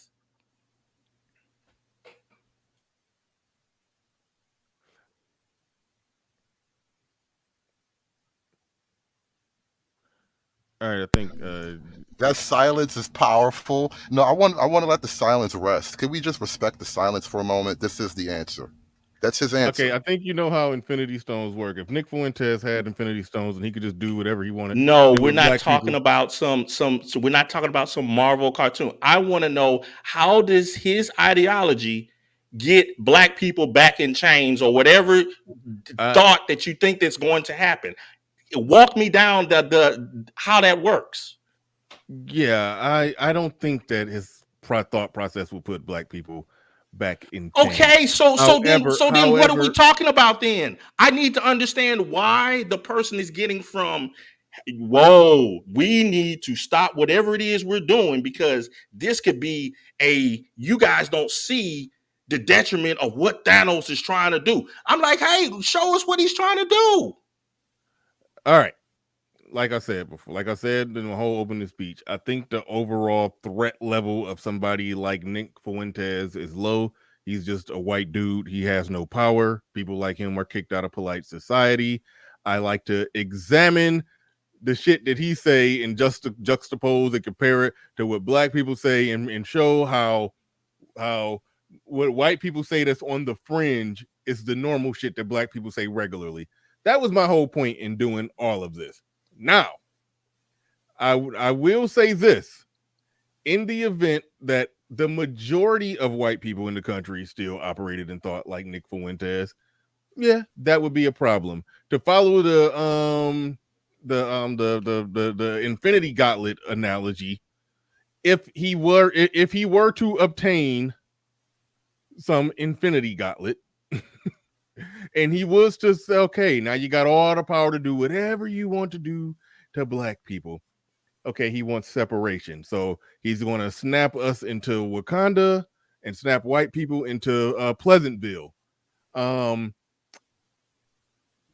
don't think that I don't necessarily think that's how it would work. I think they would be snapped into Pleasantville. I don't think our spot would be as cozy as Wakanda, but either way it go, I don't think he's going to get a fucking Infinity Gauntlet to snap us into whatever shithole he would snap us into. It's like, so no, I'm trying. I'm really being serious here. I'm trying to see, where do you go from there? Like, okay, go from where? Let's say Nick Fuentes, he gets a platform on YouTube, on Twitter, on Facebook. He has I don't know, Andrew Tate type of fame and number. There you go. There you okay, go. Then what? Then what happens? Walk me down this scenario. That's all I was asking. It was a good faith argument. I wasn't trying to dump on GC or anything. I just want to understand. No, I didn't think you take the time stone and you go back and you never let these niggas out. That's what you do. You take the time stone, you wind it up like Doctor Strange. You wind it up all the way scenario? How about in the real world scenario, Hood Server? Fuentes has Andrew Tate numbers now. Let's keep it there. Okay. What does he do now? Help me. All right. What does he do with Andrew Tate's he marries a virgin and has white babies. No, that's what he does with his personal life. But far as his influence on I'm trying to go down the rabbit hole. I'm trying to think how that would play out with that level of influence coming from somebody with the views and ideas of a Nick Fuentes or a Jared Taylor, if they weren't outcast and ostracized from polite society, and the majority of white people thought and operated and acted like that. I can see how that would end up not being necessarily good for black people. I can't see that. However, Los Angeles might still have a lot of black people. Like the demographic shift that we are living through might not have happened. It might not have went down the way. I'm just saying things might have went different in a way that we shouldn't be afraid of. Don't just assume that the other alternative is everything bad for black people. That's exactly the box you've been in this whole time, and I don't think you're stepping outside of the box by poking your head further into the box. Wait, hold on. Back up and explain that again. Again, I'm making the point about immigration. It's the same point I've been making about immigration for the longest couple, like month or so now, since the whole immigrants in Chicago thing. But black people have bought a set of beliefs, and I'm saying if you're at this point now, We as Black people are at this point in American history where we are so unhappy with all that we've gotten. I'm saying that we've been living under the so-called leftist way of thinking. And I'll borrow a phrase from a movie: if your rules have brought you to this point, then of what use are those rules? Mm-hmm. I agree. The leftist shit is not for us. That we obviously agree on that part. I mean, we do a show every Saturday, so we agree on that part. I guess what I'm getting at, just following the logic of the argument. Again, low level threat. Nick Fuentes' views aren't going to be. I don't see them being the mainstream ever. Okay. Okay. So could it be argued if his views from top to bottom, where if he somehow had that much influence from top to bottom, to where everybody in government are moving, talking, thinking, and making policy and doing decisions and everything based on Nick Fuentes. The world was ran by hundreds of thousands of Nick Fuenteses. Yeah, that I can follow the logic of the argument that that wouldn't be good for Black people. Okay, I can understand or make arguments on both sides. Okay, I think one would say, well, maybe he could influence someone else that could have more power, etc. Okay, I can get somebody trying to make that argument, but then I would go back and say, okay, well, good grief, look at Tate, look at Kevin Samuels. They didn't change government. Nah, it's like so it's like what are we talking about here? I do think that it is a groundswell grassroots movement of men changing the way they think, view things, and operate. I think that is happening at the ground level, and I do think that we will see a social and even a political effect of that coming forward down the pipeline, with just men thinking more, I don't know, like men. So I think it will be an effect. But I think right now, I think you're halfway in agreement. Is that if every seat in the government was held by somebody who thought exactly like Nick Fuentes, that wouldn't be good for Black people. I think you're in that view. It's just that you're of the view that it's never. I think that's an extreme position to hold. I know. I think you're just in the view like me that it's never going to happen. It's never going to play out like that. We're never going to get 50% of them truly operating and thinking like that if we're right now in a country where they're making policies to basically make themselves a minority in this country, and they don't even think nothing is wrong with it. So it's not going to happen. I can confidently say that. But okay, go ahead. And let me ask this, because I know that I raised my voice a little bit and all that, but I mean, have I said anything that you guys think is unreasonable? Who's you guys? All of you. Yourself, conservative, the chat. I'm trying to see how did you walk down this progression, and I still don't understand it yet. I could follow no, I don't think you said anything unreasonable, but I can follow the logic of Game Changers' argument in that Nick Fuentes does have a message that's against us, so that type of shit just shouldn't be promoted. I could follow the logic of that argument, but I'm not. It's some things he said I'm not sold on, but I understand where he's going. I don't know. It got far upfield. I'm lost. Go ahead, Freeman's Journal. What did you want to add to this? Hey everybody. I was just looking at I saw the Cosby Show this weekend, and it was bittersweet because I said, "Look at us," and I used the term "us," and it was amazing. But we aren't there anymore, and that ain't happening. And I got to say, I agree with SKC as to America having had the discussion on white supremacy, and they elected Obama twice. Right? America had this conversation. And I think the thing that makes Fuentes all the more popular and why it isn't about Nick Fuentes per se, but it's about denying what is obvious. I mean, there's far too much blaming of others for Black dysfunction because everyone sees it. It's on display. It's right there. You know, what's his name? Ben Shapiro reviewed a video of Sexy Red, right? Never would have done that 10 years ago. Like the cultural dam is broken, right? No, the time of being able to say, oh, this particular malady for Black people is completely rooted in white people. That is just not happening anymore. And that's what gives people like Nick Fuentes power. So it's not really about him. But that's all I had. All right. Yeah, so we're gonna pretty much yeah, I got nothing to say on this. I mean, I stand on everything I said in my opening speech. I did entertain another view on it from Game Changer. Game Changer's my guy. We have some disagreement when we get down this rabbit hole of talking about white supremacy.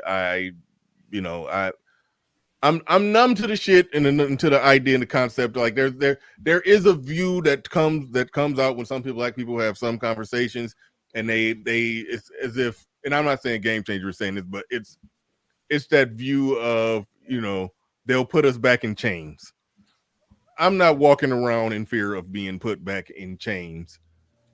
However, if there's anybody who might enact some horrible shit on Black people, if that person exists today, maybe it exists in somebody like a Nick Fuentes, who I think per Game Changer's argument makes it the things he say is palatable. Hey, I love everybody. I just think we got racial differences and we should separate. Okay, if somebody like that spread their views and get out there and they get more in power, and who the fuck knows, but that is still a who the fuck knows extrapolated into the future of blah blah blah blah blah. And I don't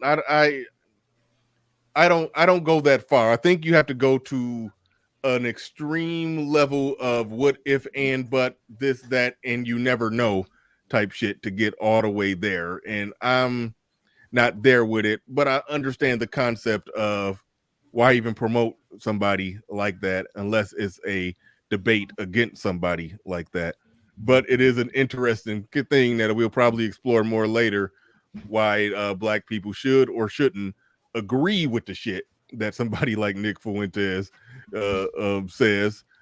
And my thing is on it is more of a sarcastic, the things that Black people normally say, routinely say, casually say, and we saw it on the program where the chicks casually said some very racist things against white people.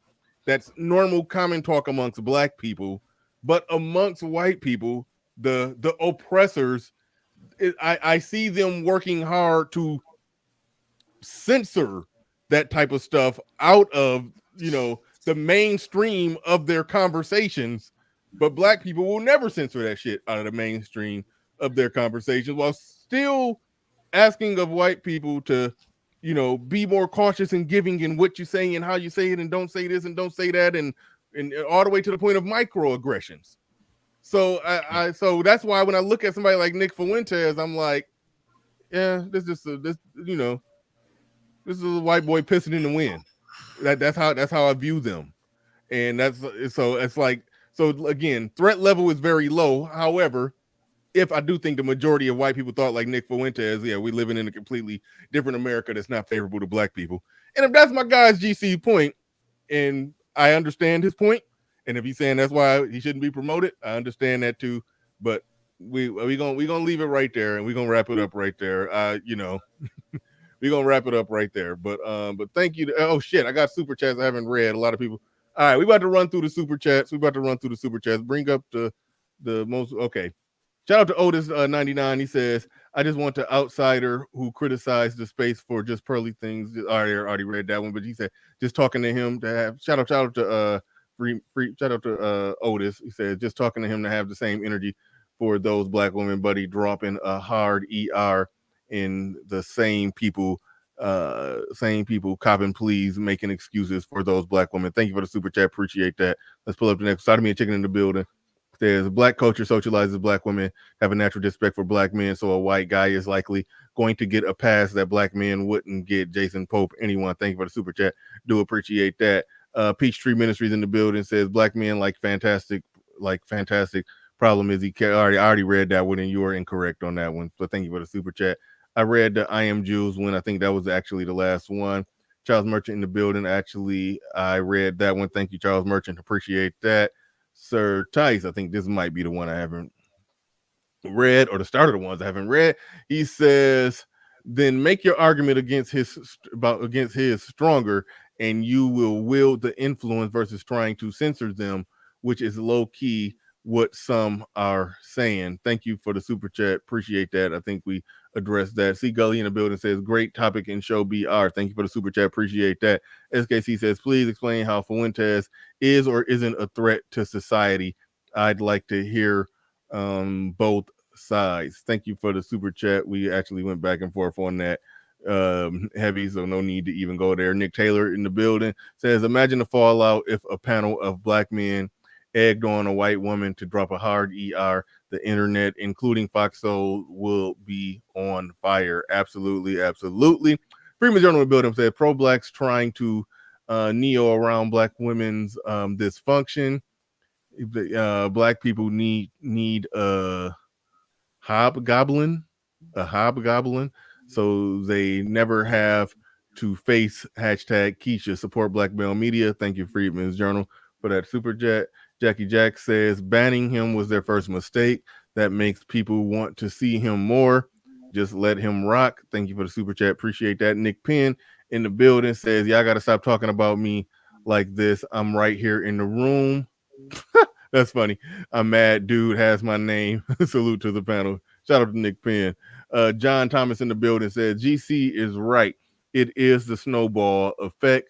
Something that starts small can grow into a powerful and violent force. Nazi party grew to death mob in 20 years. All right. And thank you, Machismo TV says, thanks for the drop BR. No, that's every day. That's every day. Dane C in the building says, no need to be widespread, just one crazy mass shooter. Huh? No need to be widespread, just one crazy mass shooter. I don't know what you're talking about. Nick Fuentes in mass shooters. I see little correlation there. But people try to lump everything together. And last but not least, welcome to Machismo TV, the ultimate destination for modern men seeking to upgrade their lifestyle. Subscribe to Machismo TV and Saul T-Balls.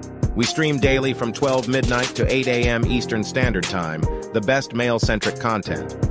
Highlight reels without reviewing or providing any editorial bias to the content. We have done so much, with so little for so long, we are now qualified to do anything, with nothing. All right, yeah, I would love to continue this on a little longer, but we at the 5-hour mark, and I got to get the hell up out of here. I'd like to thank each and every one of you, everybody who supported the stream in any way, shape, or form. Greatly appreciate each and every one of you. Make sure you go subscribe to Machismo TV. Expect some follow-up streams, probably from SKC at some point, coming to a live stream near you on this one. But with that said, ladies and gentlemen, we are out of here. Peace. We gone.